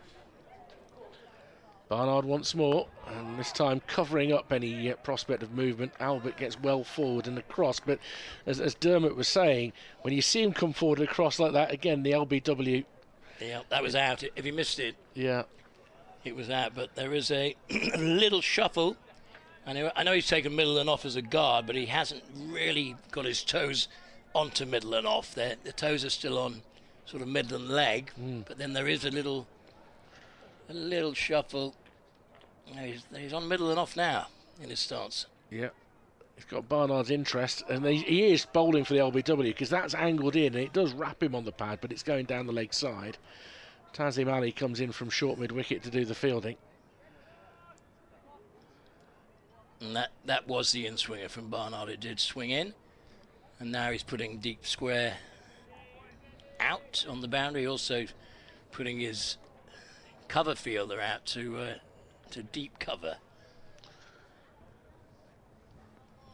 Just a fundamentally sound cricketer in every aspect, Ed Barnard, as he comes in once more to bowl to Albert, and it's left alone outside off stump. That's good judgment again. 133 for 5 at the end of the over. I just wanted a quick mention, actually. Ed Barnard reminds me, because he was with many of his former Worcestershire teammates on Wednesday at the funeral and wake for a tremendous journalist who worked in both football and cricket, had worked in the press box at Worcestershire for 30-40 years, but John Curtis was laid to rest on Wednesday, and Ed was amongst many people there.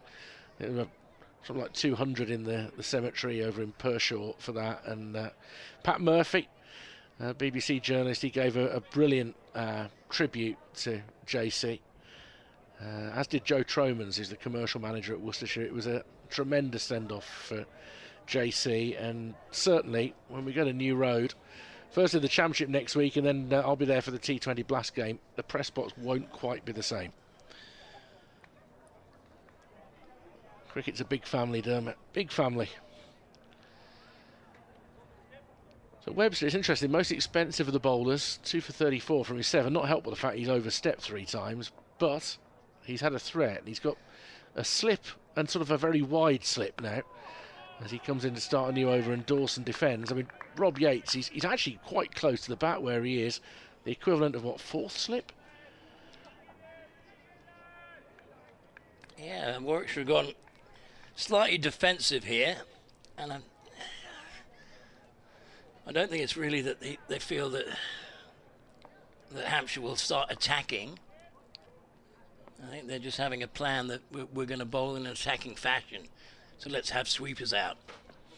Dawson cutting a short wide ball. They only get a single for it though, because he's put it into the area of the field where Malik is fielding, and it's interesting, he was probably 4/5 of the way back, but it is such a long boundary on that side.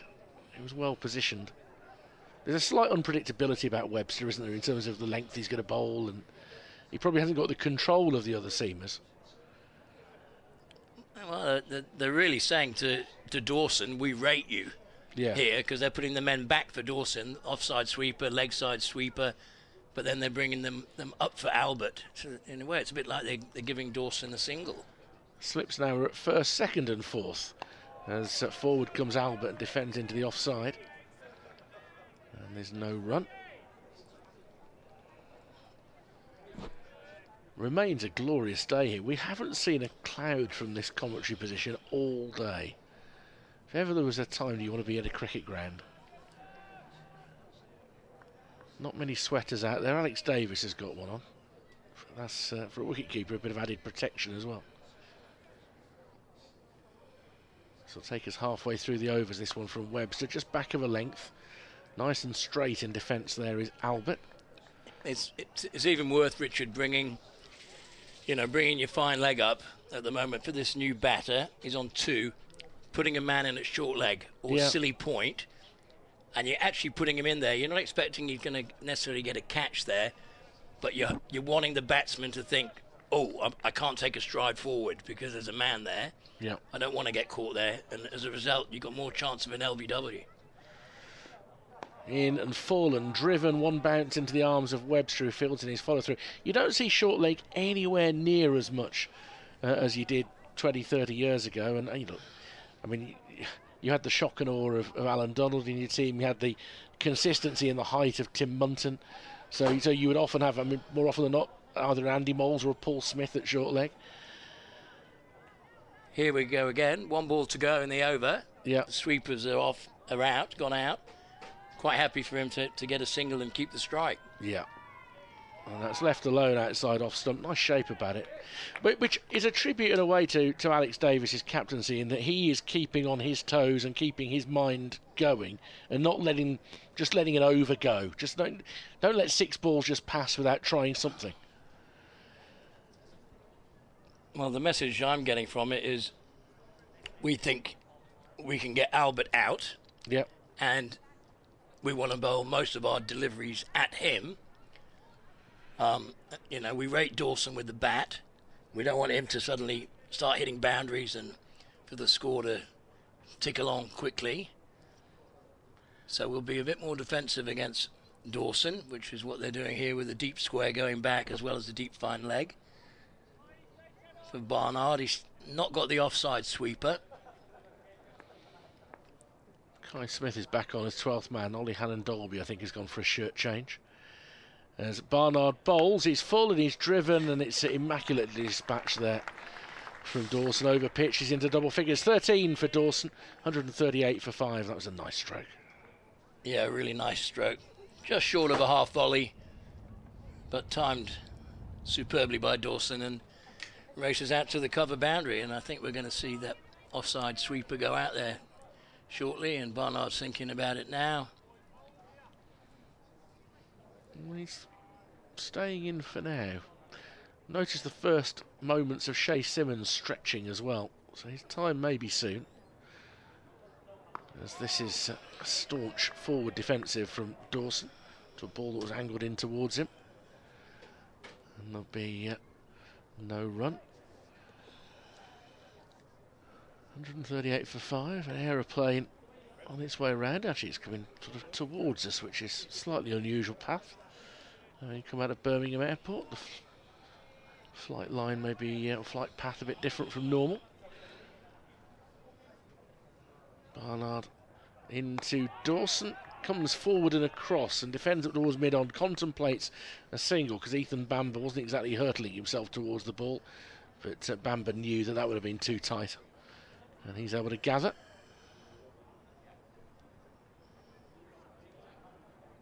Takes discipline, doesn't it, in a long day in the field, just to stay alert, stay on your toes. Try and win every session. Try and win every ball. Yeah. Barnard approaches, clip to the leg side, but Webster is there quickly with bright red soles to his shoes. And there's no run. Not much breeze either. The Warwickshire flag at the far end isn't staying in one direction. Hampshire flag isn't. Oh, that's disappointing. It's disappointing. We had the Surrey flag up last week. Usually scorers have to deliver them, don't they? I think that's normally the idea. Hopefully it'll appear tomorrow. This is just back of a length and guided to the left of Sam Hain in the covers, so he'll pick up and allow a single. 139 for 5. Now they've got to try and make the most of just one ball to Albert. He's looking a little weary, Barnard, isn't he? Walking back to his mark. Very competitive cricketer. Yeah. Give his all every single ball, but it is warm out there. He's into his 11th over. 3 slips in place. Albert is on strike. Barnard in to complete the over, and he's forward nicely and covers that one up. Albert, end of the over. I've got an update to do in about 30 seconds time, so we'll just stay with me for a second. Taz Ali is still swinging his arm through, hoping to get a bowl soon. We'll see when that moment comes. Hannon-Dolby is back on the pitch, so Kai Smith will back onto drinks running duties, and Bo Webster will be continuing from the Birmingham end for what will be his 9th over of the day. 2 important wickets for him, which will relate to listeners of BBC WM and BBC CWR in a moment. And the clock ticks over to 3 minutes past.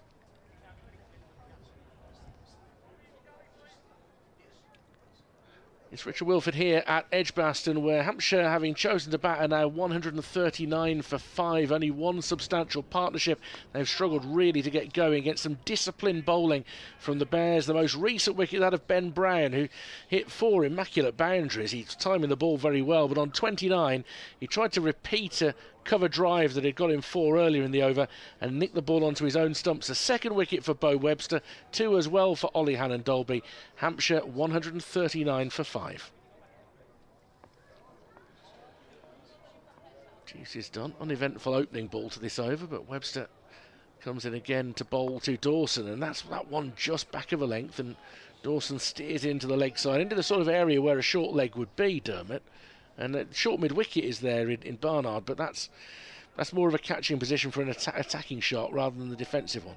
Yeah, and Webster's got the height to get a bit of bounce and catch you sometimes a bit unawares and bring, say, a short leg into play.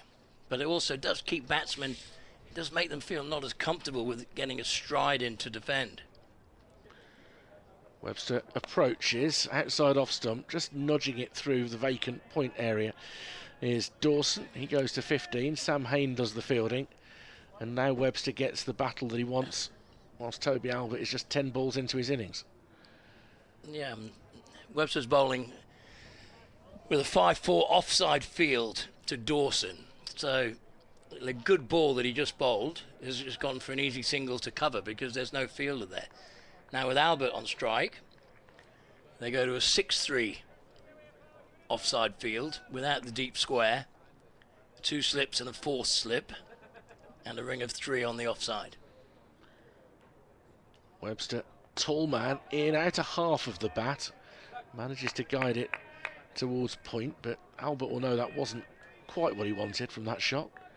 Yeah, there's nothing worse as a bowler when if you bowl a good ball and it goes for a run.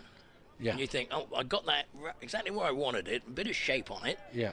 And they get a defensive shot and it just gets the outside part of the bat and rolls to cover. You know, and to Dawson, that's a single at the moment. Yeah. So I don't know for why. Albert, it's much more of a tight ring. Yeah. And he will actually get one this time because he's forced Malik back. There was a hesitation in the run there from Albert, but at the danger end, Dawson had gone from the start. He knew that he was going to make it home. Albert goes to 3, 141 for 5. Let's see if they go back to that slightly more defensive field. Well, Malik's not going as far back, not at the moment anyway, but they have taken one of the slips out. Hain is added to the mix in the covers. It becomes a 5-4 split for Dawson. 5 on the offside. And Webster's just asked the captain to bring up deep square to square leg to stop the single. It's the final ball of the over, and it's full, and it wraps Dawson on the pad as he tried to flick it through square leg. And the appeal was not a lingering one, and it was turned down by umpire Debenham. End of the over, 141 for 5. Yeah, comfortably missing leg stump. But did look like Dawson, who was on strike, had just fallen over slightly. His head had just gone slightly to the offside and trying to work the ball off his pads, missed it, and it was missing the leg stump. But this is something I've been looking forward to. And he's finally coming on to bowl. So yes, it is the Young lively, Simmons. the lively pace of Shea Simmons coming into the attack for the 51st over. And this is a way they have used him at times when the ball is a bit older and a bit softer, the added pace and a little bit of shock and awe, potentially. He bowled very, very well on an unreceptive surface against Surrey last week. And in he comes and he bowls outside off stump, left alone by Albert. But you can hear the enthusiasm from his teammates and the members as well. Just that little bit of extra pace that we haven't seen yet today.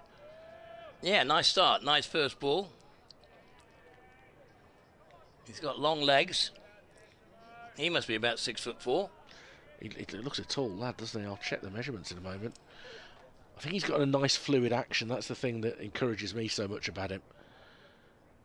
As he comes in and bowls on off stump, forward is Albert, defended into the offside. You can see it just lifts everybody when you get somebody coming in like this. Young player, 21 years of age. And he is wanting to make a real impact this season. Well, Alex Davies is decidedly deeper. Yeah, standing deeper than he was for Barnard. Simmons just back of a length. Oh, and he's almost played on there off the edge of the bat, and it bounces up and over the stumps and behind towards the slip cord, and Rob Yates picks it up, but Albert wasn't quite sure of anything there. Well, you want to play the ball late as a batsman, but that's occasionally what can happen. If you play it too late and it's a fast bowler, the ball can go backwards after it hits your bat with the angle of your bat, and hits the wicket and then bounces over the stumps. So good start from Simmons. Next delivery is on the line just outside off stump. That was well judged though by Albert. Wasn't any need to offer a shot at that. Interesting here, the ball is going pretty straight from Simmons, but then after it goes past the stumps, on its way to the keeper, it's starting to swing. So as it's slowing down, as the ball's slowing down, and that's what used to happen with Alan Donald here at Edgbaston. It would swing once the ball had gone past the bat. Simmons digs one in against Albert, but he's dragged that towards the leg side, so it's clipped round the corner, and they're going to come back for a second on the arm of Alan Dolby, and they judge that well. Albert to 5, 143 for 5. Officially, he appears to be listed as 6 foot. He is taller than that. He is taller than that. For sure, he's taller than that. Yeah, well, that might have been when he filled the Who's Who out sort of 3 years ago. But I'd put him down at 6'4". He's somewhere up towards that, isn't he? He comes past umpire Long, just back of a length, full face of the bat from Albert, defends it into the offside. Encouraging opening over from Shay Simmons, the 6th bowler that Warwickshire have used today. 143 for 5. It's nearly time for Kevin James to come and give you a break, Dermot, but you're going to be back after the tea interval. Okie doke. So tea will be coming up. Well, we've still got a fair number of overs to get through to tea, actually. It's 13 more overs before tea. And then Dermot will join us from about 4:20 through till 5 o'clock. Kevin is gathering his things. He brings a lot with him. He's got an old diary, I think. Something like an old diary that he uses to put all his stats in. Well, it's an up-to-date diary, actually. Bo Webster in, just the one slip at the moment. And he's driven straight back past him, but he clatters into the stumps at the far end, so Dawson gets no reward for what was a nice-looking shot. And there's no run. Do you use that as a diary, or did you just use it for your stats? It's all my social engagements. Is it? My word, no wonder every page is already written on. Not. Good, isn't it? No, I just like to see what's going on. I mean, there's not a lot going on in my life, to be honest, but it's just nice to be able to open a whole page to see what I've not got going on. You've got some special things going on as Webster bowls into the pads of Dawson, flicks it to the leg side, fielded on the bounce by Barnard, not cleanly, but well enough to prevent a run. Well, I hear your pride when you talk about grandparenting. Yeah, you I love all that. Yeah, it's great. Yeah. Well, that's what it's all about, isn't it? Yeah. Makes you feel old. Cricket and family. Well, that's going to happen anyway, so you might as well enjoy the perks of being old. One of those is grandparenting. So Dawson awaits once more. Webster, a ball that does angle back, but he can leave it on the length of the delivery as much as anything. So although it's angling back, it's always going to go over the top of the height of the stumps. As I mentioned to you off air as well, my daughter, again, in this, where does time go? My daughter's 18 next week. Ooh, big one. Yeah, it is a big one. Right in the middle of her A-levels, her birthday, though. She's got an A-level both on her birthday and the day after. Oh, dear. That's harsh. Yep. Webster once more. Back of a length, guided out through that vacant point area that Dermot Reeve is so keen to fill in for Dawson. And they give him a single, 144 for 5. Hampshire really having to dig deep this afternoon, aren't they? Yeah, they are. And I think all credit to Warwickshire because what they've done well is the basics. They've just stuck to a plan. They've said, look, there is a little bit there. There is only a little bit, but it's still a little bit there. But they've just bowled line and length, put Hampshire under pressure. Hampshire's frailties are there. They're unfortunately a bit of a hangover from last week.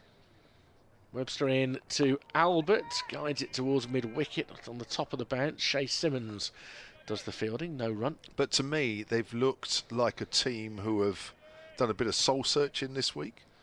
There's been some team chats, probably quite a bit of practice working on certain things, and they've looked like a team who to a man really, have gone out there and thought, right, I've got to battle hard here. I've really got to battle and show that I can bat long and I can churn out a big score. But Webster again, well outside off stump, full and hit into the ground. A bump ball that fools some of the remaining children in the ground. End of the over.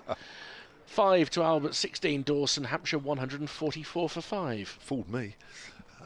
But, I just think, and I think I'd feel this if I was playing against Hampshire, that when all these teams will have seen the way Hampshire folded in their second innings at Trent Bridge last week, and that's not a usual Hampshire performance.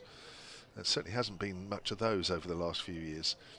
And as a team, all you need as a team talk is just bowl line and length, guys. Just keep it going, and it doesn't matter who's getting to what score. Sooner or later there'll be a mistake, and I think we've seen that. 48 from Mark Stoneman, a couple of 20s from Gubbins and Ben Brown. You just feel that sooner or later a wicket will fall. Here's Shay Simmons. He looks exciting. Pulled away by Dawson. Tried to keep it down rather than try and hit it too hard. It's gone out towards deep mid-wicket. They'll pick up 2. Dawson moves on to 18, 148 for 5. I've just felt that if Warwickshire just kept bowling the way they have, wickets will eventually fall, and they have. I think the type of dismissal that Ben Brown, when your team is going through a rough trot, that's the one you nick on. Yeah. He could have whistled it to the boundary for the second time that over, but no, he gets the inside edge onto his stumps. The ball was probably that tiny bit fuller than the previous one. That's right. You do as a team go through these phases at times where it just seems to be the bad luck seems to catch on. Dawson works that full delivery through mid-on, nicely timed. That's going for 4. Well, he's done no more than just lean on that one, and that's a super piece of timing. Moves on to 22. That's the 150 up for Hampshire, and that's come in the 53rd over. Yeah, it's really hard when you. I say going through this phase. I mean, they didn't have a particularly good game all round, but the second innings was just horrible. But these things are catching. It's a bit like a flu virus or something through a team. The confidence just suddenly changes in the side, and they just look like a side who are desperately trying to impress the coach. As that's outside the off stump, and Dawson leaves alone, almost to a point that they're not trying to play too many shots. They're just trying to show him that they can bat long. But you just always felt there's enough in this pitch that a wicket's going to come. Well, this ball now is in its 53rd over, and you often think this next phase up to the 80th is a real opportunity, and Dawson and Albert are trying to put themselves in a position that they can profit from it. They've added 20 so far for the 6th wicket. Sorry, comes in again Simmons. That's flicked away down to fine leg, and again that's gone fine. I'm really interested to know here how the thought process is of the fine leg, because to my mind that's about the 5th shot played off the legs of a batter that's gone very fine and very quick, and the field has always been very square. Another boundary takes Dawson on to 26. Yeah, it's certainly not a fine leg, is it? It's a long leg, and at times it's looked more like a deep backward square.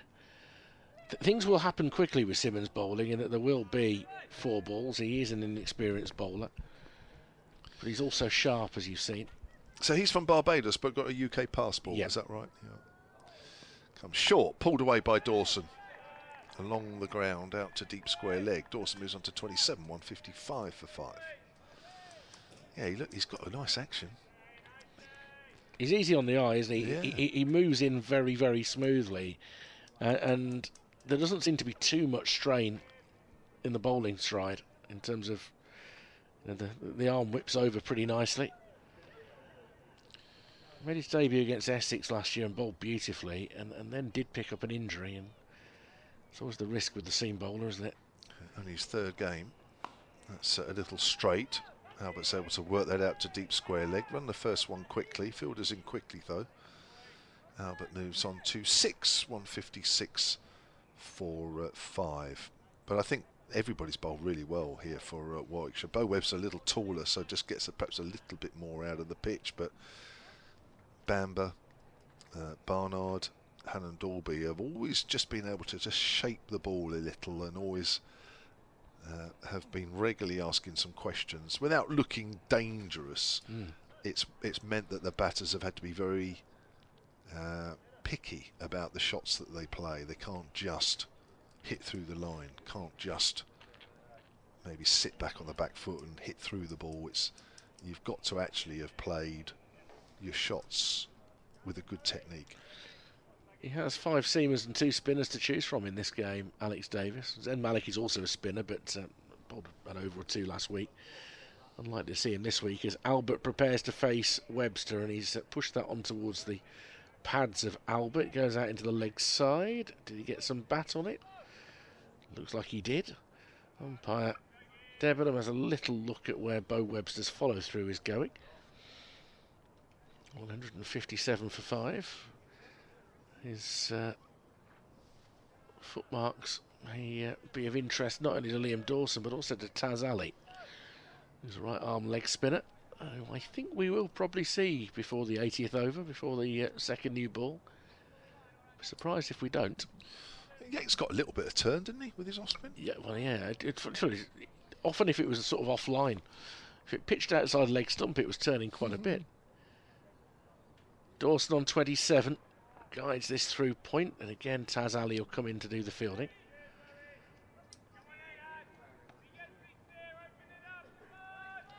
They're certainly vocal. I just paused to try to make out what they were saying there, but it's usually a sign that a team are in a decent mood and fairly confident if they're making that sort of noise. Well, I mean, not only have they got 5 Hampshire wickets already, but the Hampshire innings isn't exactly racing along, so as a fielding side you feel that you've pretty much got a grip on things. Webster, not just tall but broad as well across the shoulders, played into his follow through, but that was a bump ball. He tries to claim a catch but Albert for the second time in successive overs hits it into the ground, this time straight back at the bowler, and the umpire was not falling for it. I think were they claiming off the boot or something? I don't know. Hit into the boot. I mean, it's difficult to tell in real time. That there was no persistence to the appeal. Let's put it that way. I don't think if they were convinced, they'd have made more of it.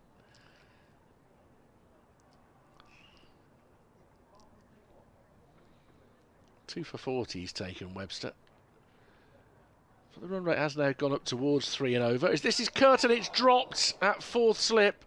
Sam Hain got 2 hands to that, but Albert gets a life on 7. It went very quickly to Hain, but he has got good hands, and he would hold himself to a standard where he would expect to keep his hands on that one. Yeah, it was a little too close to him, and it bounced. Just watching that again on the... It just nipped back on Albert. He's actually playing it originally the line from the hand, but as it bounces, it nips back on him. He's committed to the shot, so he's trying to stay on top of a ball and trying to cut that away. That ball is a little too high on him, so he can't keep it down. Sharp chance, but it was a chance nonetheless. And that's that extra bounce again from Webster, who has one that cuts back. He's overstepped this time. I think that's probably his frustration at the drop. The blood was going through his veins a little bit too rapidly there. 160 for 5. That also nipped back. Yeah. Just hits the deck a little harder than the other bowlers, Bo Webster. Just watching that again. They did go quite quickly to Hain, but I think he'd catch those probably a little more often than he'd drop them. The angle he's at, he's relatively close as well, isn't he? Hain in that position. As this is defended more watchfully by Albert out into the offside. 27 balls for his 7 now, or 26 balls for his 7, beg his pardon.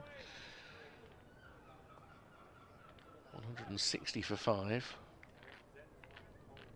I was just trying to have a look at Webster, and I knew he'd played against Hampshire in the past. He played for Gloucestershire in the T20 last year twice. Also played in the One Day Cup for Essex against Hampshire the year before. First time he's played a championship game against them. Played in all formats last year for Gloucestershire, as this is left alone outside off stump. Of course, that was Division 2 cricket at the time. 160 for 5 at the end of the over. 10 overs to go till tea, so that will get us there about 20 to 25 minutes late. We're interested to see how much latitude the Bears are allowed for that, and Shea Simmons will continue, which will be eventful. Steve Clark, who emailed a little earlier, apologies Steve, but I know he listens most of the day or watches, silentcricket@gmail.com. He says, further to various comments and discussions about bonus points, he says, taking the 2024 season, I removed the bonus points earned by each team. They had very little effect on the overall standings. The only changes were positions 5 and 6 and positions 7 and 8. So all this worry about how many batting points that Hampshire are getting probably won't matter too much. The points that count are the 16 for a win and 8 for a draw, in his opinion. Simmons bowls, length ball. Dawson is well forward on that one. 160 for 5 Hampshire then. Although 40% of the positions in the table changed by taking that. Well, if you look at it that way, then yes, you're right. Yeah. I mean, look, Warwickshire were lucky to survive with just one victory last year, and that was really predicated on bonus points. It was bonus points that kept them in the division. So there we are. So you've completely rubbished Steve's argument there. There's outside the off stump, and there is no shot offered, which is quite right when you look at it that way. I mean, well, I'm not rubbishing the argument, but I think it's what I'm saying is that there are two sides to that, and actually 4 out of 10 teams' positions would have changed because of bonus points. That's a significant number, and Warwickshire, without the number of bonus points they collected, would have gone down. Yeah, and you can debate whether that's a good way of staying up. It wasn't intentional to stay up with only one win. Doesn't matter, as long as you stay up, isn't it? Simmons bowls. Forward is Dawson. That looks like quite a nice shape on the ball there. Dawson did well, just guiding that to point. Gemma Green, when Dermot was on with me talking about the art of positive thinking when you're a player, silentcricket@gmail.com, she says, I was recently batting with a junior who was dropped with a dolly, so obviously batting and was dropped. She was dwelling on it for several overs after. I told her not to dwell on it. You are still at the crease. Let the fielder that dropped you dwell on it. That's quite right. In the next innings, the same player dropped a dolly. I had to reverse my advice and say, there's Dawson's on the back foot there. That's gone out into the covers, and had to reverse my advice and say, let the batter worry about it by playing another false shot. There we go. So it's all about being positive, doesn't matter in what form. Terry Lowe, silentcricket@gmail.com, it says, great to hear Dermot on commentary. He seems to think about the psychology of cricket a lot. There's a lot of sense in what I've heard, says Terry. Do you think, Kev, that Hampshire are suffering psychologically even? That's pulled away by Dawson down to fine leg. Moves on to 29, 161 for 5. Do you think that Hampshire are suffering psychologically from the loss of Vincent Abbas? I know I am, says Terry. He's on board Rome 2 in Langkawi in Malaysia, which is now afloat. That's right, I remember him messaging me last week because the boat was in a boatyard, and listening and watching the feed avidly. He says, I think there's definitely a bit of that. You lose your best player, your top run scorer, and you lose one of your top wicket takers. It's bound to have some sort of effect. So he's on a cruise? No, it's his boat, apparently. Simmons bowls. Albert is on the front foot there. End of the over. Simmons is 3 overs, none for 15. 161 for 5 with Dawson on 29 and Albert on 7. Yeah, he was doing some work on it last week, and it's obviously now all done, and he's now afloat. How nice. Yeah, beautiful. How nice. I like being on the water. It's nice being on the water. Don, who's on the Isle of Wight in Shanklin, silentcricket@gmail.com, says, great commentary as usual. I think Dermot is very insightful and knowledgeable. Now that he's a Pompey boy, a trip to the Utility Bowl commentary box might be in order, he says. Let's just hope Kyle Abbott's recent form with the bat and ball continues. We're going to see an 18-year-old spin bowler, because Taz Ali is coming into the attack. So that's something to look forward to. And he comes on with, half an hour till tea, potentially 5 overs from that end. It's a pretty decent season so far. A couple of 3 championship appearances now for him. And I think, there's been a debate. The last 2 years he's played 50-over cricket for Warwickshire and has shown some real ability, and that the question was whether he was going to be a red ball bowler. In that we have to look at it always that way around these days, is that young players come in with all sorts of tricks and levels of ability, batters who can improvise against the white ball better than they can see off a new ball in the red ball game. But Taz was given a chance straight away at the start of the season by Ian Westwood. Turns 19 next month. Let's see how he can perform, and it'll be an interesting test for Liam Dawson. He won't have seen a lot of him. We know how much spinners don't like getting out to spinners. So Taz comes in on a rapid first delivery, but straight enough and defended by Dawson, who I'm sure will have a good look here. Good start. Yeah. Didn't give him much flight, just gave himself a chance to settle. He's got quite a quick action as he gets up there. And again, forward. Comfortably in defence is Dawson. Just a hint of a bit of grip there. Yeah, and I think for that reason he doesn't need to be floating it up too much. Yeah. You know, fire it in a bit. Don't let the batters come down the wicket. If there's nothing there, it's a bit different. Anita Dawson very watchful for these first 3 balls. Tazimaliu comes off about half a dozen paces. The umpire is having a quick word with him, so whether it's anything to do with his follow through or not, I don't know. Seems to get off the surface fairly quickly. Counting the strides, sort of 5. It's a gentle jog by the time he gets to the crease, and this is pushed out into the covers. Bo Webster does the fielding. Again, there's no run. Very busy, the umpire, Ben Debenham, at the far end. I don't know what's attracting his attention. As this is turned off his pads by Dawson.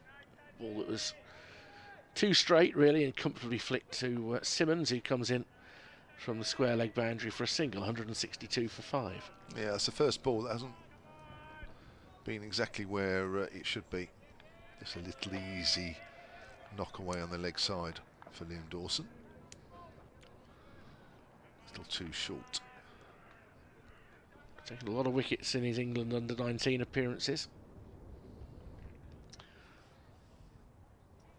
He's got the googly as well, as he's reaching to get forward here, Albert, but he guides it nicely enough through the covers. Will only be a single. Zen Malik is patrolling out there on the long boundary.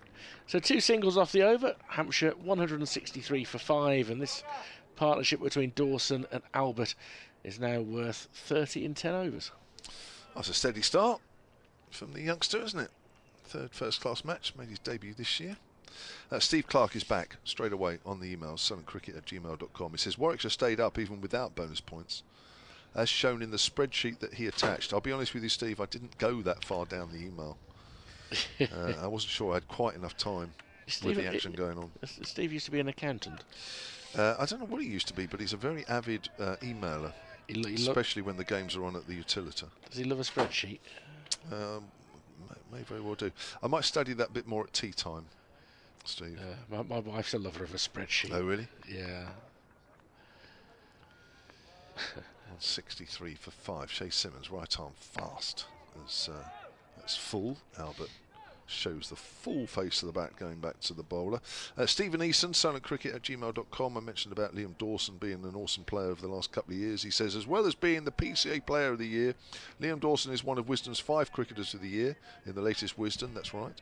Wisden says of him, with Ben Stokes injured for much of the summer, he had a claim to be the country's premier all-rounder. 54 wickets last season, only 3 other bowlers, all seamers, took more, not to mention the 956 runs at an average of 59. That's turned away on the leg side by Albert, who's already been dropped. He's on 8 currently. That's a fair comment, isn't it, on Dawson? I think it's not only do the numbers speak for themselves, but if you look at where some of his key performances came, whether it's bowling a team out in the 4th innings, whether it's scoring runs to get them over the line or to help Hampshire secure a draw, he performs when it matters most, doesn't he? Yeah, definitely. Shay Simmons with 2 slips. Pass to Albert. Albert flicks that away down behind square on the leg side, where one of 2 fielders are patrolling the boundary away to our right. 164 for 5. He's trying to get that onto Albert's toes, isn't he? That move across the crease that Dermot Reeve noted, from what is already a middle and off guard. And he's just going a little bit fuller there to try and trap him in front. Yeah. So imagine we'll see a few more attempts when Albert's back down facing. But it's Liam Dawson on 30 to face the next delivery. Simmons comes in, Dawson works that to mid-wicket, no run. Gemma Green emailed silentcricket@gmail.com. Gemma's part of our commentary team down there on the south coast. Lots of discussions about the runs that Hampshire need to make up with the absence of Vince, and naturally so, but our opening partnership has been a longer term issue. Since the start of we were talking about this earlier, weren't we? Since the start of 2023 championship season, only Somerset of the Division 1 teams have had more players open the batting than Hampshire. Gemma does a lot of stats work. Yeah, she does a lot of stats work. You know, she does a lot for... That's cutaway. Dawson didn't time that at all. Looks a little bit disappointed with the way he executed that shot, but it's safe enough as it rolls out into the covers. She does a lot of stats work for BBC commentators as well. Yeah. Yes, since the start, only Somerset of the Division 1 teams have had more players open the batting. This reflects, and of course, even more. With Gregory and Davey today, yeah. Good luck if you predicted that. We should have had a few quid on that, eh? Oh. I'd have been off already. I would have left you to it. This reflects and collected Williams and then off. Here comes Shay Simmons. Dawson drives, doesn't time that one. It goes up to mid-on, end of the over. Simmons, 4 overs. He's completed 164 for 5. This reflects in the first wicket average by team. This reflects in the first wicket average by team over this 2 and a bit year period, says Gemma. Somerset are bottom of all the 18 counties with an opening partnership average of 18.8, and we are just one place above them on 20.09. For context, Yorkshire are top with 53. That's Adam Lyth and whoever else is with him. Adam Lyth than anybody, but I mean, Finley Bean most regularly recently, isn't it? James, yeah, it might be, yeah. They have used half as many openers as us in this period. Well, it just goes to show, isn't it? If you find 2 players that you can rely on, then they stay in that position and nobody else can get a look in. Second over for Tazim Ali. Bowling to Albert, who's looking to drive. Does he get anything on it? Was it a drop by Davis, who pounces on it? I think there were oohs and ahs because it was close to all sorts. Close to bowl, close to this, close to that. It was very full. Yeah, difficult for the keeper. Ali, yeah. Never quite sure how it's going to bounce. Probably a little bit of rough around there as well. I don't think it touched anything, did it? I'm not sure. Convinced. This again fairly full. He just jabs it out of the offside. A little bit of uncertainty here for Toby Albert. He won't have seen a lot of Ali. I'm not convinced he's quite worked out what he's doing at the moment. That's better, more secure as he comes forward and defends it back to the bowler. Flexes his knees, spins his bat, adjusts his glove, taps his visor. And he's back in position. I want to see if he repeats that next time he's on strike, whether that's his routine. Tazim is in, that takes the edge of the bat and it goes down towards short third. Tumbling stop there from Barnard. There was a little bit of bounce to that as well. And straightened. Yep. Good delivery from Ali. Well, this time it's an arm stretch from Albert, so it's not one of these rituals. As he pushes forward, defends it back down the track to the bowler. Another half a dozen overs after this before the tea interval. After tea, we'll have Dermot back, and he'll give you more of the wisdom that you've enjoyed. It's great hearing people writing in, on the email about listening to Dermot today. There's the final ball of the over, just killed with dead hands by Albert. End of a maiden over. 164 for 5 after 58 at Hampshire. Just having a look at his figures, Ali, in the 2 games that he's played this season. 3 for 103, 1 for 69. In the game here against Sussex, 4 for 66 and none for 48 up at Chestler Street against Durham. He's made a pretty steady start here, hasn't he? Yeah, often as you find with leg spinners, and certainly with experienced leg spinners, which he isn't yet, but he is very effective against the tail as well. Where tail-enders love the idea of having a go at a slow bowler at the tail end of an innings, but he's got enough guile to make that very awkward for them. Shay Simmons then runs away from us. As Dawson plays lovely off the back foot, beats the diving fielder at point, and that is a short boundary, and it's just been helped over it. I don't think any blame is on the fielder there, because you're running away after it, and then as soon as you get up to full speed, there's the rope. And that's what's happened on that occasion. Yeah, Samhain dives, gets a hand on the ball, and then as he rolls over the rope, with another part of his anatomy, actually the back of his arm, I think, he flicks the ball and it rolls along the rope and ends up about 20 yards away from where he's lying. This is an interesting email from David Boyle, solarcricket@gmail.com. Come to that after this delivery from Shay Simmons, 168 for 5. Comes in and bowls short, and Dawson again keeps the shot down as he hooks that away on the leg side. Seems to be in complete control of that shot, and he's been playing it, and he's done that 2 or 3 times already. 169 for 5. David says, good afternoon, enjoying the commentary as always, and Dermot Reeve is definitely an added bonus. I have to admit that I have also been listening to the live commentary from Taunton. Oh, crikey, wow. Oh dear. Oh, that's good. Not sure I should have read this out. Yeah. Where they are much less surprised than you, and at least one lady listener, that Josh Davey opened for Somerset today.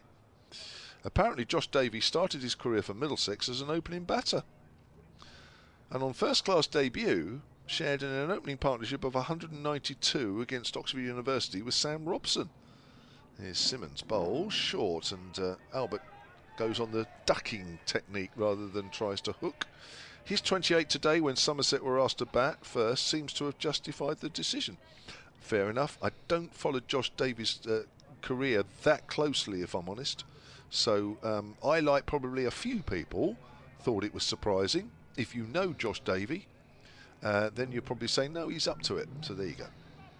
Yeah, well, yeah, but he's a 34-year-old with a career batting average of 20. Which also says a lot. So yeah, so mate, that innings against Oxford University presumably when he was about 19. Simmons bowls. Albert turns that to square leg. Now look at that's an interesting field on the leg side, Richard. Look at that.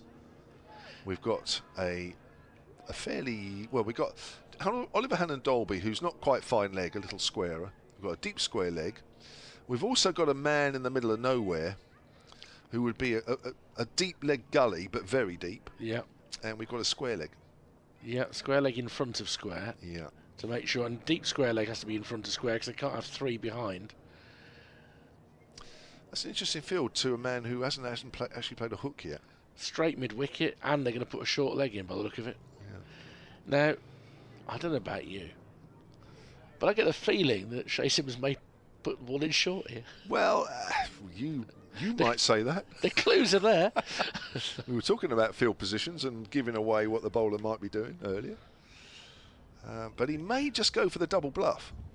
Oh, no, which of course you have to be aware of. He can do that, but he has got 5 players fielding for the hook. Here he is. That's short, and Toby Albert ducks quite low under that one. How did he know? Well, yeah, I think he was ready for that, wasn't he? He was ready for that. So there are 3 men on the offside, a slip, a squarish third man, and a wideish mid-off. Otherwise, everybody else is occupying a position on the leg side. It looks a bit crowded. I mean, the temptation to bowl a straight, fast Yorker here must be high. Yes. But of course, as you're running in, make sure that's exactly what you know you're going to bowl. Oh, he's going to come round the wicket now as well. Oh, interesting. Now you've got to change the field now because the angle changes.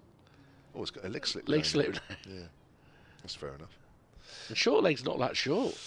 No, that's for a big fend off. And the mid-off has gone a fraction wider, almost extra cover now. Simmons comes in again, short, and Toby Albert again is ducking under that one very quickly.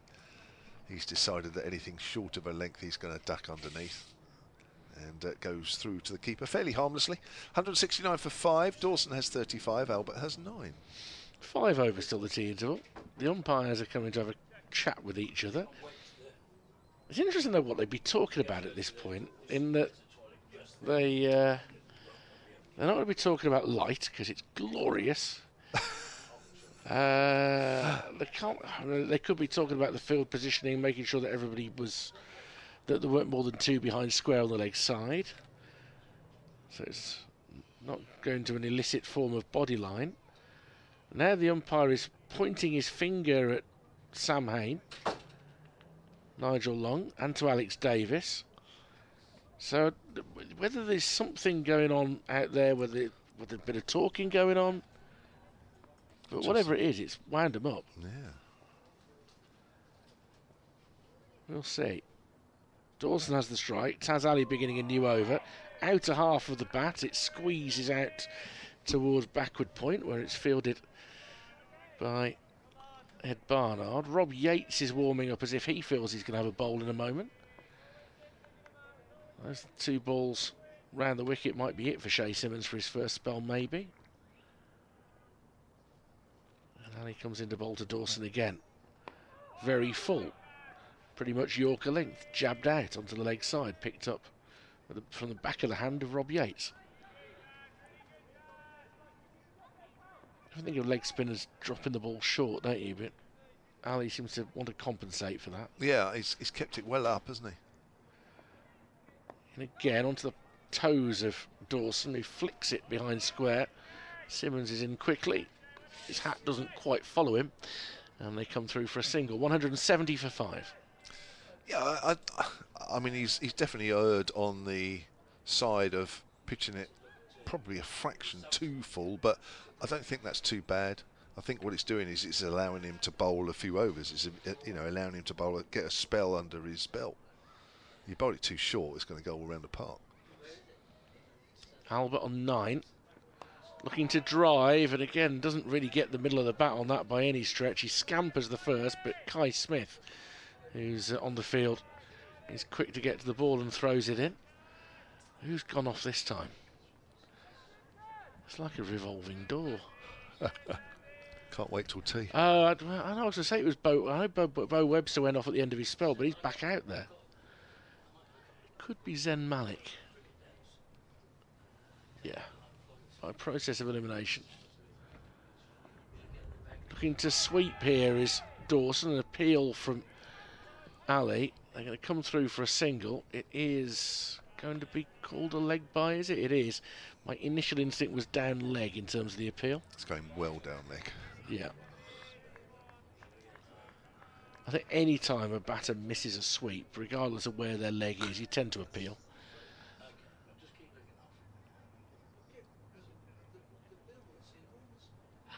Sam Hain's come out to a really interesting position here, sort of point in front of square but short. He's probably about 10 yards from the bat. As the final ball of the over is defended by Albert. 172 for 5, Hampshire. And I think we are going to see the return of Rob Yates to the attack. Yeah, it's difficult to tell whether Ali's getting a lot of turn, because a lot of the deliveries that he's bowling are quite full, but I think he is at the moment doing the right thing, because anything slightly short is just going to sit up, and the batters are going to be able to just pick him off a little bit, so fair enough at the moment. Chris Tregoning has emailed solentcricket@gmail.com. He says, enjoying the commentary as always. Me and partner Vicky really enjoying listening to both the men's and the women's coverage, which has been great. Yeah, been covering Hampshire quite a bit. Another great win for them this week, as it was down at Taunton, and great to see them top of the table. Agreed. There was a great tie here. First game of the season. Apologies if I've missed it. Did you manage to find out if Brett Hampton is still with Hampshire, and when is Vincey arriving for the blast? No, Brett Hampton is back in New Zealand. I think the official communique was that he's got a bit of an injury, so he's gone back. I don't know about that, and I'm sure that's true. They wouldn't lie about that, but basically once he'd lost his place, I think it was going to be very difficult for him to get back in the side, and he was only here for 2 months, so it was a bit silly to keep him otherwise. That's my reading of the situation. Here's Rob Yates then, who was bowling from the city end before lunch, now switched ends. Dawson comes down the wicket, meets it on the full, drives it to mid-on, throw goes into the keeper. Yeah, it's a difficult one, isn't it? We're in an era where overseas players are not necessarily of the quality that they were when you were playing, when you had guaranteed international cricketers who would have an impact. And not all adjust easily to playing in England. No. Especially on a short-term contract. Yeah, you're right. There's so much going on, isn't there? Really. Forward is Albert. Good length ball. I mean, this might be a bit more info for Warwickshire listeners and watchers, really, because Hampshire sort of know the story. But again, another byproduct of Vince not playing for Hampshire, and Mo Abbas then sort of losing his contract. Now, that's a lovely shot. High, that's going over mid-on for 6. Well, Toby Albert isn't hanging around with that one. He's decided to have a go, and that's a beautiful shot. Came down the wicket, met the ball, hit through the line, timed it beautifully. It's gone a long way. Takes him on to 16, 179 for 5. So Hampshire then decided that they would, I think they always had this idea that they would have Michael Neser back, and I think that was very much in the plan, but he got injured, so he couldn't come over. Then Hampshire signed Jack Edwards, New South Wales captain, and he injured himself literally the last round of Sheffield Shield. So it was like, oh gosh, that's 2 that are not coming now. So I guess right at the last minute they signed Brett Hampton, and yeah, he wasn't quite up to it really, as that's pushed away on the onside. Even though he was New Zealand Domestic Player of the Year, he just, when he came on, you know, a bit like we were talking about Shea Simmons here, and Alex Davis left him quite a while because they built up some pressure. And just to make sure that they kept that pressure on, they rotated the bowlers well, which they did. And Shea Simmons is a little different. That's turned away. Well, Brett Hampton's not that pace, but that's a single out on the leg side. Albert moves on to 18. 50 partnership between Liam Dawson and Toby Albert. That's come off 91 deliveries. He just came on and went for 6 and over.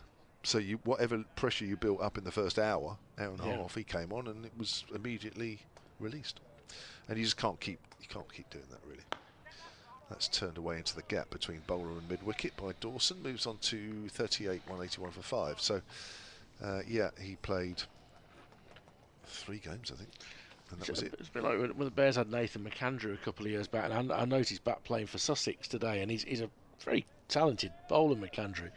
But during his spell here, used to playing on the wickets of West Australia, he just never really got his length right in the championship, and would again leak 5 and over, and occasionally he'd produce some jaffers along the way. But I mean, Paul Farbrace's clearly very much a fan, so he's got him again for a second season down at Hove. I mean, he's a good guy, there's no doubt about that, and he found his feet more down at Hove last year. Yeah. Yeah, so he played against us. I think you might have been there. I think he'd only just come over from Australia. You could see he was a good player, but he just looked a bit rusty. And just a bit inclined to bowl a shorter length. People were feeding nicely off it. Dawson on 38 awaits Taz Ali again, looking to try and meet that on the full. Driven up towards mid-on, but they respect the fielding ability of the sylph-like Oliver Hannon Dolby, who produces the diving stop, and they don't chance it. There's one for your podcast.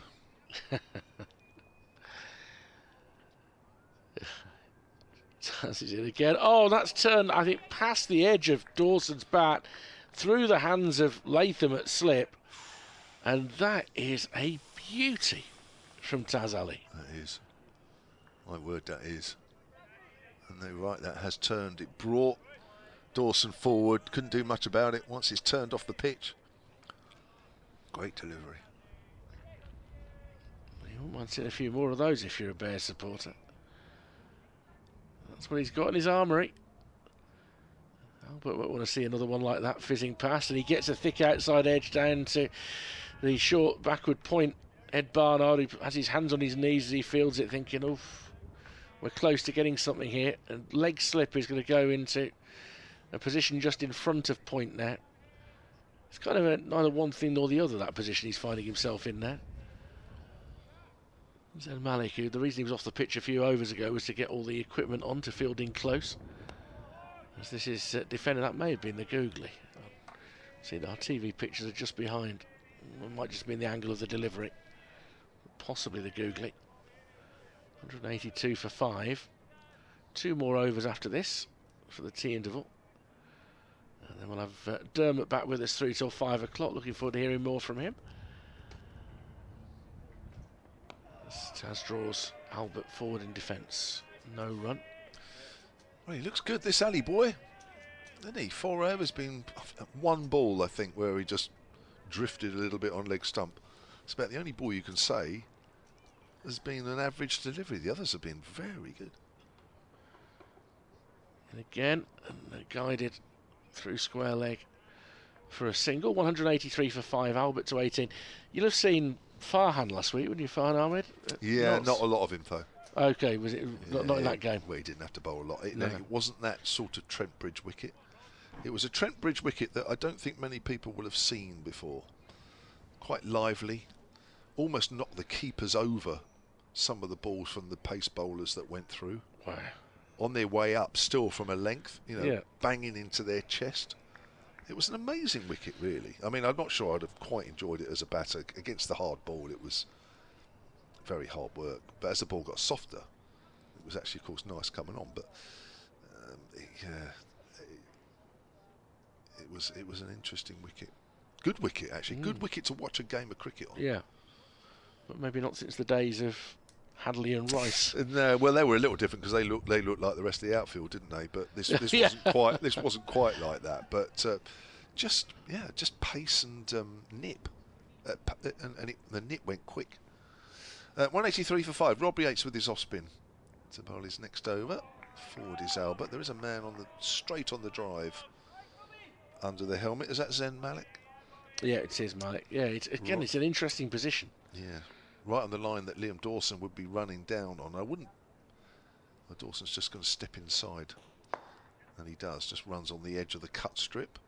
As that goes out to deep extra cover. Albert moves on to 19, 184 for 5. Mike Williams has also emailed silentcricket@gmail.com. He says, having just switched on, I'm enjoying the commentary but not the score. Has any reason been given why Orr has not been recalled? Yeah, well, we did mention earlier, so obviously if you just switched on, then you won't have got that, Mike. But I think I get the feeling, little dab sweep there from Dawson, gone very fine, racing to the far end of the ground. That will be caught just before the ball goes over the rope, but not before the batters pick up 3, 187 for 5.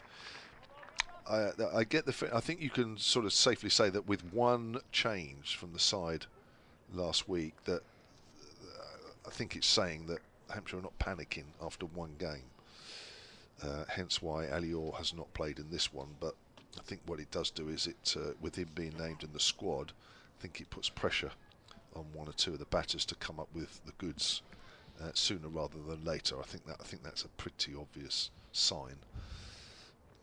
As Albert's on the back foot, Mike goes on to say that he thinks 1 or 2 need to be dropped to the second 11 to pick up some confidence.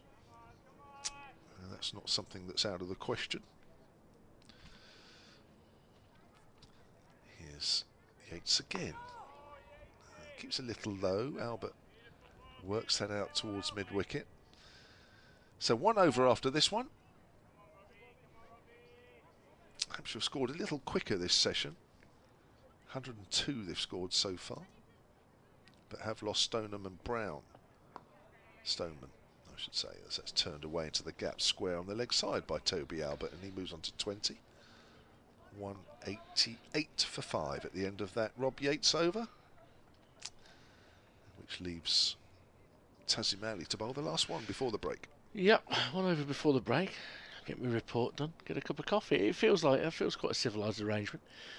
It's that single probably wasn't a disappointment to Warwickshire. I think Taz Ali would like to start his over to Toby Albert, but Albert given himself the time to settle in, hasn't he? 57 deliveries, is it now, for his 20? Dawson has been slightly more positive latterly, having again given himself time to play himself in. Now the rewards are potentially there. New ball is 17 overs away. And Taz Ali comes into bowl, and staunchly forward to defend is Albert. Was 2 wickets fell in the last 3 overs before lunch. Home team striving to see if they can nick one off in this final over. Still cloudless Edgbaston day. He's guided round the corner by Albert for a single. 189 for 5. Yes, and you do feel that this wicket will get, well, it's pretty flat now, to be honest. I think Warwickshire bowled pretty well just to get a little bit of movement, but I think batting second here might not be a bad time to bat. Hampshire just need to make sure they get as big a runs in the first innings as they can to not put themselves under pressure in the second innings. Ali back of a length, guided down to that backward point. And Ed Barnard's seen a lot of action off the bowling of Taz Ali. Don't know, he's berating himself for something. Maybe it's only a short throw, maybe he wasn't happy with it. Still a slip and a leg slip in place. Ali into Dawson. As big a stride as a little man can come up with there, and dabs it out into the offside. Webster picks up. So the first session ended up being Warwickshire's with the 3 wickets. Afternoon session overall, Hampshire probably be slightly happier, having scored 104 runs and losing just 2. Stoneman for 48 and Brown for 29. So full toss that's just pushed into the offside. That was a real I'm waiting for tea mentality from Dawson. Final ball of the session. And both sides will regroup. It should be a really interesting evening. Warwickshire want the Hampshire innings ended. Hampshire want to start picking up some bonus points as Dawson defends, and we reach tea. 64 overs gone. Hampshire 189 for 5, and that's a little better than it looked like it might be an hour ago. Yeah, much better, but again disappointing that 3 players have got in, and we haven't had a half century as yet. Still plenty of time with Alberts and Dawson at the crease, but I think you're looking for a big fight back from Hampshire after last week, and they just look a little nervous at times out there. We will have a resumption for you in around 20 minutes' time when Dermot Reeve will be back in the commentary position, but we have tea here at Edgbaston with Hampshire 189 for 5.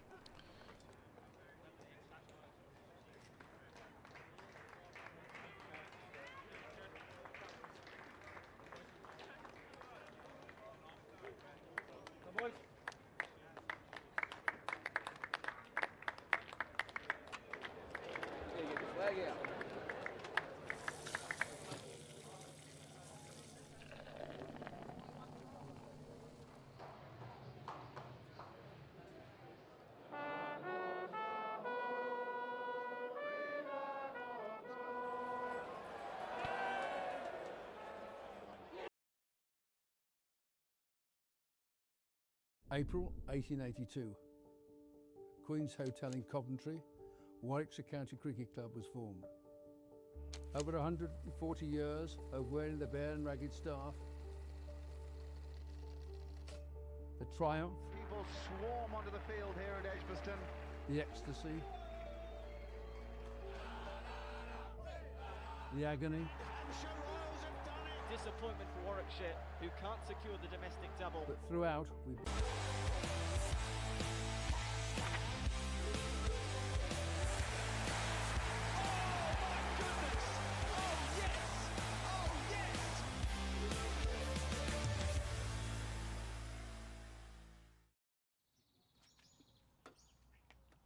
Oh, what's that?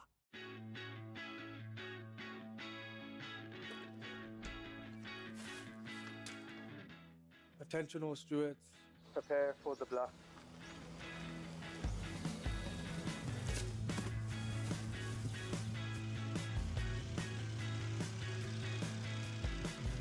Security, are you seeing this?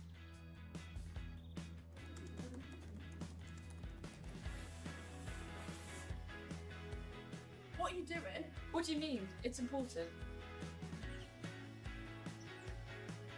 I think we're going to need more bubble wrap.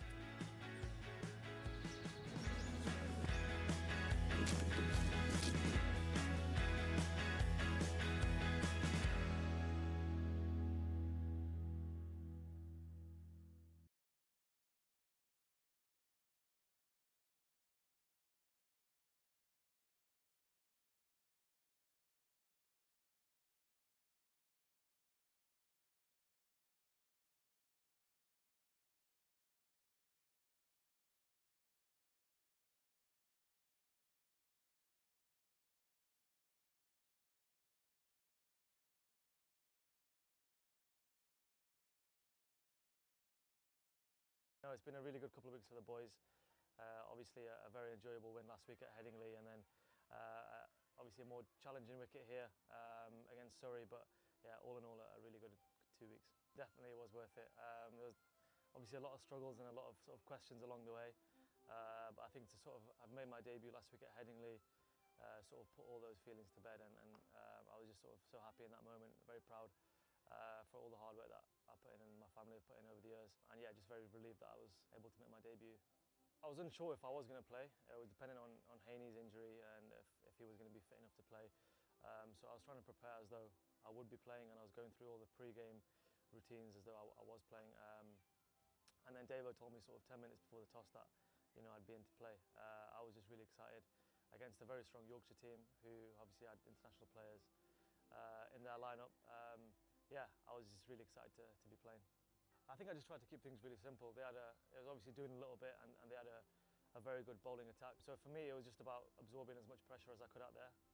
We lost a couple of quick wickets when I was out there, so I just wanted to make sure that I stopped the bleeding a little bit and take the sting out of their attack. I knew that runs wouldn't be easy to come by, so whatever runs I could get, whether scratchy or pretty, just making sure that I was there to knock off the winning runs at the end was the most important thing for me. Saving the ones. Everyone's in, and he comes down the pitch and hits it over the top, and Zain Malik has scored his maiden first-class century, bringing it up with a 4. He removes his helmet, gets a hug from Ed Barnard. 27 years of age when he made his first-class debut, and in his second first-class match, he has scored a century. Can't really put into words. It was a lot of years of hard work. Felt like went into that moment.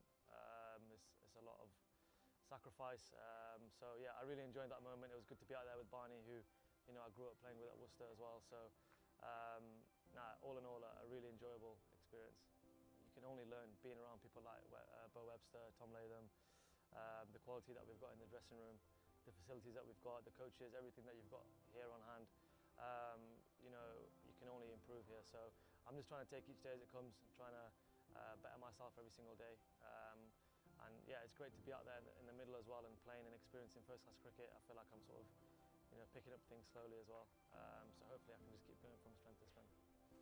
And just a little word on Vanch, who's just signed. So he's another product of Saka. Obviously, you've come through staffs, and obviously you had time at Worcester and through Saka as well.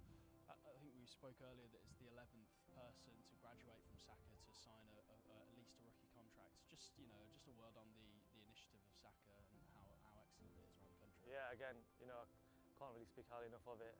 He's doing amazing work, and people like Vanch getting the recognition that they deserve. He's put unbelievable scores on the board.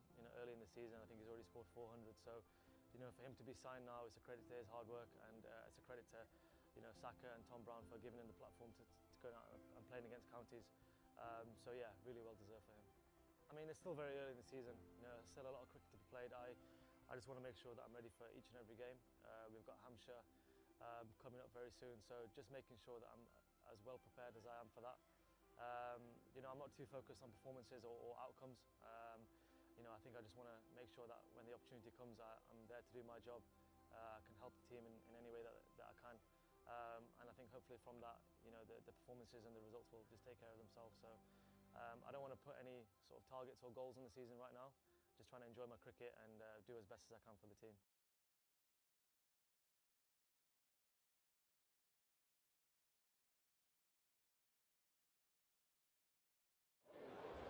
Yeah, get the flag out.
April 1882.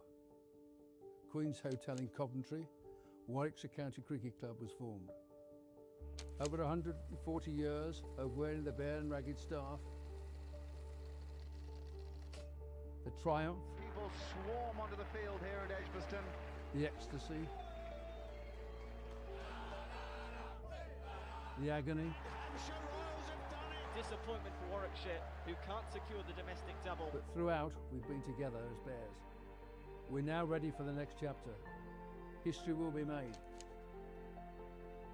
Are you in?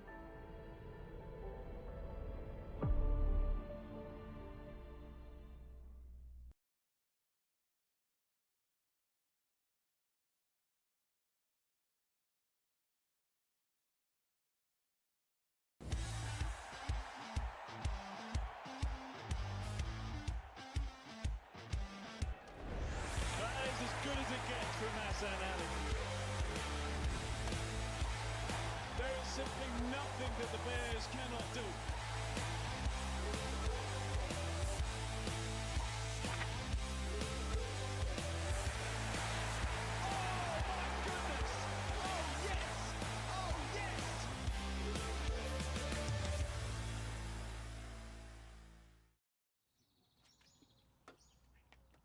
Oh, what's that?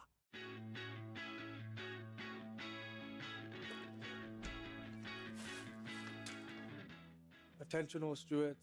Prepare for the bluff.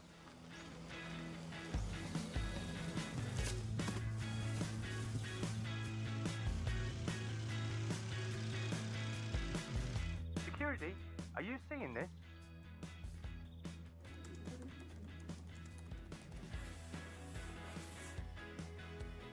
What are you doing? What do you mean? It's important. I think we're going to need more bubble wrap.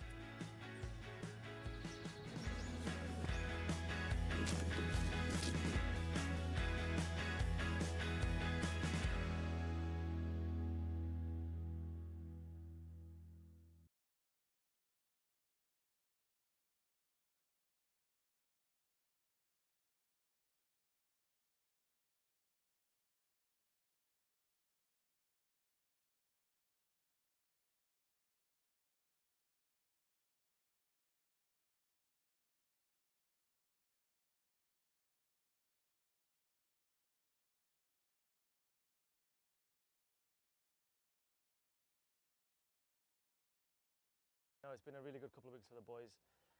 Obviously a very enjoyable win last week at Headingley, and then obviously a more challenging wicket here against Surrey, but yeah, all in all a really good 2 weeks. Definitely it was worth it. There was obviously a lot of struggles and a lot of sort of questions along the way, but I think to sort of have made my debut last week at Headingley sort of put all those feelings to bed, and I was just sort of so happy in that moment, very proud for all the hard work that I put in and my family have put in over the years, and yeah, just very relieved that I was able to make my debut. I was unsure if I was going to play. It was dependent on Haney's injury and if he was going to be fit enough to play. So I was trying to prepare as though I would be playing, and I was going through all the pre-game routines as though I was playing. And then Davo told me sort of 10 minutes before the toss that I'd be in to play. I was just really excited against a very strong Yorkshire team who obviously had international players in their lineup. Yeah, I was just really excited to be playing. I think I just tried to keep things really simple. It was obviously doing a little bit, and they had a very good bowling attack. So for me, it was just about absorbing as much pressure as I could out there. We lost a couple of quick wickets when I was out there, so I just wanted to make sure that I stopped the bleeding a little bit and take the sting out of their attack.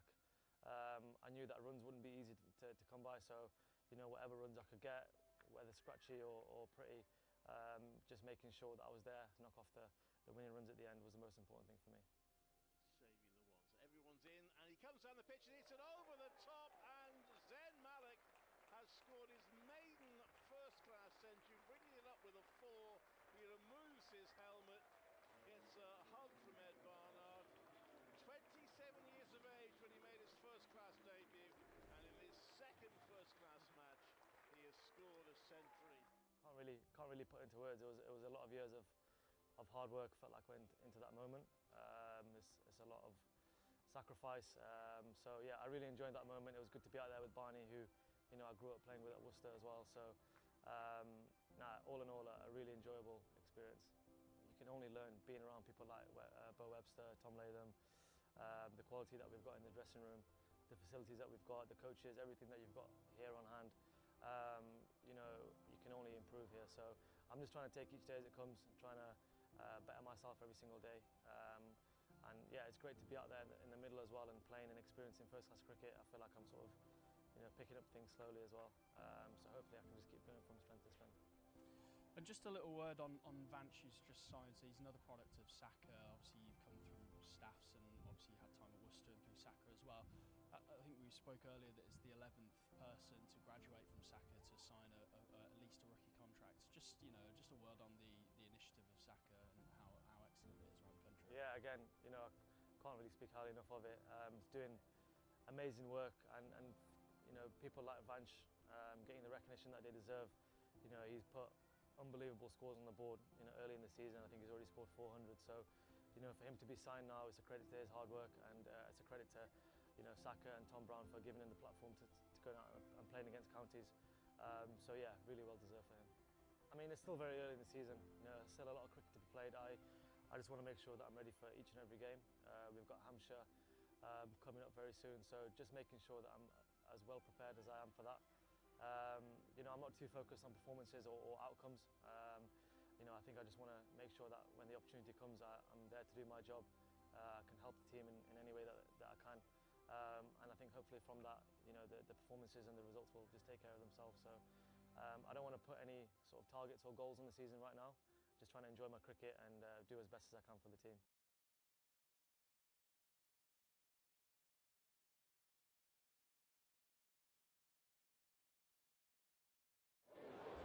Yeah, get the flag out.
April 1882.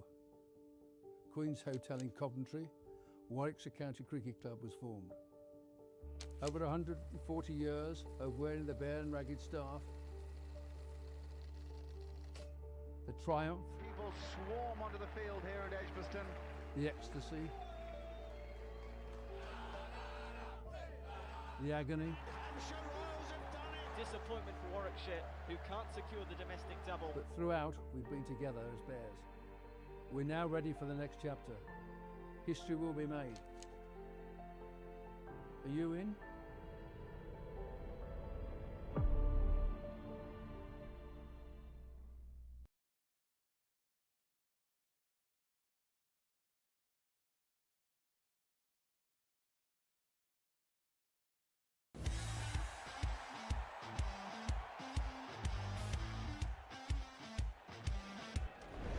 That is as good as it gets from Hassan Ali.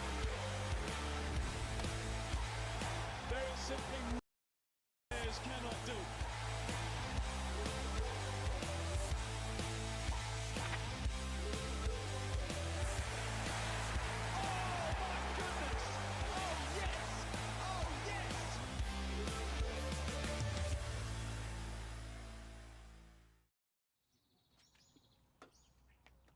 Oh, what's that?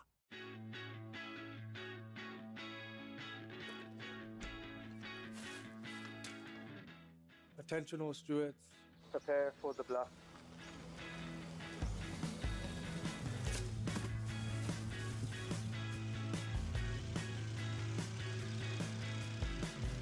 Security, Are you seeing this?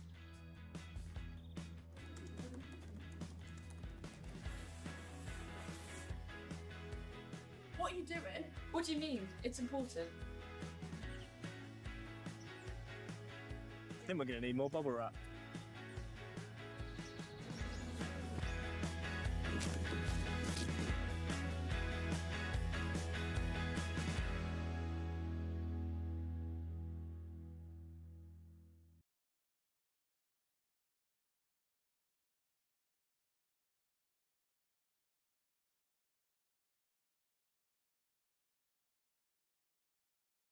He's still out there. Is still not a cloud in the sky. It's myself, Kevin James, and former Warwickshire skipper Dermot Reeve alongside you to take you through this first period of play after tea. And I think Warwickshire, Dermot, have actually bowled pretty well, don't you think? Yeah, I'd probably give it a 7 out of 10 in an all-round performance. Yeah, there has been a little bit of assistance off the pitch. Not a lot, it has to be said. And on the whole, it looks a good batting strip, a strip you can play your shots on. And the Hampshire batsmen, a few of them have got in. And perhaps when they were just trying to start to think about dominating, lost their wickets. And anyway, it's Barnard in. Bouncer to greet the evening session. I think that's the first one we've seen from him today. Very much medium pace, Ed Barnard.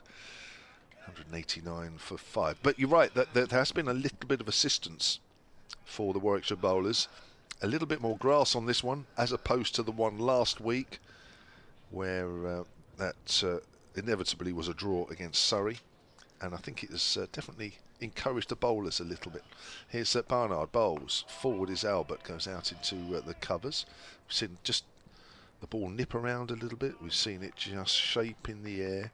Bo Webster, I think, has bowled quite superbly. Ed Barnard's got a little bit of movement as well.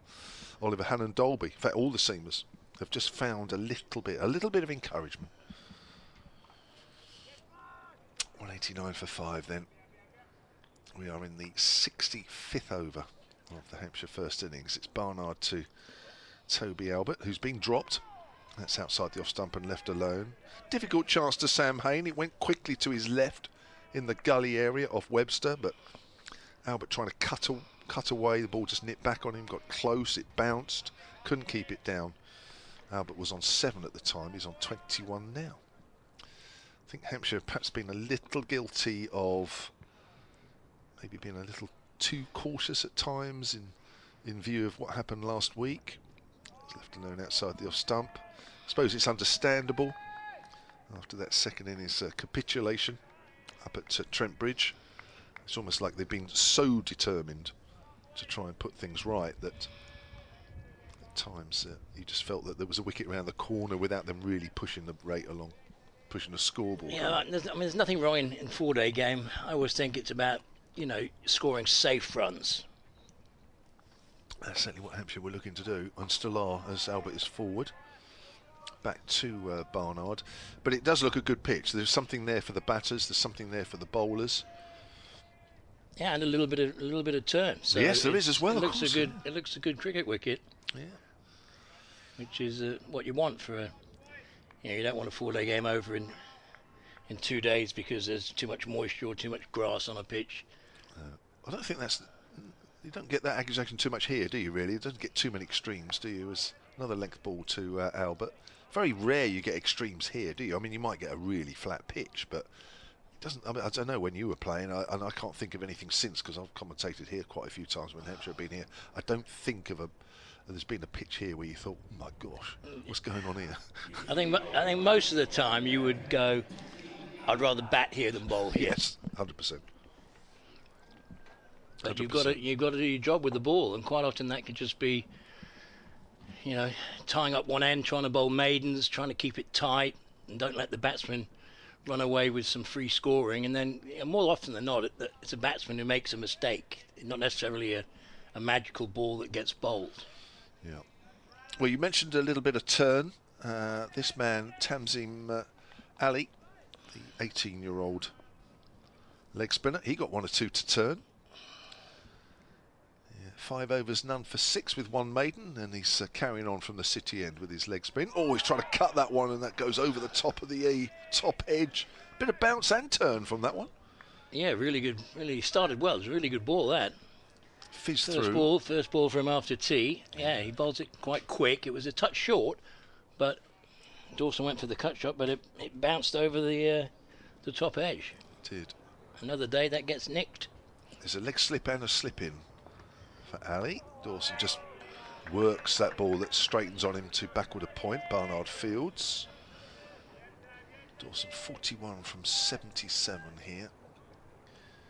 Hampshire needing his experience in this situation. Could go either way here. Could be bowled out for 220, or they could go on and score a few more, which will just put Warwickshire under pressure a bit as that's pushed away on the onside. But I think with the sunshine out here, this pitch could get much easier, certainly for the seamers. But maybe that turn will stay. Maybe that turn will hang around, which I'm sure it will if it's already turning now. But it's not big, it's not particularly quick, but it is going off the straight.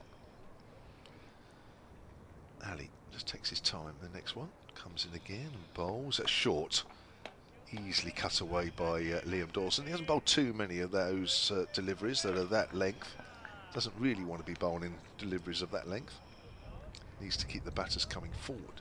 Yeah, that was a drag down. That was short, and Dawson could have really perhaps just smashed that over deep mid-wicket if he had trusted that how much it was going to spin, but he was a little bit more conservative, waited for it to spin, and then played a safe cut shot and got a single. Now the leg slip goes into short leg for Toby Albert as Ali bowls. Albert's going to wants a single. No, says Liam Dawson, and to Dawson's credit, that call of no was very early indeed and left Toby Albert in no mind, even though he was determined to go. Yeah, it wasn't worth the risk, was it? I mean, he probably would have got in had he gone straight away, Dawson, but he turned down Albert's want of a quick single, and now short leg has come across the silly point. I'm pleased that Toby Albert responded to that call as well, because I've seen players just keeping going, say no, there is a single, and then you're in trouble. There's a sweep shot there from Albert, goes fine, and that's going for 4. Nice shot, Toby Albert. Length ball there from Ali. That's a good shot on this wicket. That's one of your shots, isn't it? Sweep shot. Yeah, it's because I couldn't play very well straight, you know. But try and get the ball where the fielders aren't was my sort of attitude against spin, and that's what he did there. He just went. It was very controlled. Didn't hit it hard.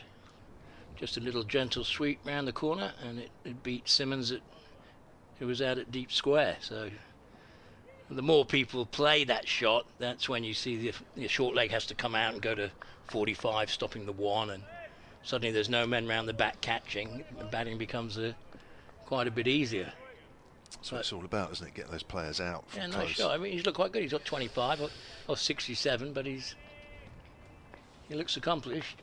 Yeah, a lot of people saying that. I'll come back to that. Dawson just plays that very late, works that down to third. That should go all the way. Yeah. Nicely played, Liam Dawson. Just used the pace of the ball, opened the face of the bat. 4 runs. 198 for 5. A good ball, and it goes for 4.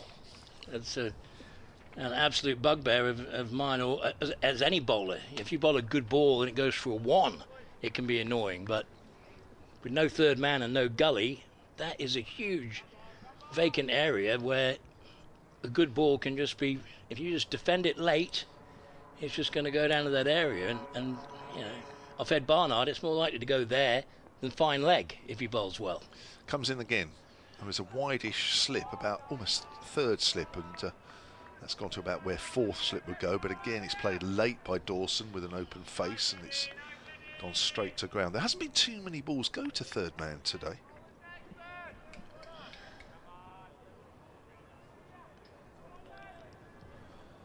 .198 for 5. Dawson's 46. Facing Ed Barnard again. Comes in right arm over, past the umpire. Bowls. Dawson edges caught! Bit of bounce outside the off stump. And that slip, who was around about 2, maybe 2.5. I wouldn't say it's quite gone straight to him, but it was expected to be taken. Dawson goes for 46. Hampshire 198 for 6.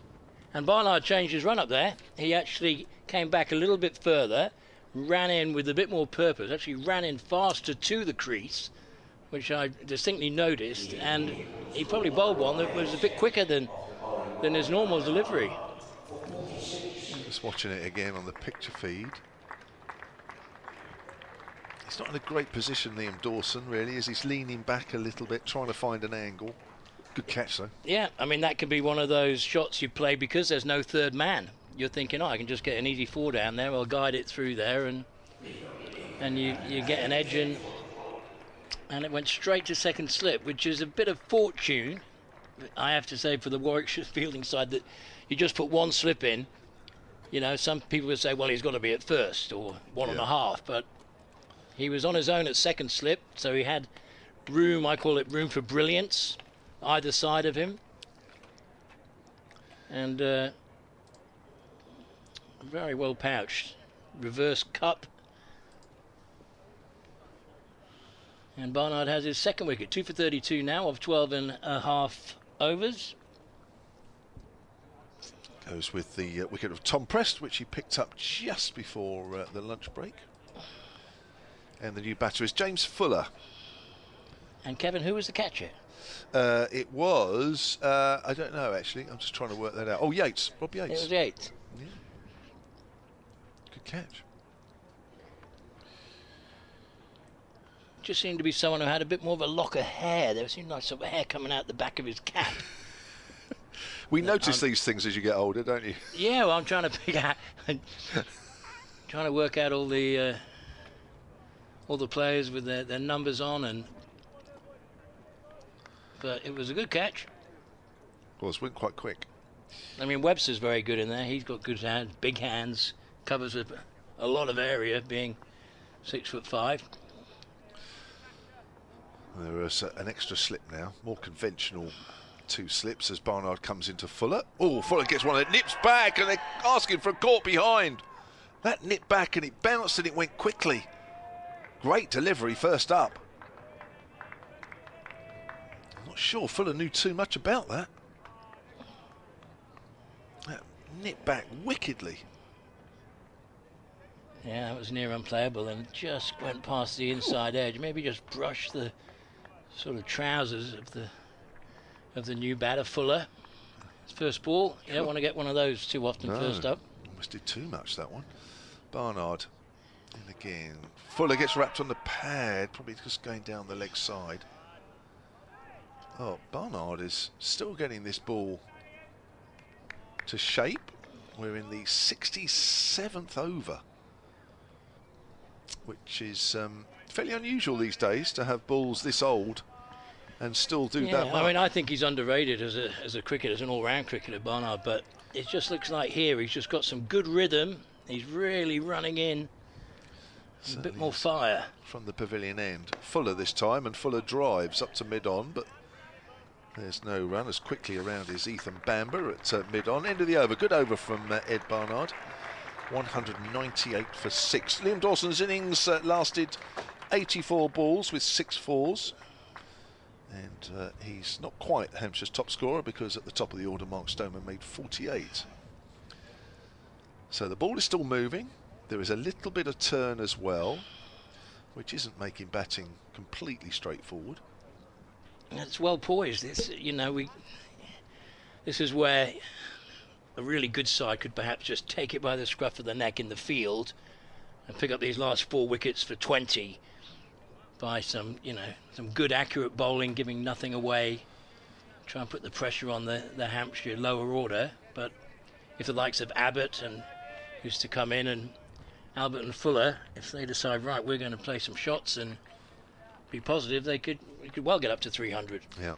Well, Kyle Abbott has been playing very positively this year. His strike rate is the second highest in Division 1. That's driven out to point by Toby Albert.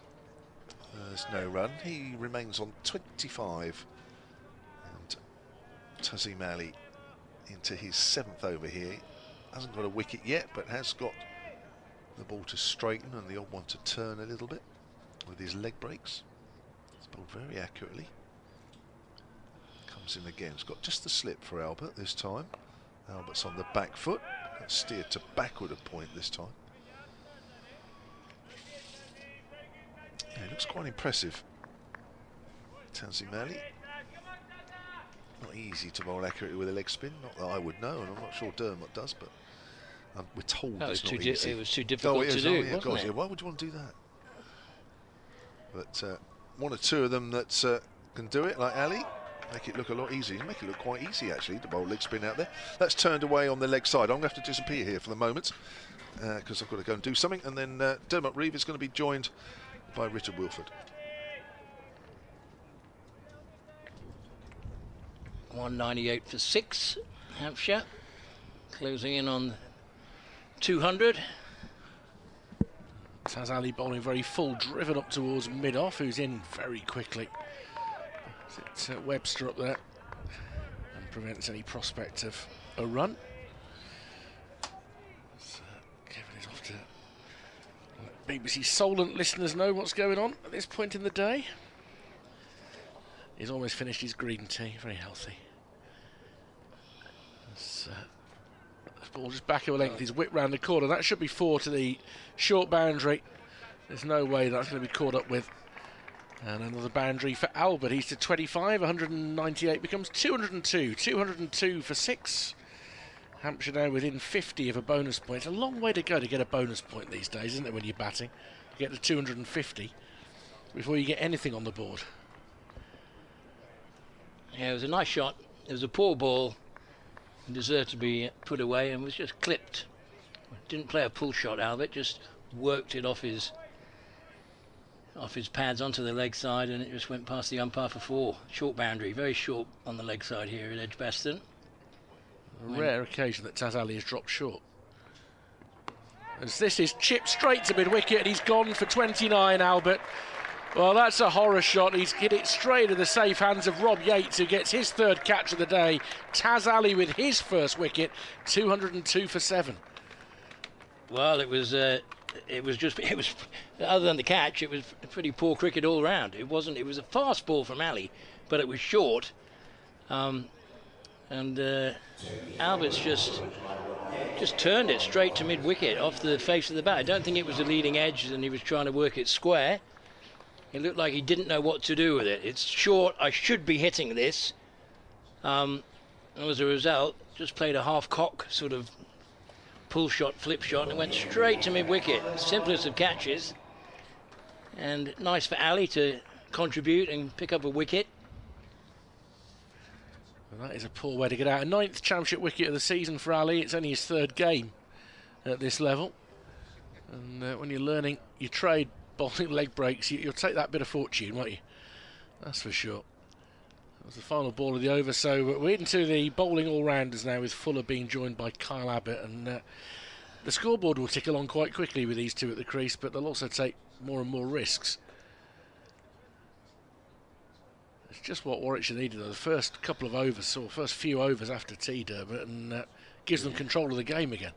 Absolutely. I mean, it was one of those, I call it sort of a stick or twist moment for the batsman.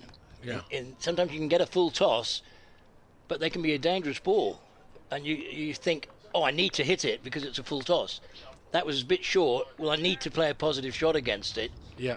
But if you haven't got it worked out where you're going to place it or put it, you can end up getting out.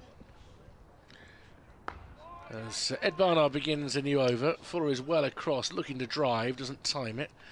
Ollie Hallen-Dolby's down this end of the field in this session for the first time. Picks up at mid-off.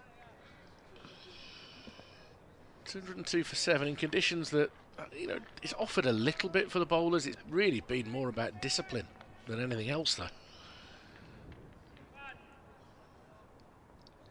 Fuller was in batting position way before Barnard even turned to start his run up here. Just back of a length, and he goes onto the back foot and stabs it out into the offside. Sam Hain does the fielding. Rob Yates is back in the slips alongside Tom Latham. It's one of those pitches, Richard, that I think when you bat on it, if you're just thinking of staying there, that seems quite easy to do. And as a result, you feel like, gee, this is quite easy, but I should be scoring a bit quicker, or I should be playing some shots. Both batters yet to score. Fuller advances down the wicket, but then plays a defensive shot. It goes under the hand of Hayne, but covering behind him is Hannon Dolby. Well, he was looking for one there. He actually walked down the pitch to, towards the bowler, used his feet. It wasn't a fast skip down, I'm going to hit you. It was just trying to change the bowler's length and get yourself out of the crease. But Fuller's still on naught. He's only faced 6 balls. Not sure Barnard as the bowler will mind that potential show of aggression too much. As he comes in now and he's forced away off the back foot. And Hayne comes in to do the fielding, and there's no run. If you're hunting for a cloud in the sky at Edgbaston, certainly from this end of the ground, you're still waiting. Hasn't been one all day. I saw an odd sort of stripes, 2 stripes in the sky, but it was actually from an aeroplane. Yeah, plane trails. Plane trails. Get a few of those. This one cooks Fuller up. He was not really moving his feet one way or the other, and it jagged back up towards the thigh pad and goes out in the offside. Tentative from Fuller, which is not normally how you describe his batting. Capable of striking a big blow. These are the sort of positive players you like at 8 and 9 in a batting order. Fuller awaits again. Barnard outside off stump. Does it take the edge? It doesn't. That again, a bit like when Ethan Bamber was on earlier, almost seemed to pick up pace after it bounced there, Dermot. Yeah, well, that one's definitely moved off the surface. It's gone from leg to off. Just watching the replay here, it was a leg cutter. Oh, it's a nice ball. Definitely. Oh, let's say I would like to say it disturbed the surface slightly. It definitely got a kick. Yeah. Well, this is going to be a challenge now for an 18-year-old up against a very experienced, very positive batter in Kyle Abbott, who is unlikely to be pushing and prodding too much at the youngster here. So this will be a test of his moxie, as the Americans like to call it. It'll be a challenge for the captain as well, won't it? Just to decide, do I put a few men back? Well, at the moment, he's giving him a nice tight ring, just one man deep on the offside, and he's hit straight back at himself, and he goes beyond Taz Ali for 4. And it was technically a catchable height, but it has been struck pretty firmly there by Abbott, who's off the mark. Yeah, you would want, though, as a bowler, to expect that and to be able to catch it. You know, it was hit by Abbott. Didn't come off like a rocket. It was just a strike. But Ali was already sort of taking evasive action from the ball before it was hit, or as it was hit. He wasn't there looking for the return catch. It was at head height as well. I mean, I can understand it's the element of fear in it. Had he got his hands to it and held on to it, he would have been on a hat-trick. It was the final ball of his previous over in which he struck, but Abbott has set his tone straight away. Now he looks to force it off the back foot. They should get a single. Hayne fails to trap it with his right foot, so has to stoop to pick it up. 207 for 7. And I can't imagine Fuller's attitude to Taz Ali is going to be any different to Abbott's. They're going to want to intimidate the youngster. No, I think this is sensible. They're moving short leg to sort of a drive position, just off the pitch, but down the other end, just in front of the non-striker, and a long on has gone out. Hannon Dolby goes to that position as it's driven past the bowler on the ground this time, and Hannon Dolby will move across to keep them down to 1. 208 for 7. Yeah, well, that's a 1 instead of a 4, yep, isn't it? So that's you say that's a tick to the captain. At the moment, I think you're happy to keep Taz Ali going, because if these two are very attacking against him, if he gets one to turn, they could be in a pickle. If it went on for 2 or 3 overs where they were scoring easily off him, then you might look again at a Bo Webster. But this has the game moving along quite rapidly. As Abbott awaits again, and that one just hurried onto him. I wonder whether that might have been a top spinner. Yep, one that slipped through straight without any spin on it. Quite often you've got to think, Richard, what would the batsman prefer? Would he prefer facing Ali or prefer facing Hannon Dolby or Webster? So he defends this one, which possibly might have been the googly slipping in there. It looked like it might have come back into him. I think Taz Ali is revealing a few more of his tricks of his trade, which are good for a man of his tender years. Mentioned earlier he'll be 19 next month. And he's in again, and this is launched over the short mid-wicket boundary. Is it going to go all the way? I suspect it is, and it is indeed, into the seats. And that was uncomplicated from Kyle Abbott. He saw it, he hit it, he got 6. He's to 11, 214 for 7. Yeah, very full ball on middle and leg. Wasn't really tossed up. He's bowled quite flat, Ali. So there was a bit of pace on the ball. And on middle and leg, Abbott just has decided, well, that's in my arc. I'm just going to swing this to the leg side. Connected straight out in the middle. Ball goes over deep mid-wicket or over cow corner into the seats for 6. So Abbott races on to 11 from 5 balls. And you can see the intent that he's decided is best for him to play with. Fuller cut of a similar ilk. He's got just 1 so far, and he faces Ed Barnard, and he's dropped, and it can't be caught on the rebound at first slip. He's gone for a pull shot. He's gloved it. Alex Davis wasn't quite tall enough to pouch it above his head. He deflected it into the air. Latham dives behind him, and he can't lay a finger on the ball. A life for Fuller on 1. Latham wasn't far away from it either. No. I'm just seeing if it was definitely glove, or perhaps it was his right shoulder, but he didn't start rubbing his shoulder, so it probably was glove. Yeah, I think so. Now he's driving up to mid-on, and Bamber does the fielding.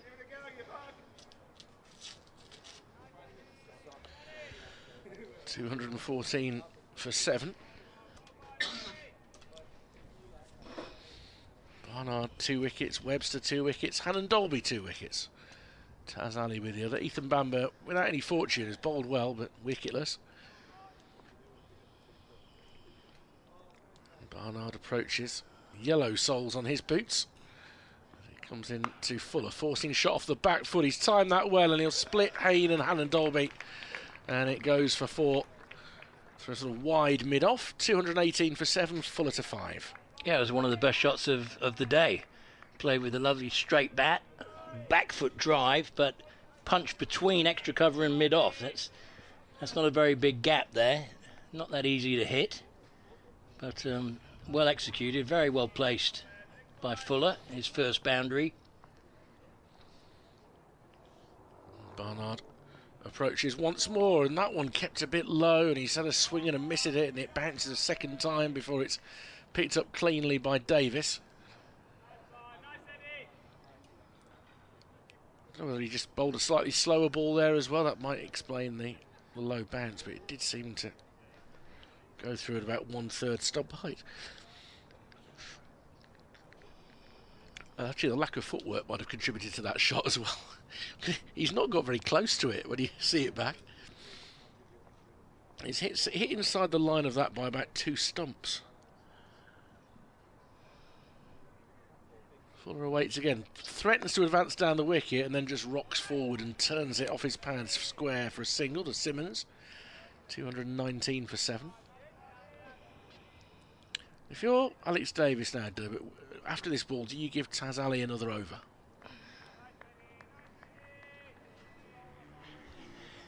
I haven't seen him bowl in the previous matches to this one. Yep. But personally, I would just think it's a little bit too much of a risk. I think if Abbott's on strike, he may just, if he comes off, you know, he might just hit 20, 15, 20 off and over. So I would go back to pace. Barnard beats the edge of Abbott through to the wicket-keeper, which draws the open hands of Dermot Reeves. So that's why I would go back to pace. Yeah, I mean, if it's doing it sideways, off the pitch at all. If it's off a faster bowler and it's going sideways, it's more difficult than off a spinner because you've got less time. So, you know, everybody who's bowled from both ends really has got the ball on a wicket which is dry. It's a good batting wicket, but it does have a bit of grass on, and I think one thing credit to Warwickshire, they've looked after the ball. Yeah. But perhaps Davies, the captain, is a bit more of a gambler than I am, because he's decided, right, it's not Abbott on strike, it's Fuller, and we're going to stick with Ali. It's a man on the mid-wicket boundary, deep square and deep point. As Fuller defends it back down to Taz Ali. Let's see, the question is, who's got it right, the current Bears captain or the Bears most successful captain of all time? Well, he bowls it quite quick, doesn't he, Ali? He's a leg spinner who's kind of a Kumble pace. He dragged that one down a bit, but it's straight and it's defended, and it didn't sit up to be hit the way that a slower leg spinner delivery might. It's a great opportunity to see how he handles it as a teenager. Bowled into his 9th over now, unchanged either side of tee. It's driven, but without any timing to cover. In answer to your question as who's got it right, you've both got it right. If you're taking him off, because that's the choice you believed in. Yeah. So if Alex believes this is the right choice, then it is. So in other words, there's no wrong answer, but we'll see. As this is driven wide of Yates at short mid-wicket for a single. 220 for 7. Depends. All these things depend on what you've got up your sleeve and how many overs bowlers have got in their legs, who's ready to come back into the attack. 8 overs after this until the second new ball is due. But the key is that the captain is doing what he's made a decision on what he believes. Yeah. So, So in that it's right. Yeah. Might not work, but it's the right because it's what his gut is telling him. Abbott defends into the offside. And Hayne picks up and there's no run. 1 ball left in this over. It's only cost a single so far. This is going to be an action ball. It feels that way, doesn't it? It feels it. What will Abbott do this time? Looks to drive it firmly up towards mid-on. It's a sharp-ish single, but they'll come through, and well bowled, young man. That was a decent over, 221 for 7. And we have had 72 overs at Edgbaston on what's been a glorious day for cricket. Bit of a breeze now. I think we're set fair for the next couple of days. It wasn't a bad over in the sense that he landed all the balls. There wasn't a poor delivery in there, but nothing went past the edge. Nothing really spun, and they got a couple of runs off it. Yeah. So, you know, quite often as a captain, you're out there and you're sort of playing the percentages with your choices. Barnard's going to come back for more. I mean, you talk about him being an underrated cricketer, and there's no doubt about that. I mean, he's become an outstanding middle-order batsman. If you ignore the fact that he's also a very good bowler, but he's an outstanding batsman. But also, he just comes back for more again and again. He puts the hard work in, Barnard. And he comes in to bowl to Abbott straight, played back into the ground and fielded in his follow-through. Well, yeah, I think he's one of the best all-rounders that Warwickshire have ever had. Absolutely. It's in his 3rd season since arriving from Worcestershire. Prior to that, as a youngster, of course, he came through at Shropshire. Minor counties game, still such a key part of English cricket. Barnard approaches once more, and he's lifted here. It should go wide of Bamber at mid-on. It was a scoop from Abbott. Didn't really have any control of the shot. They'll come back for 2. There was just a brief instant when he thought Bamber might be in the race, but he was never really getting there. 14 to Abbott, 223 for 7. Yeah, not a good shot. It was a risky shot.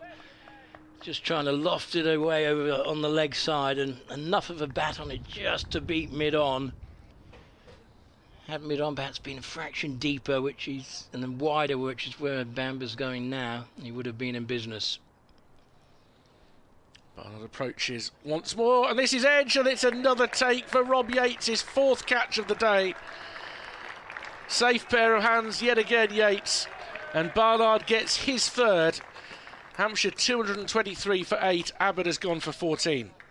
Yeah, really good bit of bowling, but Abbott was deciding, I'm going to be positive here, I'm going to try and hit this downtown. He was trying to hit the ball straight over the bowler's head. It wasn't quite a straight bat, and he got a thickish edge, and it flew straight to the lone slip again. Yates on his own at 2nd slip, and you can just see Abbott's swing of the bat was more from offside to leg across the line. But he got an edge. Another day it flies for 4, but today straight to 2nd slip. Safe catch, 2-2-3 for 8, and Abbott's gone for 14 off 11 balls, and Warwickshire have nearly wrapped up the innings. 2 more wickets is all they need. Rob Yates, who's led the Bears in catching in the field for the last 2 or 3 years, does occasionally, and I know this is very high company, but has been compared to Dominic Osler as a slip. And I mean, Dominic was outstanding, wasn't he? Yep, absolutely. But, you know, if there's a catching percentage in there of sort of 9 out of 10 in the slips, you know, that's pretty good these days. So, when I started playing, if you caught 1 out of 2, 1 out of 2, you thought that was all right. It's certainly the best slipper the Bears have had since Ricky Clark was here. He could catch pigeons, Ricky Clark. Extraordinary hands he had. It's 3 wickets in half a dozen overs since tea. And Brad Wheel, another South African-born player, as Kevin was talking about earlier. He comes in at 10. And the Bears will want this done before they get to 250 from here. Barnard is into Wheel, and a little inside edge onto the pads there. Yeah, nice big in swinger. Looking for the bowl or looking for the LBW first ball, and nearly got through, just an inside edge. Saving the young batter. Real persistence from Barnard, 3 for 39, and you spoke in the opening session about the fact that he wasn't giving runs away lightly, that he was going to end up with 1 for 16 from his first spell, which was, you were exactly right with that. As, this one, he just holds back a bit, outside off stump. Wheel doesn't get drawn into the shot there. Trying to persuade the tail ender that he can drive out there. Credit also to the Warwickshire fielders, in how they've looked after the ball. I've been watching them, you know, pass it around, and it's Hannon Dolby at the minute who's working hard on it at mid-off for Barnard. He shines it well, but, you know, he's got the ball swinging both ways, and the ball's 72 overs old. And to complete his 16th over, and it's steered up towards mid-on. Bamber does the fielding, end of the over. 223 for 8. We're nearly at the end of Dermot's stint for the day. Have you got one more over in you? Or? Yeah, I got one more over, but if I was Hannon Dolby here, I'd just be going and marking my run-up. You know, marking it out, taking my cap off, giving it to the umpire, and forcing the captain's hand and saying, I'm your leading strike bowler. Yeah. Get me on to finish this. But he hasn't done that. He's been the team man. True. He said, good luck, Ali, you keep going. Well, he has shown an ability to knock off the tail enders, Taz Ali. His leg spinners often can. So we'll see what he can do. And they'll spread the field fairly deep for James Fuller. Well, if he doesn't trust the other batsmen, Fuller is likely, you know, even with the long on and a deep mid-wicket and a deep backward, and deep cover, so there's 4 men on the boundary, he might still decide, I'm going to try and go over long off. He could well. He's going to launch this one over mid-wicket. He's gone down on one knee and hammers that square for 6. So the assault will be on here, 229 for 8. But that will always lead to opportunity as well, I think. Well, that was a lovely strike. He's obviously got a good eye. Yeah. Now he's down batting at number 8, but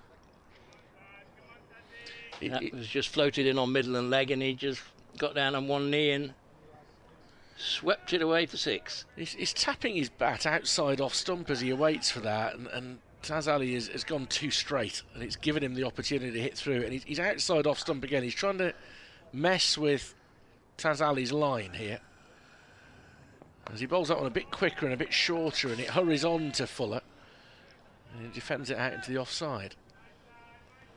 We could be on for an LBW here. We could be on for a big heave to leg. Yep. And Taz Ali getting one through and hitting him on the pad. See if he's got that googly up his sleeve, although that does turn into the hit as well. As this is straight, defended back down the wicket, picked up two-handed by Tazim Ali. He's taken 1 for 35 in his 10th over. 6 more overs after this to the new ball. That's part of what might have Bamber and Hannon Dolby being kept up the sleeve. Pace of Shay Simmons also available. This was dragged down a bit, guided, and I thought he was going to get past the bowler, but he does well to dive onto that rough wicket end.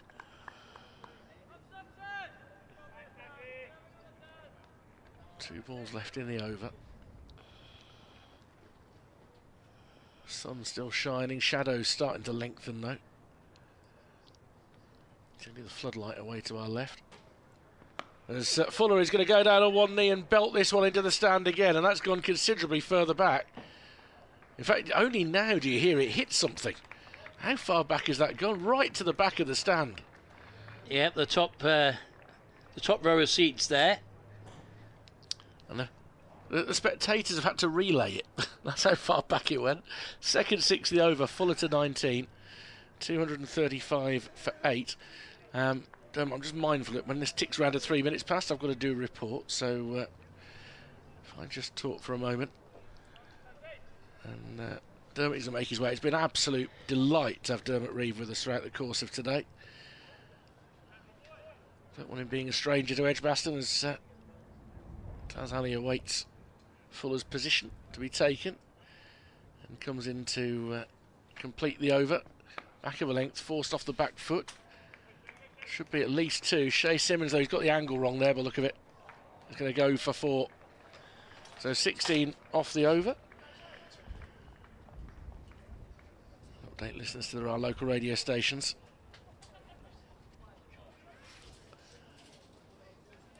This is Richard Wilford at Edgbaston, where Hampshire are now 239 for 8. The Bears taking 3 wickets since the tea interval. 2 of them to Ed Barnard. He had Dawson caught at slip by Rob Yates for 46. That was a good hold. His other catch even better. Kyle Abbott gone for 14. And Yates also was the man who took the catch for Albert, who clipped youngster Tazim Ali to mid-wicket, and he went for 29. James Fuller is now on the full assault. He took 16 off Ali's last over. He's on 23. Brad Wheel is yet to score. Hampshire, who chose to bat this morning, at 239 for 8. As Dermot Reeve has made way, and I think on his way out of the building. There he is. Give him a wave. And Kevin James is back alongside me. Do you know what? I can't make up my mind what sort of total this is. No. Because it feels like that the ball has probably done as much, or is doing as much now, and we are 74 overs in, as it did early on this morning. And I don't know why that is. Ed Barnard is getting the ball to shape in lovely and then just holding it and shaping away. He seems to be getting as much shape as he's done at any point today. Bo Webster has got the ball to bounce and nip back into the right-handers and away to the left-handers. There's been a bit in it for the bowlers, but it seems as though it's as much as it's ever been. Shay Simmons bowls, cut away by Brad Wheel, and that will be 4 runs. Bit of a loosener from young Shay Simmons, that one. And 243 for 8. So for that reason, I'm just not sure it feels if like this is a good or an average total. The jury's out. For me, I don't know about you. Yeah, and I think Warwickshire have bowled well. Yeah. We see the last 7 balls, we've seen 20 runs come fairly quickly. Prior to that, it's been very tight. I think it was a decent gamble to keep Tazim Ali on. Here's Shay Simmons then. Bowls again. That's Fuller, and that's worked up to mid-on by Wheel. Yeah, I think they have bowled well. But it's weird when you think the ball is doing as much in the 70th over as it has done at any point. And it hasn't done loads, but you can see it. You can just see the shape.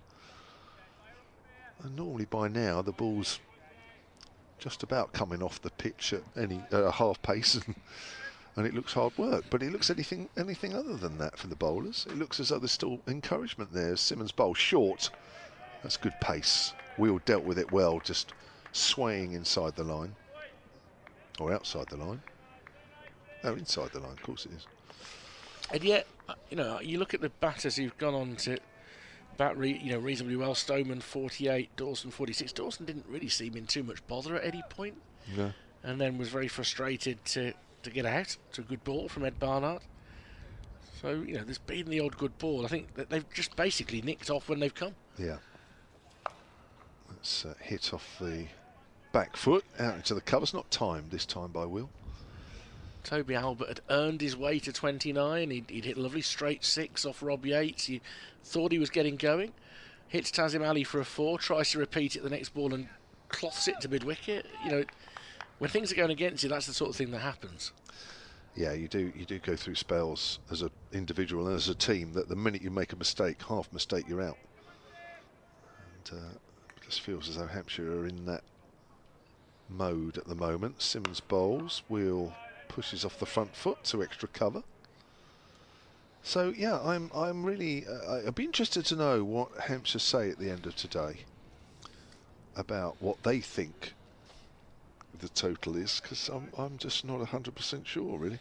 If the remaining 3 batters get them to 300, wow, then that will be a good day, I think. Yeah.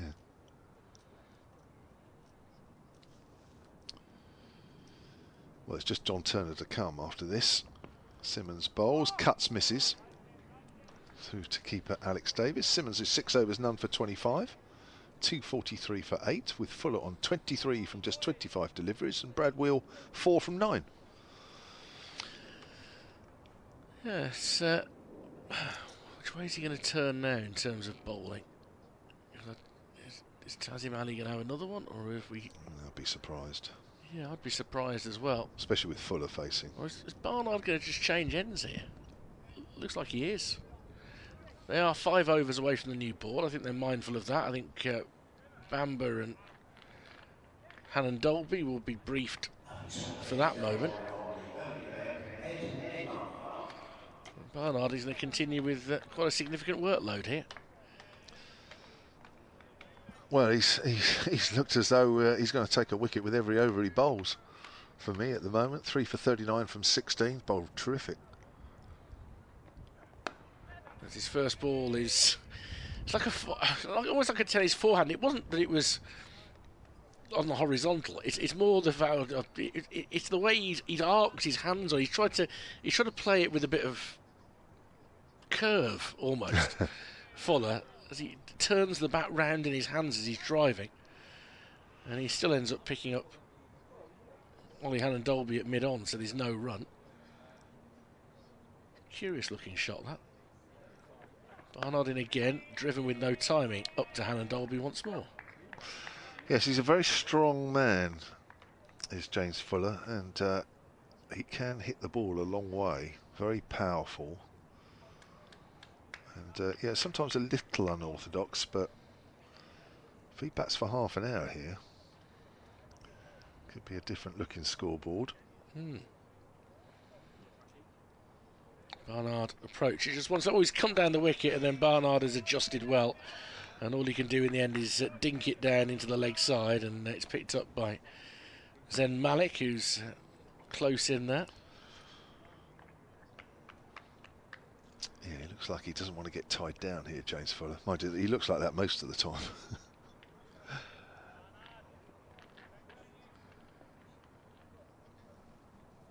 Fuller 23, and in increasingly belligerent mood, he guides this through square leg for a single. 244 for 8. Brian Halford, who's a couple of boxes down, has pointed out that with the 4 catches he's taken today, Rob Yates has passed the 150 catch mark for Warwickshire. He bobbled his first one, but he's done pretty well with the next 3. Although actually the one at mid-wicket was a bit... I'd have fancied the one at mid-wicket, actually. It's the only one I would have caught, maybe. But the 2 slip catches since tee have both been very good. He's at second slip now for Brad Wheel on strike, and he drives through the offside, through cover, beautifully. And even the Warwickshire members applauding in approval of that. Brad Wheel, a county number 10, with an immaculate cover drive. He's 8, 248 for 8. Hampshire on the brink of the first point that they're going to get in the game. Yeah, it was a beautiful shot. No doubt about that one. No risk. Perfect position to play that. It's interesting moving Ed Barnard. I mean, he was in a great spell there, getting the ball to shape both ways, and swapped him the other end. And to complete the over to Wheel, who dinks this down towards third man. It's deflected off the hand of Latham, and they'll come through for 1, 249 for 8. Clearly they have in mind that they don't want Shay Simmons bowling from the Birmingham end, because they're concerned about that short boundary, and he's going to be fetched over there. So they feel it's a better bet for him to be from this end. I'll tell you what I'll do at this point. Our good friend, the curator of the museum at Warwickshire County Cricket Club, Phil Britt, is in the back of the box, and we haven't heard him speak yet today. So I'll make way for him. Well, yeah. Now look, there's a difference between him going on and on and on, and him coming on to speak about the cricket. But there we go. He's been very patient at the back of the box, says Phil. Shay Simmons runs away from us. Right arm fast medium. Tries to cut that one, Brad Wheel. That's wide. Goes through to keeper Alex Davis. Yes, he's had all those children down at the museum today, has Phil. That's why I thought he wanted a quiet time at the back of the box, but you've put him straight on air. Hello, Phil. Hello, Kevin. Hi, everybody. Yeah, it's been a bit of a noisy day today. Normally you can shut the museum and watch the cricket and talk about it. Today I've had to be doing my curator's job. Simmons bowls. That's a nice pull shot through mid-wicket. My word. If you thought Brad Wheel's front foot cover drive was awesome in the previous over, if you watch it on the live picture feed, watch that, because that's in front of square, mullered through mid-wicket along the ground. 250 up, Hampshire's point. First point. First point on the board for them, isn't it? Yeah, just watching that replay, yeah, he got that open up and whack. Came out the bat, off the bat like a rocket. I know a lot of number 1s and 2s would love to play with a shot like that. Interesting, talking about that, did you see number 1 and 2 for Somerset today? Yes. Gregory and Davey. Yes. What was that plan about then? Well, I don't know, and I guess it's fair to say, it sounds like in your voice that it took you by surprise as much as myself and Richard, and yet we got an email, as that's short, and Wheel hammers that away, behind, square on the leg side, bounces away, that's 4 more. Wheel moves on to 17, 257 for 8. And yet I got one email to say, well, if you actually know Somerset cricket and you know, well, no, if you actually know Josh Davey, it's not a surprise. Oh, right, okay. So I said, and I held my hands up and I said, clearly I don't know Josh Davey. I'm not somebody I've followed his career too closely. So I will bow to that person's superior knowledge and say that it's not a surprise. Fair enough. Apparently when he was young, he scored a lot of runs opening the batting or batting in the top 3. So there we are. Well, it was moderately successful. I'm still going to say it was surprising. I thought I got it wrong. No, of course not. Short, and Wheel this time opts to duck underneath. 257 for 8. Well, I'd like to know how many times in his Somerset career he's opened the batting. I think that's probably a better comparison. Yeah.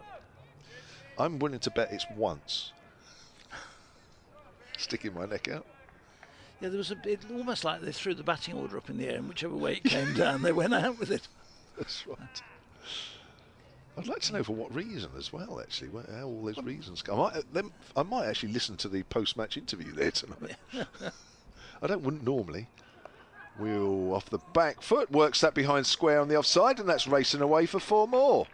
Actually, I think from a Warwickshire point of view, it's a good job I've not been on commentary. I've only watched 4 balls, and 3 of them have gone to the boundary. Phil, you stay as long as you like, mate. 261 for 8.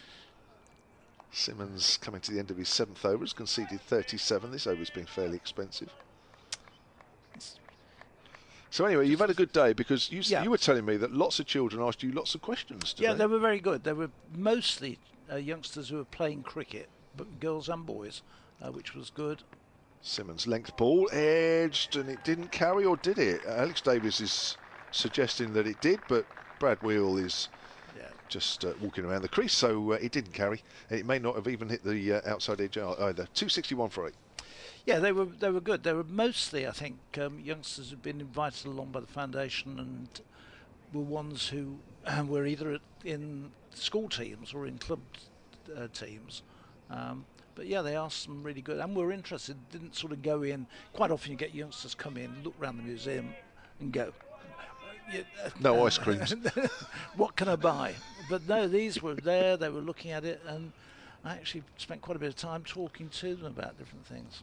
Barnard starts a new over from the Birmingham end. This one is lifted away down to the mid-wicket boundary, but there's a man out there, Tanner Ali, who does the fielding, and there's just a single this time.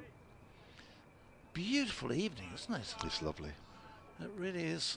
It's a little bit of breeze, and it's, if you get out of the sun, it's quite cool, and it's down here below in the pavilion. I just went through there for it's really cold sat there. How people can sit outside, I don't know. Barnard in, and this one is left and goes through to Davis. Yeah, this is the one part of the ground that doesn't get the sun, isn't it, at this end? Yeah, and it's almost like two climates in one ground here. You've got the far end where they're sat in, so a lot of them sat without the shirts on, getting suntans, and here they're in overcoats. Yeah, I'm trying not to look over there at the crowd. Not a pretty sight. No. There's Barnard in, and this one run away to backward point. Not that I would actually join that lot. That would be even awful. Worse for them. I wouldn't want to inflict that on anybody. No, but I suppose if you want to sit, you must end up with sore though, having sat in the sun all day like some people do there. Well, there's not been a cloud all day, has there? Not one. No. We were fairly lucky. Well, it was like this for the last game, the Surrey game, apart from the rain, which put us out of our misery at the end of it. As this one is turned to mid-wicket and there's no run on the final day. But it had to wait until 4:30 or so before it came on the final day. We just stopped going through what was obviously, we had to play up till 5 o'clock in theory, but at least it allowed us to go a little bit earlier. I did look at the scores in that game, and I did think of you guys. Bet you wished you'd been commentating on well, that. I would have come straight up if you'd asked me. Not.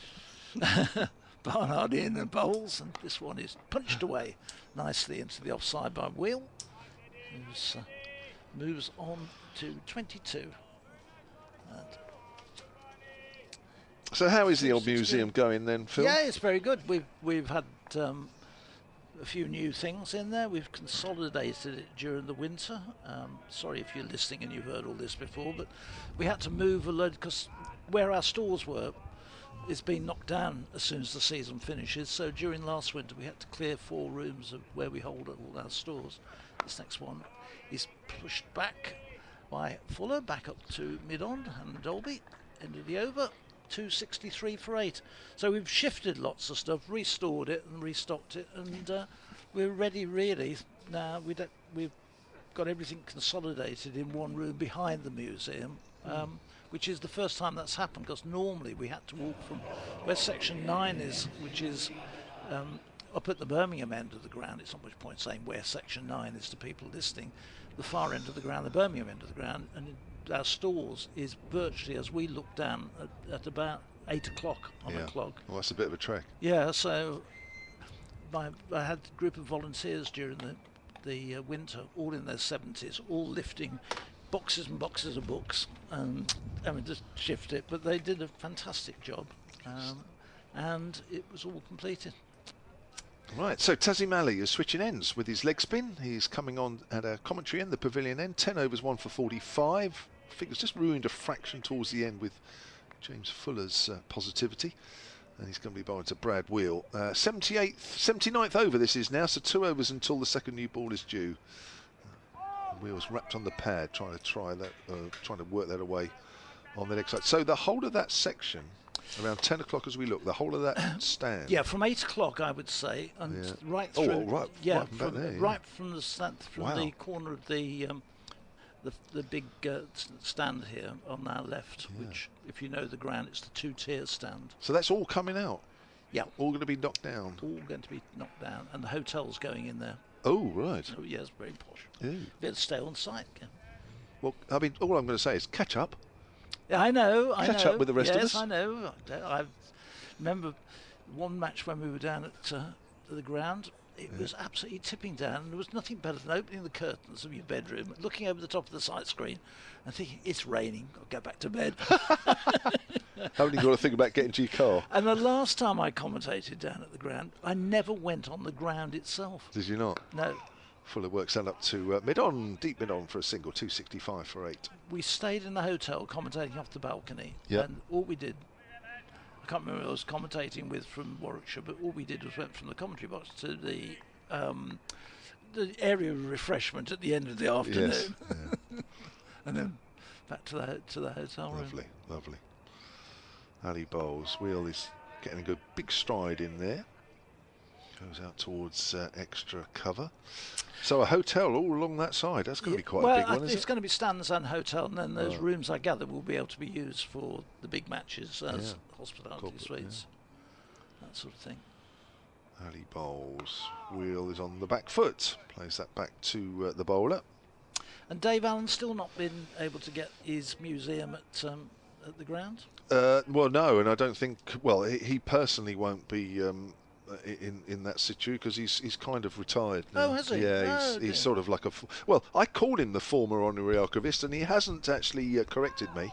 He's not doing commentary anymore. So it's played out behind square on the leg side. 266 for 8. He messaged me during the winter, and he just said he felt it was time just to step back a little bit, not only with the stuff that he does with the club, but also from commentary, because I guess he just wants to enjoy going up there when he goes up there rather than.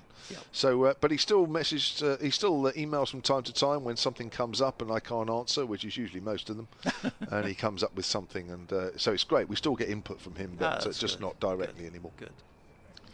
No, I used to enjoy seeing him when we went down. Yeah, it's good value. Yeah, we got a lot of messages at the start of the season when I sort of said, he won't be in the commentary anymore. Got a lot of people saying it's quite sad that I used to enjoy his input and his just the stuff he came out with. I mean, it was just amazing, what way the wind was blowing when such and such got 46 on day 3 of a drawn game, that sort of thing.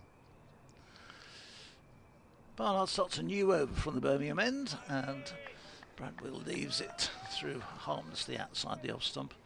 Yeah, we've had some sad news last night. Robert Brooke, who used to be the librarian here at Edgbaston. A lot of people will know Robert. He was got involved in a lot of statistics for the Cricket magazine and things like that in the past, and did articles. He unfortunately sadly died last night. Oh, that's a shame. So condolences to his family. Barnard it is, wraps him on the pad, a shout, and he's gone. Wheel goes, Barnard gets the wicket, his 4th, and the 9th wicket falls. Bradwell has gone, and he's gone for 24. And just looking at the replay of that one, it was Barnard was in, and his leg was going back across, but a little bit leg stumpish. Perhaps it might have caught the leg stump, but anyway, it doesn't matter what we think from up here. It's gone and on his way back. 266 for 9. So Barnard continues his outstanding form this season. He's really, both with bat and ball, he's had a terrific start to the season. He's 177 not out in the last match. He's made 495 runs this season for Warwickshire, and that was his 17th wicket. And that's his best figures of the season as well. Yeah. Phil, which I'm sure you just noticed as well. 4 for 47. Previously it was 3 for 47. Yeah, and he's been a terrific. He's really turning in. I think Dermot and Richard were talking about this earlier on, and saying, what a terrific impact he's having for Warwickshire. And since he moved here from Worcestershire, he took a little bit of time to get settled, particularly with the bat, but that's come through. And his one-day form in the last 2 years, he's been the outstanding player for the last 2 years in the one-day competition. I was looking at his stats actually in first class. So for Worcester, where he played 92 matches, he averaged 34 with the bat. This is his 34th first-class game for Warwickshire. Average is 42. Yeah, that's a big difference.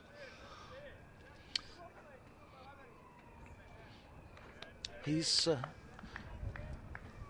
been skippering as well the one-day side, so you know, he's not only contributing both with bat and ball, he's obviously having an input as well and had the running of the side. Yeah. Actually, bowling-wise, actually his average is slightly more here. 29 at Worcester, 32 here. Okay. But he started well, didn't he? Yeah. He's in. New batsman is Turner, who pushes this first one back into the offside. What's his first name? John Turner. He's been on loan at Lancashire. Oh, I thought it was. I wondered if it was the same one. Yeah. Okay. Get a little bit of bowling under his belt. Yeah. After being with England white ball squads during the winter. That's right. I wasn't sure it was the same one. This one, he goes back and plays this one away down through the vacant gully, down to third man, and they come back. It's just a single. So one more to the total. Turner gets off the mark. 267 for 9. Tatali does the fielding down there. Yeah, he was the one change in the Hampshire lineup for this game. Sonny Baker having a rest. John Turner coming in for his first match for Hampshire. Yeah, when I did the scorecard this morning, I made a couple of changes. I put Orr in to open the batting, but that was wrong. Good job I'm not the selector, isn't it? Middleton might be very happy with me as Barnard in. That's full and whipped away through mid-wicket by Fuller. You get a single for that. That was, I think that was played on the full, wasn't it, in the end? I think he was trying to bowl a Yorker. Yeah. And I think he just slightly overdid it. But it's a very open stance, Fuller. And just got it, turned it away. Yeah, it was a full delivery which he managed to clip away. Crowd today has been, excluding the 800 or 900 school children, has not been too bad. I don't think it's quite as big as it was against Surrey last week. This one is punched back and Barnard goes to follow through to pick it up and has a weary look as it goes up to Chase Simmons, gets a round of applause from the crowd as he walks away with his 4th wicket. Maximum bowling points for Warwickshire, so they keep up. And somewhere the Hampshire flags appeared, Kevin. Oh. I noticed it wasn't there this morning. Oh. Well, Richard noticed it as well. But now it's there. It's suddenly appeared. So that's been there since what, tea? I don't know. Well, it wasn't there earlier. I know when I came in the box first thing, it wasn't there. Oh no, just after lunch when I came in, it wasn't there. Now in Hampshire, it's been couriered from somewhere because they've left it. That's what usually happens. They forget it. The scorer normally it used to always be the scorer who kept the flag. I think so. But however, it's there. And it looks like brand new. I was going to say it looks brand new. The Surrey one last week looked distinctly tired. Did it really? Yeah. Well, I suppose it's been they've put it up everywhere, haven't they? Was it championship winners? It's a bit old. Champions keeps going back to have champions written on it. Can hardly see it. Ethan Bamber is back into the attack. Spread field as you'd expect for James Fuller, who hammers that away. It's gone up in the air. Alex Davis is running after it. Bamber's running after it, and Bamber's dropped it. He got there. He did get there at about square leg, which is a great effort. That was a good contest between Alex Davis and Bamber. And he had it in his hands. It just plopped out. Yeah. Bamber was wicketless against Surrey, and so far in this game, still looking for his first wicket to go with the 18 he's already got this season, but he's hit just a little bit of a dry spot, but he could have broken that there. But he made plenty of ground, didn't he? Gosh, what did he make, 30, 35 yards? Incredible. The new ball has just been taken. 269 for 9, and poor John Turner will get first receivership of it. If that had been a new ball, that might have stuck in his hand. Whatever other reason can we think of? So he can't blame anybody else. Alex Davis, I don't think, was ever going to quite get to it. His legs, which are considerably shorter, were pumping away trying to run, but he was never going to make the ground. 2 slips in the gully then. Here's the second new ball. It's full. It's driven up to mid-on by Turner. And there is no run. So 269 for 9. I think Warwickshire actually wouldn't have been too unhappy with that outcome. Obviously, they would rather have that been taken, the catch, but they've got John Turner on strike for 5 balls of this over with a new ball. Is he got prowess with the bat? I think it's fair to say when you look at the Hampshire 11, he is about sort of 11. Right, yep. Yeah. Here's Bamber. That's nicely played off the back foot. Mind you, on this ground on Monday, we had... well, I don't think Matt Fisher is really a number 11. He was batting at 11. Was he? And he batted 40 overs. They put on 150, 160 for the last wicket. It was like, okay, it's got past the joke, this now. Ben Folks. Yes, I was a bit worried coming up here when I saw those scores last week, I must admit, as Bamber bowls. And Turner is forward there, nicely in behind that one. Well, we did ask last week, where's the wicket going to be for the Hampshire game? And I was told it's a bit further across. I thought, oh, thank goodness for that. Because when Richard and I saw each other last week, on last Friday, and looked where the wicket was, ball hadn't been bowled, and we both knew that this was going to be. Yeah. That wicket, it wasn't just prepared, you know, Mark, sorry we're thinking, oh, it was prepared for us, but it's always very slow. Bamber into Turner. Nicely played through square leg. That's going for 4. Well, that's nicely timed. Just turned away from reasonably straight, but just that's a proper cricket shot there from John Turner. Absolutely nothing wrong with that at all. 273 for 9 are Hampshire.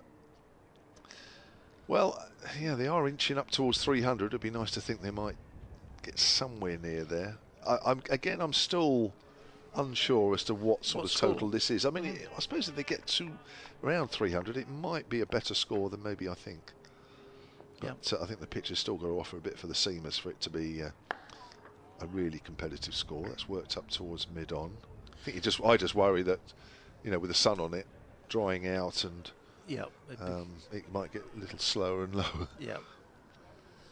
End of the over. It's been one of those days, though, where Warwickshire have sort of had little bursts and you think they're really on top. What was 120 for 5, something like that? And then Hampshire managed to get away and got some stands going together. And they've actually worked well to get up to 273, I think. And Dawson batted well without any of them making big scores, but they've chipped in, haven't they? Yeah. So it's going to be Barnard to continue into his 20th over from the Birmingham end, and he's on his way to bowl to Fuller, who waits and hits this one hard and high and in over the top of mid-wicket for 6. Lovely pick up and shot. That was a beautiful pick up. That's his 3rd 6, I think, and he hit the 2 of Taz Ali. And it's his 3rd, you're right. Yeah, and then that was a magnificent shot. The field has gone back. You would actually think that you've got Brian Lara out there.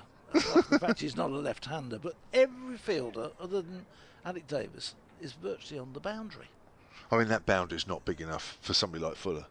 No. I mean, it's somewhere near the middle of the bat. That's 6 every time. Barnard did again, driven straight down the ground. There's a single there down to Simmons down at long off rather, but they don't take it. So Fuller's going to continue with the strike. He's on 34 and Turner is on 5. This is a bit of a shame because when James Fuller gets in and he's in this sort of mood, you know, he can very quickly change a game. This one is a little bit shorter outside the off stump and is hammered up to deep extra cover, but there is no run.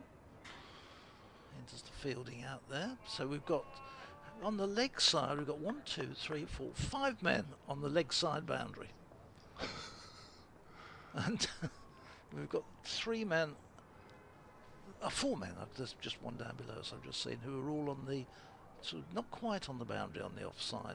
This one is pumped up to long on, sort of fetch from outside the off stump, and, but an easy single which brings Turner back on to strike.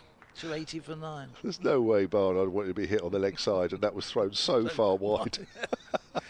He sort of hoiked it round. And it was, yeah, it was about a foot from going from the outside tram line on it. So it was really hoiked round. It was the sort of shot you'd see on the village green with great respect most Saturday afternoons. Oh, yes. It was my favourite shot, that one. Was the only shot. Here's Barnard in and bowls. This is down the leg side, and so Turner can't get anything onto it. Alex Davis, who still is wearing a long sweater, and even in this temperature, Warwickshire have gone to these sweaters now with no numbers on the back, so it doesn't help the description. But fortunately, it's warm enough since they've got them for most of the players to have their shirts without sweaters on. But the skipper is still there; he's still feeling the cold. Barnard in and bowls, and that again a little bit of bounce and through down the leg side. Didn't get anything onto it. 280 for 9. Fuller is 35. Turner is 5, and we're at 82 overs today. So we've got 14 overs remaining in the day. Yeah. Well, on the leg side now for James Fuller is the long boundary side, and it is a reasonable size. So obviously a little more effort required from Fuller if he's going to target the leg side. But he is a strong enough batter that as long as it's not an edge of some sort, it will keep going. But it'll be a lot harder now if he's aiming to score a few runs off this over and get it on that leg side. Wherever Bamber bowls it, it's just going to be that little more difficult. What does he do? There is a mid-wicket in. Everybody else is on the boundary, either side. He came into this match with only 21 runs from his 3 games, so he's not had big runs this season. No, he hasn't. Right, here's Bamber to Fuller, down the leg side. That's the last 3 deliveries to the Hampshire batters that have gone down the leg side. 280 for 9. Fuller is 35 from 39. The wickets since tea. Abbott for 14. Brad Wheel for 24. Both to Ed Barnard, who has 4 for season's best. Right, where's this one going to end up? I'm sure Fuller's targeting something. Oh, that looks out. Oh, no, it's not. Thought it was going to be LBW. No, they were going to run. Don't quite know why off the second ball. That kept very low. Didn't it? Yeah. Did that just nip back a little too much? I think it must have Did he get an inside edge? That kept wickedly low, didn't it? Yeah. I thought he was, that it was, no, he was missing, did a bit too much actually, I think. Didn't it? Just missing the leg stump. Fortunately, of course, we're just slightly to the right of the air. Yeah, good job we're not the umpires, isn't it? That's why we're here, up here. Bamber bowls, and he's gone for a big swing there, and it's gone past mid-off, past a diving Hannon Dolby at mid-off, and it went very quickly past him. Just bounced just in front of him as well. Not sure he dived full length there. I think that was one of those where you dive full length and you get one in the face, but that's a big, well, not a big hit, but hard powerful hit. Wasn't it? Hit from powerfully. Fuller, yeah. He stepped back, gave himself a little bit of space, foot down the wicket and crack. And Hannon Dolby was actually very close to it. He never had to move, but just went past him like a shell. Short, and quite easily ducked under by Fuller, who's 39 from 42 now. 4 balls of this over have gone, so some of the field starts to come in. Alex Davis is going to run up to Bamber to have a chat with him about what to bowl. I do find on this sometimes that it's almost like being too protective.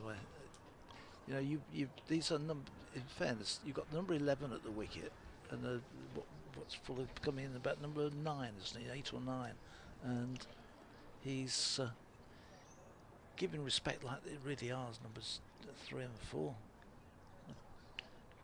And suddenly you find you're leaking runs. That rarely does it get the desired effect.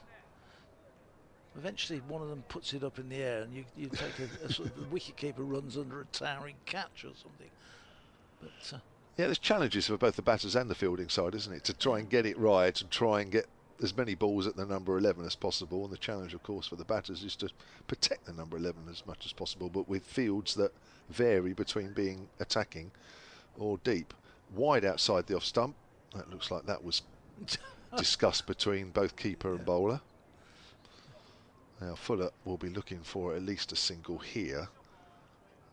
And of course now Alex Davis has got to think about bringing some fielders in to make sure Fuller stays that end. And here we go, mid-on and mid-off are coming up. Here comes backward square leg. He's on his charge in. He's been pulled in 40 yards into a position, in theory, saving one. Yeah. So he's come off the boundary, but the man's still back on the deep mid-wicket boundary, and the man at square at cover point. Here's Bamber then to Fuller. Length ball. Fuller tries to get a single. Turner's come down the wicket, goes back quickly. Fortunately, he's obviously got some long spikes on, fortunately, because could have quite easily have slipped on that grassy area next to the wicket we're playing on. Dot ball. So well bowled to Ethan Bamber. Fuller tried his best. Didn't try and slog it. He wanted to try and find the single with a proper shot. 284 for 9 at the end of that over. Yeah, he was trying to steer it, wasn't he, into a gap. So Alan Dolby coming back into the attack. So Ed Barnard at this point in time is not going to get the chance to get his 5 for Alan Dolby, who has got a couple of wickets, 2 for 37 so far from his 12 overs. Missed the early part of the season, and it's taken a little bit of time to get going. Going into this match, he'd just got the 3 wickets. Was it 3 or 4 wickets? 3 wickets. So far this season, so these 2 taking him up to 5, but he's been a 50 wicket season man for the last couple of years. Yeah, terrific. Very unusual as well to see him out injured. He's one of those players who makes game after game. Here he is starting a new over from the Birmingham end, in and bowls, and this is chopped out to square leg, a half appeal from Hannon Dolby for an LBW. Alex Davis sort of joined in, but there was slip cord and didn't give him any support. Averages 25 a wicket for Warwickshire, Ollie Hannon Dolby. He started off quite slowly in actual fact, and was almost looking like he was going to be a white ball bowler. But over the last few years, he really has been, he's held the Warwickshire attack together. He's in and bowls, and this is driven. Oh, that's a lovely looking shot from Turner. Hit away through extra cover. There's a couple of runs there, but they settle just for the single. And it's that has chased that down. It's looking distinctly. Sam Hain chased the ball down and then sort of pulled up as though he was in pain for something. He went running after it, slid down to pick it up, and then stood there with great big grass stain on his trousers and limped off away back down to deep extra cover. So Hannah Dolby, with the shadows lengthening, comes in and bowls, and this one is lifted away to deep square point. Again, there's no run. This one is again the single there, but turned down. Yeah, quite wide of off stump as well, isn't it? Doesn't want to get carted over that short leg side boundary. Got a very open stance, hasn't he? Yeah. As he waits and gets himself into position, he gives himself room to carve away. As Hannah Dolby comes into him and bowls, and this is hit hard and straight and back over the head of the umpire and down to the fence for 4. That was a real stand and deliver, and nobody was going to get that one. I'll just go and fetch it from the side screen. It's gone almost arrow straight back over the umpire. Does hit a hard ball, James Fuller. That was flat and straight, wasn't it? My word. Oh, I think deep mid off, deep mid on. Well, no chance. Absolutely no chance. They're scored, ticking up towards the 300 now. 289 for 9. So these are useful runs. Hannah Dolby in again to Fuller. who again tries, this one is a wider one, tries to just chop it away, but ball goes through to Alec Davis and there's no run. And now we'll see the field coming back in again to try and prevent James Fuller from getting the single to keep the strike. He's got a couple of deliveries. One delivery left, so Alex Davis still having to protect his boundaries though, because the runs have continued to come. 289 for 9. And Dobby waits at the top of his run. Field still changing as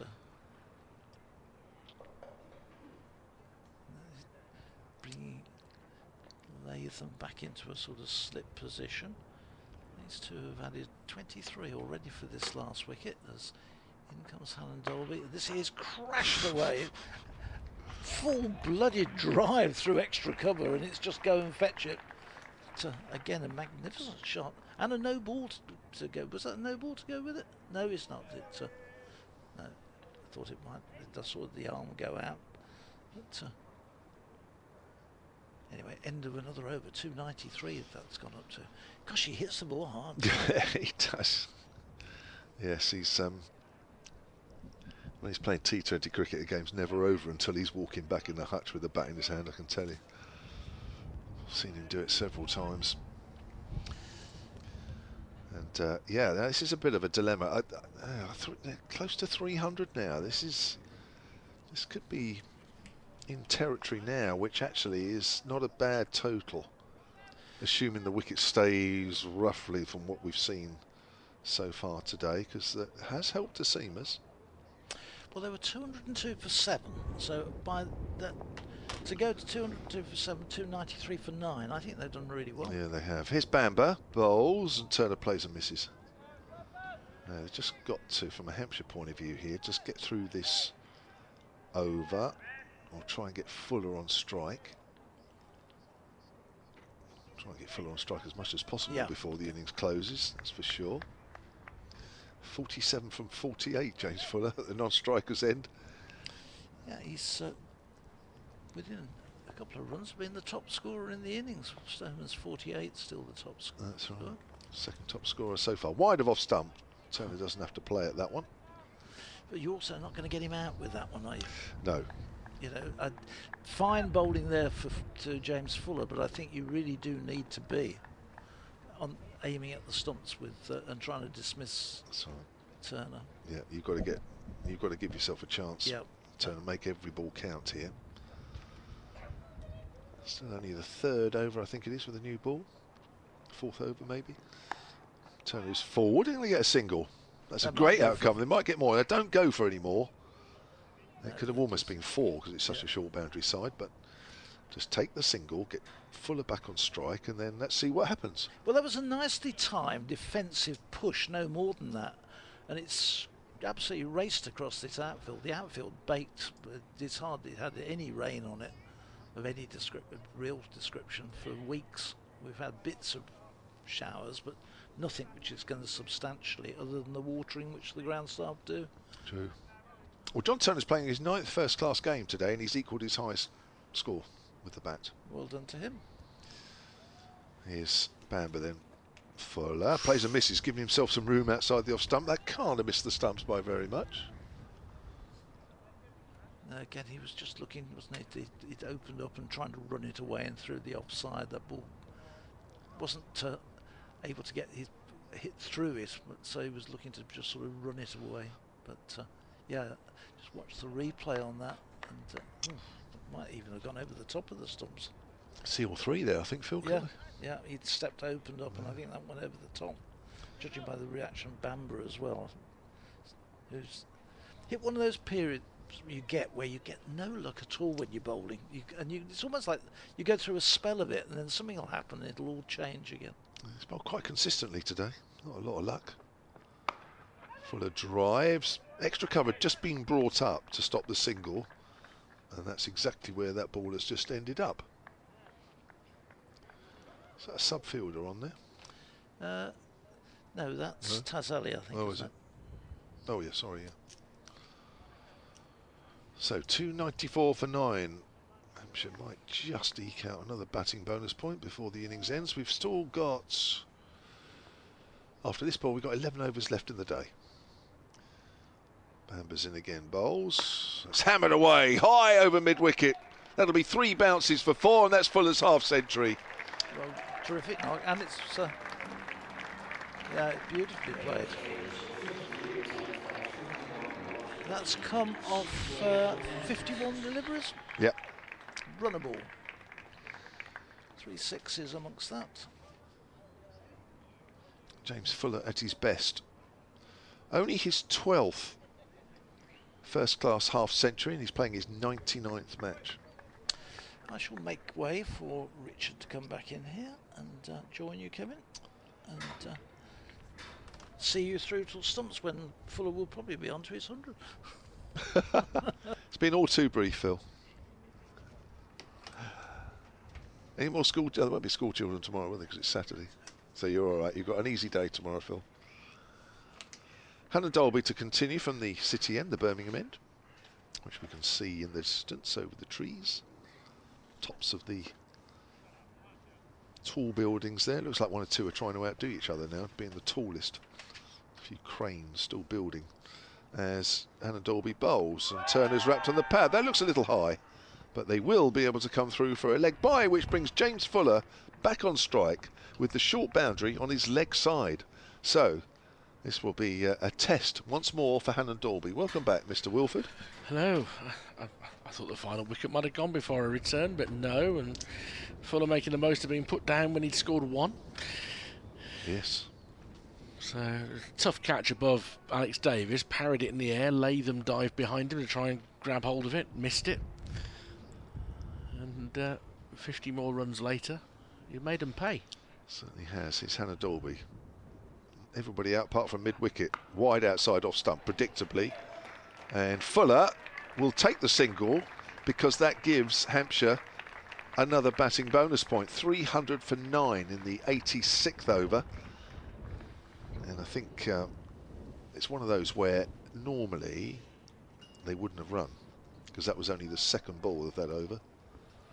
But it was a point and the field was spread. They've done the reverse splits, of course, as well. 130 for the first 5 wickets, up to 170 now for the second set of 5. Here's Hannah Dolby. Bounces a little bit. Well played, John Turner. Keeps that down. Ball goes out to point where it's fielded by Ali. Well, John Turner's played his part there. 17 balls for 7. Highest, equals his highest first-class score. Just needs to support Fuller for as long as he can. And of course he's got the second new ball to deal with on top of that. But so far he's doing a good job. And Dolby comes in again. Past the umpire and bowls. Play a miss. Oh no, he's edged. Everybody's gone up. Oh, the umpire finally puts his finger up. Everybody was starting to race off. The umpire hadn't put his finger up, and I thought, oh, it's one of those. But it was a little tickle through to the keeper. 3rd wicket for Hannah Dolby, and Hampshire are bowled out for exactly 300. Yeah, it's a good effort, and I think you've been saying for quite a bit of the day, Kev, that it's going to be really hard to judge what a good score is. There's been a little bit in it for the bowlers. There's a bit more pace. Not a lot, but a bit more pace. That may diminish as the game goes on because the weather is set pretty fair. 200 to 250, that would have been a disappointing performance having batted first. 300, they're in the game thanks to James Fuller. Yeah, definitely. I think you're right. I think on balance, that is a pretty good total. And it will stay a good total as long as the wicket behaves the way it has done today. If you get the ball in the right areas, there's a little bit of help for you. Not a lot. There's not a lot to bounce out there. But there are wicket-taking opportunities if you get the majority of your deliveries in the right areas.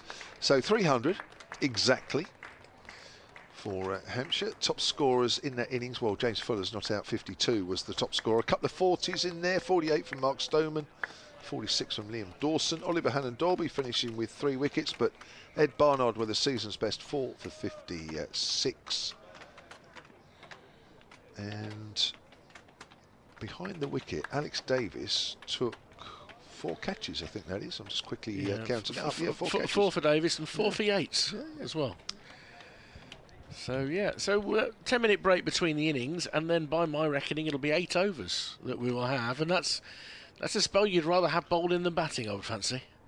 So we'll see whether Hampshire can make inroads into the Bears' top order. 300 all out. We'll be back from Edgbaston in about 8.5 minutes from now.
So here we are for the final furlong of day one in this Rothesay County Championship Division 1 game. Kevin James and Richard Wilford with you through till the close.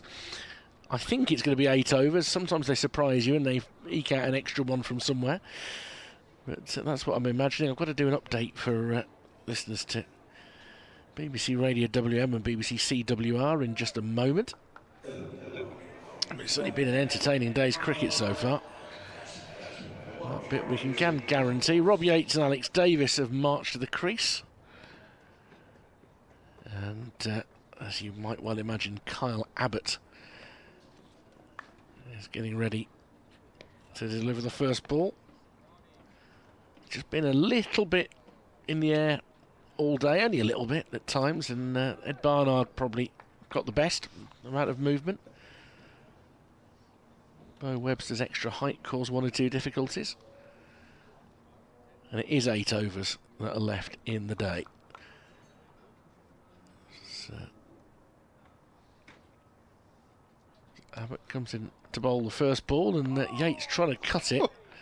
This is Richard Wilford at Edgbaston, where Warwickshire have just started a tricky period. They've got to bat for 8 overs before the close, having eventually bowled Hampshire out for 300. A good effort by the final 3 wickets. Went on the attack. James Fuller top scored in the end with an unbeaten 52 at a run a ball. Brad Wheel with a valuable 24. 4 wickets for Ed Barnard, who was by some way the pick of the bowlers, and 3 for Ollihan and Dolby. The Bears have faced 1 delivery in reply, then 0 without loss. Final radio duties done of the day as Abbott comes in round the wicket again, and this is pulled round the corner by Rob Yates, and it whistles for 4 on the outside of Brad Wheel, and that was well timed and looked rather more impressive than that opening ball waft. Well, it was an interesting first shot, wasn't it? He would have been mighty mad with himself if he'd edged that through to the keeper. Kyle Abbott starts as the Division 1 top wicket taker with 23. Such a consistent bowler. And Hampshire happy to eke every last year out of him that they could possibly do. Another top of off stump merchant with some consistency, as this one is just outside off stump and left alone by Rob Yates.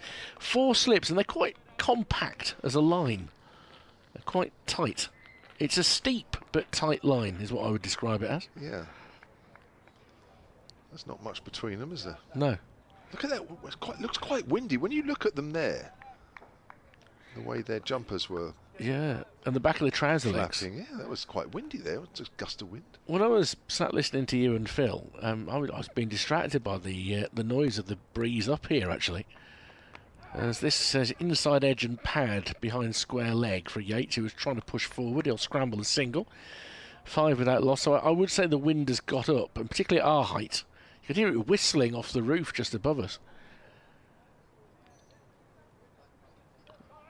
It all looks so still when you look up in the sky, but yeah, a little different ground level.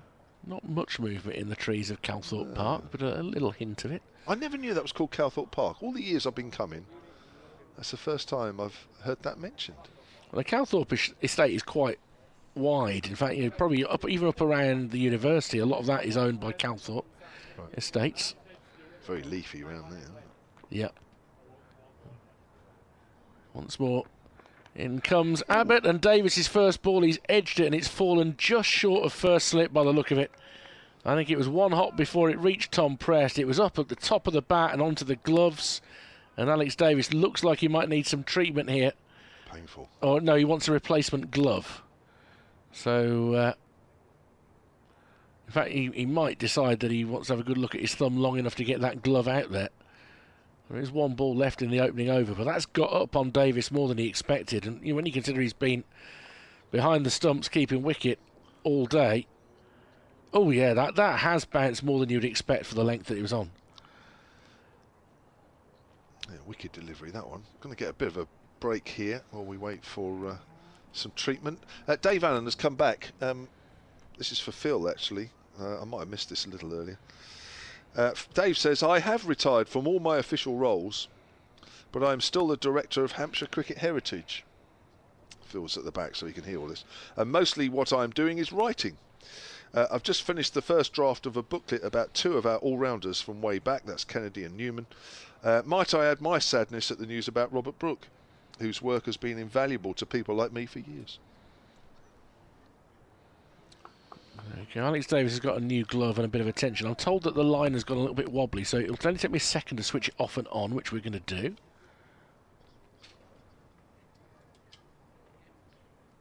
And hopefully it'll be a little bit more solid now. You can do it that quickly these days.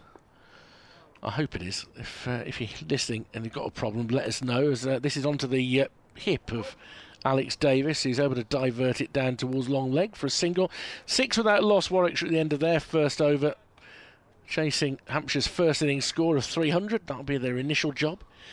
But before that, they've got to get through the close of play. 7 more overs remaining today, with Yates on 5 and Davis on 1. Ralph Booker has emailed sunandcricket@gmail.com. He says, first of all, sorry to Warwickshire for the loss of Robert as well. Second, always like to take an opportunity to say hope all's well to Dave Allen, says Ralph, who's out in a sunny France. It seems like it's sunny everywhere.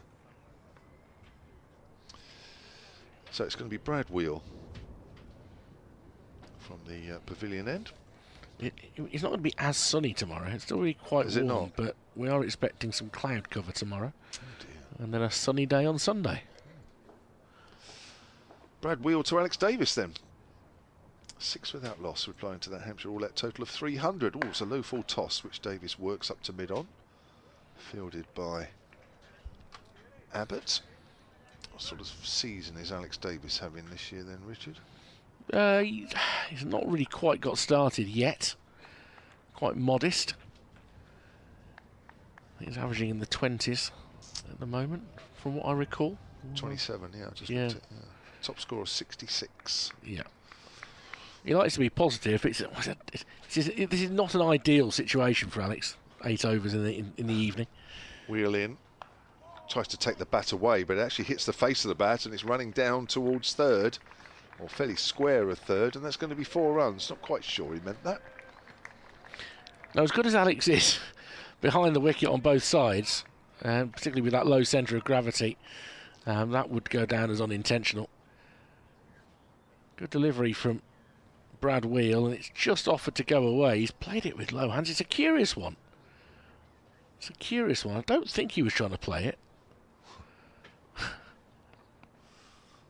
Wheel turns. Runs away from us once more. Davis keeps that one down. A little bit of extra bounce. Goes to backward of points. There is certainly when the bowling's from this end, Ethan Bamber found it a couple of times. There seems to be a patch there where the ball will come through quite quickly and maybe lift a bit more. But Alex Davis is treating everything a little bit like it's got danger on it. It's a very tentative start through his innings. Yeah. Well, he's not the tallest, so any little bounce, I guess, is accentuated, but that's normal, and he's in behind that comfortably enough. Plays that up towards mid-on. Suspicious, that's I'd say how he is at the moment. He's batting like he's suspicious. When you had a day like this where there's your team comes into bat with maybe 6 or 10 overs left in the day, was that a really good time to be a middle order player? No. Wasn't it? Oh. But if you had to come in, it wasn't your fault. Well, obviously. Here's Wheel again then. Comes in and bowls. Davis drives. Goes up towards mid-off. Completely out the middle of the bat. As an opener, you are utterly on a hiding to nothing there. Yeah. I think a lot of them, especially the ones that do it regularly, will tell you, well, it's just water off a duck's back, really. But I think for the rest of us, you think, I wouldn't fancy that. Bowlers running in, knowing they haven't got a bowl on more than 3 or 4 overs at most. Yeah. It's not ideal. And then, of course, you've got to go through it all again the next day. So, from that point of view, as Wheel comes in and bowls, Davis gets a leading edge, goes out into the covers. End of the over, 10 without loss. Yates has 5, and so too does Alex Davis. Yeah, I know lots of people say, opening the batting is the worst position because you get the new ball every time. Well, of course you do, but the fields then usually are set fairly attacking. So you do pick up runs when perhaps other batters wouldn't. The other thing as well is a lot of batters like to bat when the game hasn't, when the shape of the innings hasn't taken shape. As new over for Abbott, pushed into the offside by Yates, and they're quickly through for a single. 11 without loss. If you know what I mean. Yeah. That you're actually at right at the start of the innings, so if you get in, you're kind of dictating what's going on. That some players that I've known don't particularly like batting the middle order, because when they come in, the innings has already been shaped and the run rate has been created and this and that, and the expectations are already there. Oh, it's not doing this or it's not doing that. So when you come in, Abbott once more, and this time it goes past the top of Alex Davis's bat. So there's kind of already an expectation when you walk out to bat about how you should be playing in a way. Yeah. Whereas when you start off, nobody's quite sure, especially first innings this morning. Nobody's quite sure how that wicket's going to play. So you've got that on your side in a way. Oh, you're looking at it coming at 300 for 3, and then a cloud comes over, and you suddenly the ball's going everywhere, and you think, oh, that's what happens when you're not in form. Yeah. Davis turns this ball through square leg. A little bit of a chase for Turner. Should be able to keep him down to 1. There's a cry of no. 12 without loss. Not a lot of big scores around today, by the way, around the county championship, but an honourable exception, Hasib Hamid, who is 195 not out for Notts against Durham, currently sharing a 9th wicket stand of 119 with Brett Hutton, who's on 32. 394 for 8 are Notts. They're the highest scorers in Division 1. So this one turns Yates round. Appeal for LBW, and he's been given. And Abbott doing what he does. He turned Yates round a little bit there. He gets past the bat, and he's gone for 6. And a priceless early wicket for Hampshire. Yates, LBW to Abbott, 6. 12 for 1. Yeah, just watching this again. Abbott round the wicket again, and yeah, it's just straight under fraction. Certainly around the leg stump sort of area. Yates just not quite playing the right line, but Abbott's dangerous round the wicket to left-handers. He's just coming across it a fraction. I think the problem Yates has got is he hasn't got a step forward. If he's got a proper step in there for, he might put enough doubt in the umpire's mind, but where he is pretty much anchored to the crease, I don't think there's any doubt to have the benefit of. I think he's probably gone now. So just over 5 overs left in the day. I think if Hampshire can pick another one up here, I think they will look at it as being a pretty decent day. We've got the night watchman in already. The night watchers. Warwickshire fans don't need any introduction as to who that'll be. Yeah, Ollie Hannon-Dolby's done it a few times already this season. This seems really, really early, with 5 overs and 2 balls to go. That's right, isn't it? Yeah, it is 5 overs and 2 balls to go. Yeah. Somerset closed 317 for 6 against Sussex. The odd opening gamble has worked. Archie Vaughan, they've protected him. They've put him down at number 7, and he's 70 not out. So from that point of view, that tactic has worked. Lammonby made 60, a couple of other players in the 40s today. But that has kind of worked out. Yorkshire 255, Surrey 32 without loss. Good day for Surrey. Bairstow made 89. 3 wickets each for Laws and Clark. They're still playing. Worcestershire 323 for 8 against Essex. That's not bad at all. Runs down the order from Matthew Waite. Useful all-rounder, 67 not out. He's the top scorer. Snater 3 wickets. Simon Harmer has only bowled 10 of the 89 overs. That's rare. Where's that being played? New Road. That's the scores in Division 1. So Abbott to the big tall left-hander. Hannon-Dolby produces the exaggerated leave. He was never going near it, but he lifts the bat over and carries it forward. And then has a prod. Make yourself hostage to fortune when a night watchman comes in this early. Is he bringing another one if another wicket falls? Well, I think Hampshire did that earlier on this year, brought 2 out. I suppose having been committed to it, you've got to keep going, haven't you? Maybe. 4 slips Waite. Hannon-Dolby resolutely in defensively and kills the ball, which he's very adept at doing. End of a successful over, an excellent over from Kyle Abbott. 12 for 1 Warwickshire. They trail by 288. So Abbott's got through a couple of overs, has increased his wicket tally to 24 for the season.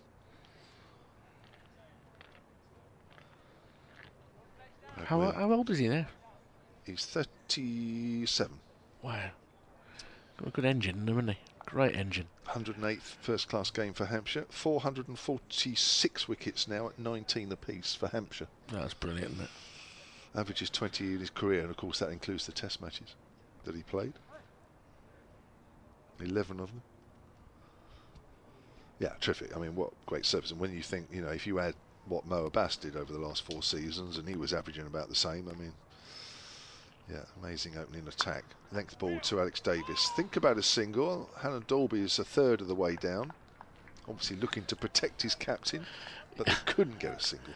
Yeah, I suppose it's his job to take as much of the strike as he can. It's the utter reverse of what you see at the end of an innings when you don't want the number 11 to get anywhere near the ball. On this occasion, you want him down the striker's end. You know, it's an interesting view. You've got to come out and bat for 25 minutes to see us through to the close. Son. Wheel into Davis. Davis leaves that one alone. Good pacey delivery, that one off. One of those that just kicks off a length a little bit. Goes through to Ben Brown. Right, that's, you know, I've seen Brad Wheel bowl quite a few times over the years, including I think he played one game on loan for the Bears a couple of years back.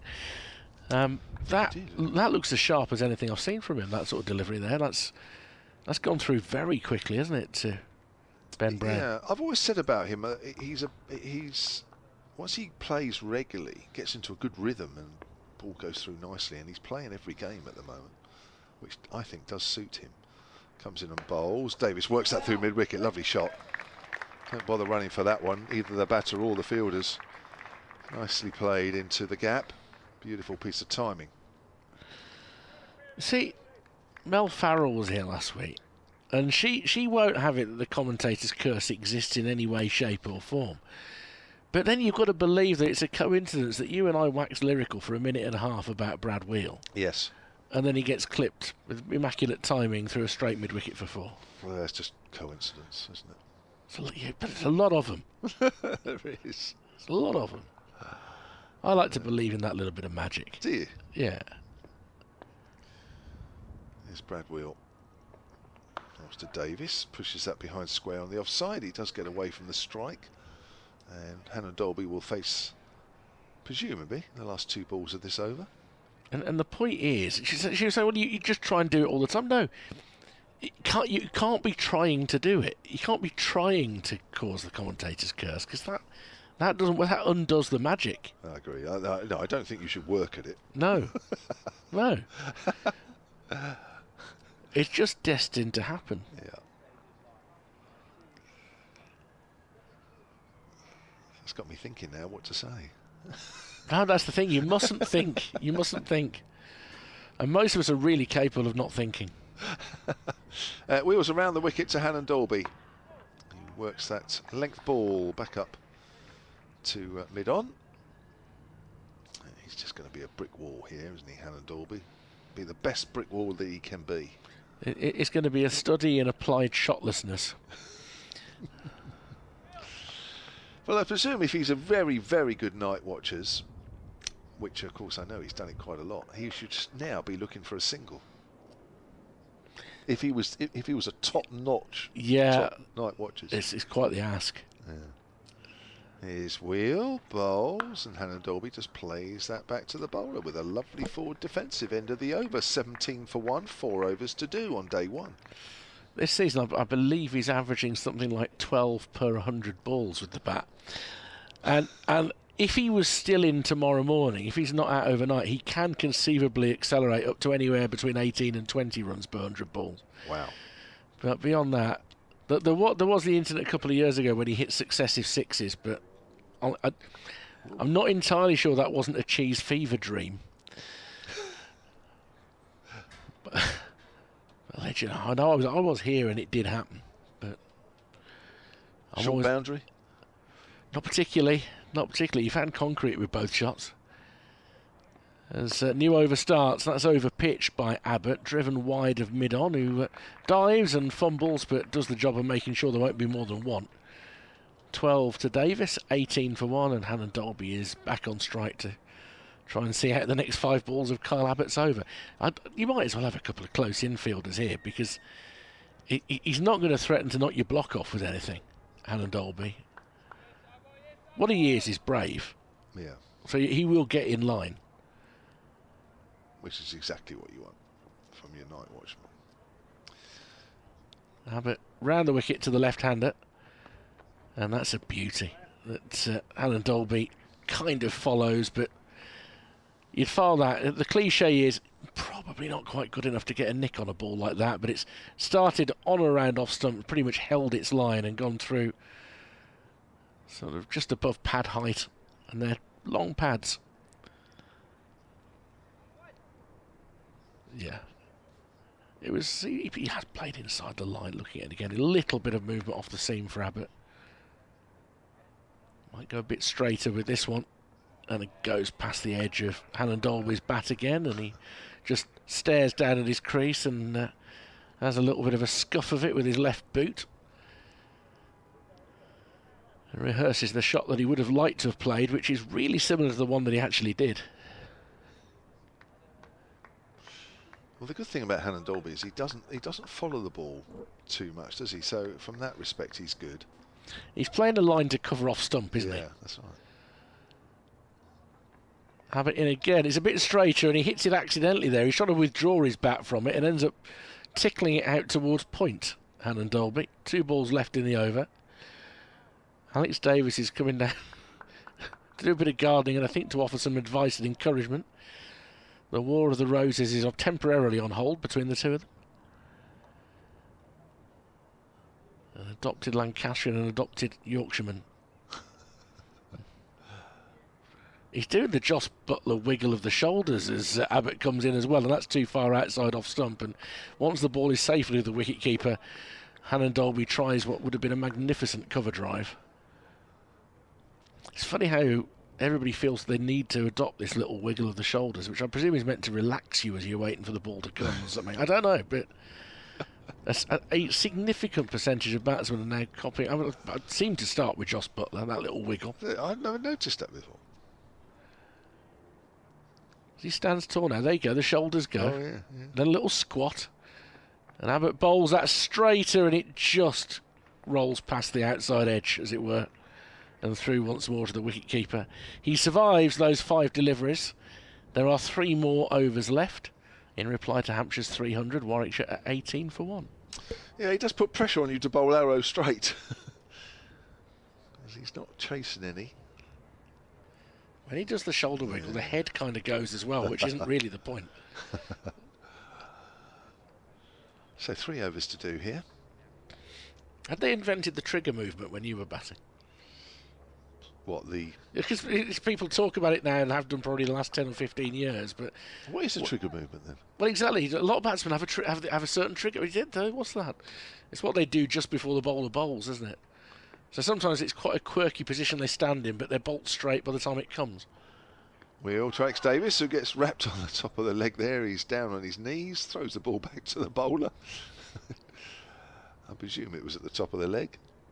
It was very, very close to the top of the leg. Yeah. And he says, I'll play the next ball from this position, which is kneeling in front of his stumps, leading with his head. And he's walking away a little awkwardly. Yeah. I think it was a 25 rather than a 50. Yeah. Wheel strikes the outer. They've just grazed the wire. Here's Wheel again. Drive. Oh, that's 4 runs. I must admit, I lost the flight of that initially. It was just a push drive, and it's found the gap, and it's gone to the short boundary side for 4. Davis moves on to 16, 22 for 1. Yeah, trigger movement. I'm not sure was it called trigger movements in those days, if indeed people did have them. I think it's one of those that the word has sort of come on board in the last decade or.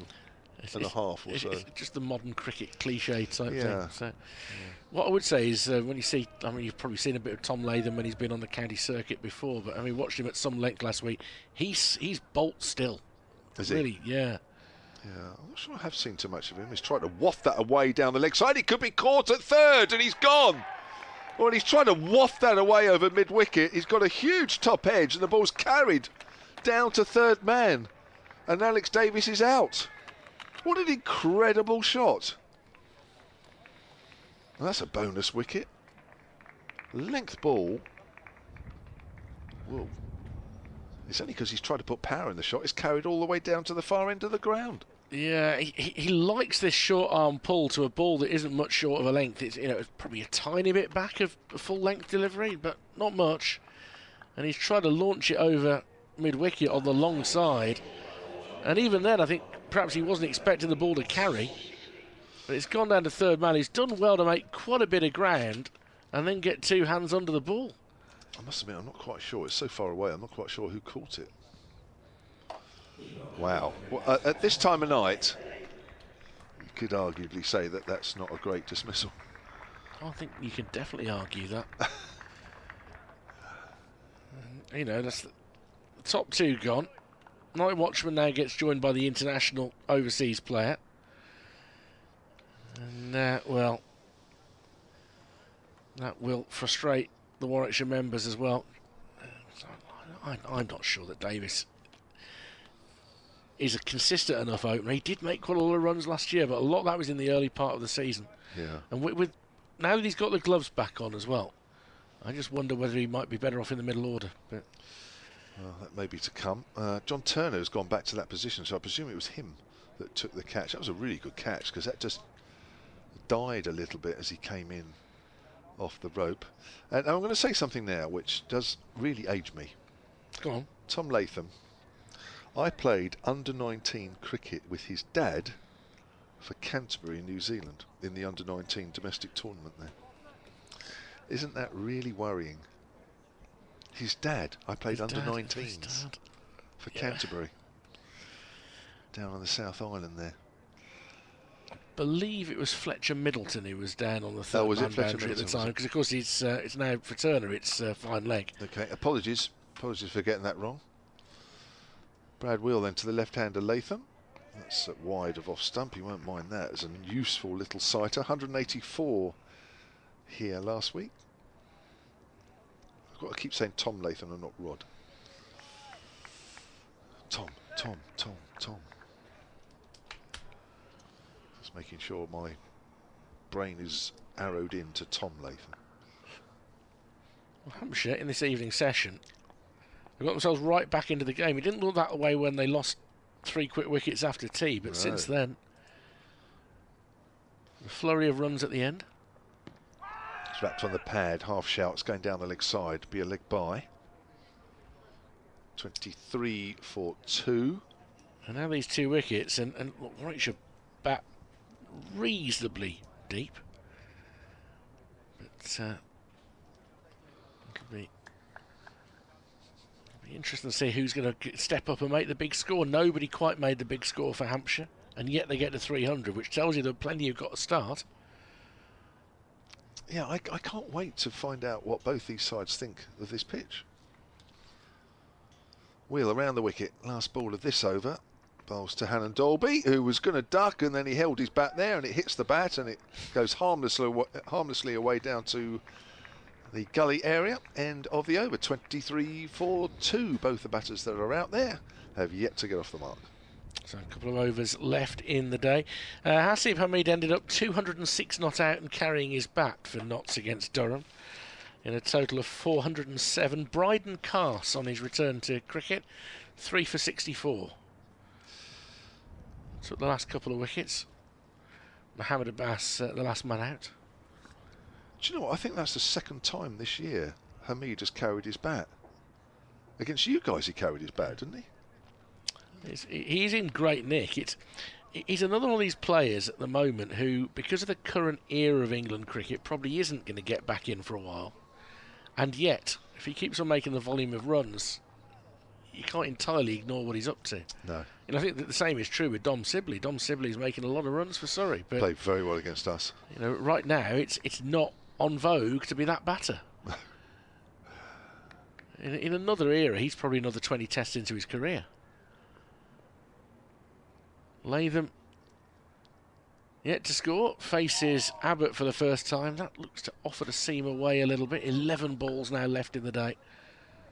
And Hampshire will go back to the team hotel feeling considerably better than they expected to at 4 o'clock. Yeah. I think I'm going to speak to James Fuller tonight, so that interview will go up on the Hampshire Cricket website. There'll be some of that on the Sonant Sport X feed, that's Sonant Sport.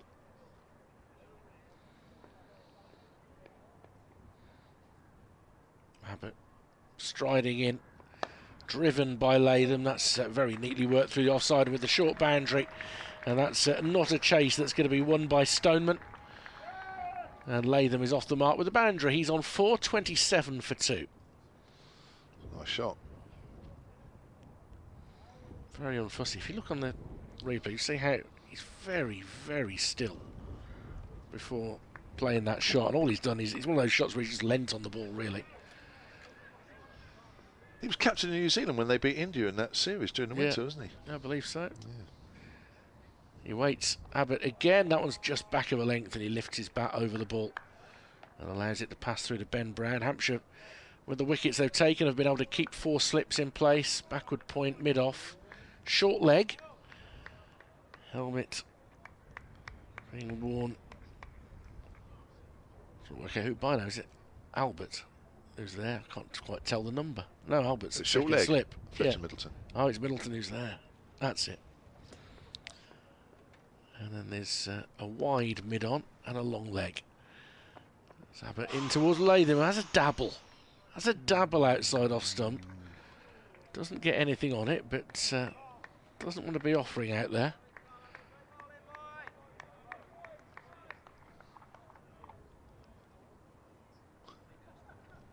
So it remains 27 for 2.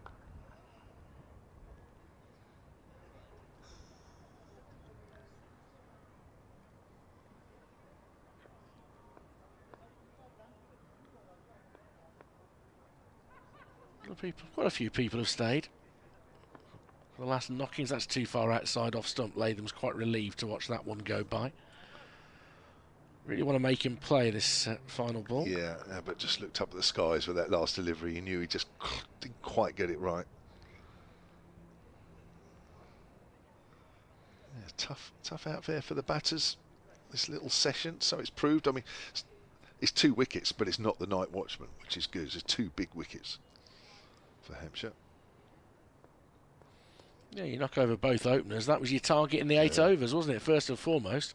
There's a ball down the leg side. Latham again raises the bat above his head, and Kyle Abbott gives himself a little bit of self-criticism, I think it's fair to say. Not quite sure what happened there. That's a most un-Abbott-like ball, that down the leg side. Not sure what he was who he was trying. It might have been the effort ball. I'll just try to put a bit too much on that, just to see whether he's overbalanced a little bit. I don't think he quite was in rhythm when he came to the crease there. So Latham, in theory, will be not out overnight. That's going to be important from Warwickshire's point of view, because Ollie Hallen-Dolby, I would imagine, has no intention of doing anything other than either staying at that end, or if the worst comes to the worst, if he loses his wicket, then the day's over anyway. Here's Wheel then. One's away from us. And nicely played off the front foot by Hallen-Dolby. Yes, he shouldn't be looking for a single in this over, unless it's the last ball. Yeah.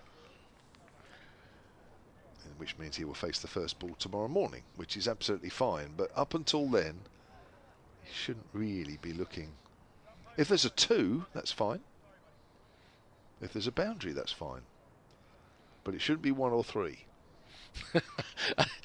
A 3 followed by a wicket would be just the oddest way to end the day, wouldn't it? That would.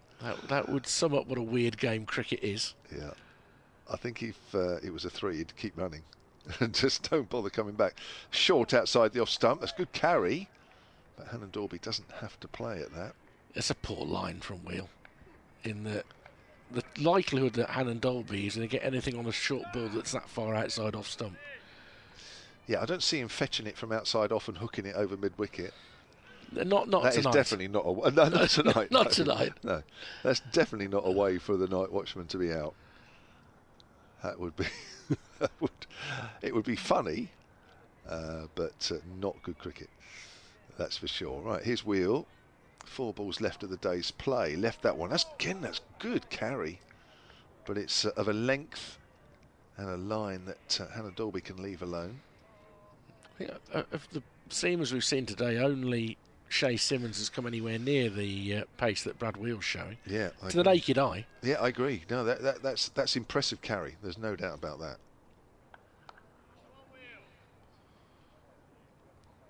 I think there he was trying to get it closer to the stumps line. Didn't quite get there. Got 3 more goes at it though. Yeah, 17 wickets at 32 this year. Brad Wheel is. I don't think he's playing at that one either, although that was closer to the off stump.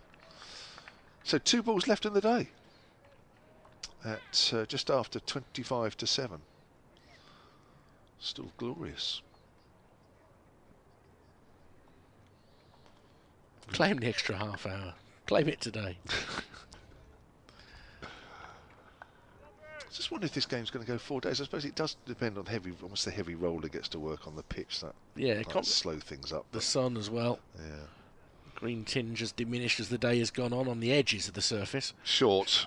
He has to sway inside the line. Good piece of play from Hannon Dolby. I think Brad Wheel's just tried to get Hannon Dolby into a position where maybe the next ball will be a little further pitched up and hoping that Hannon Dolby might just dabble the bat. I don't think he will, but we'll wait and see. It's a much better line though, because he had to do something, and the key thing then was to keep his hands out of the way.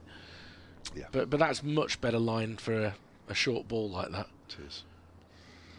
There we go then, last ball. As Wheel comes in and bowls, and he pushes that out towards extra cover. Goes to Mark Stoneman, and that's the end of day 1, with Warwickshire replying to Hampshire's all-out total of 300, 27 for 2. Yeah, good day's play. So the Hampshire 300, some good starts, but not many big scores. James Fuller in the end was the top scorer with an unbeaten 52 at a run of ball. Mark Stoneman made 48. Liam Dawson 46. 4 wickets for the excellent Ed Barnard. 3 for Ollie Hannon Dolby, but a wicket apiece for Kyle Abbott and Brad Wheel. Left Hampshire probably on top, you'd have to say, at the end of the day. Hampshire 300, Warwickshire 27 for 2. Kevin, myself and Phil Britt will be back with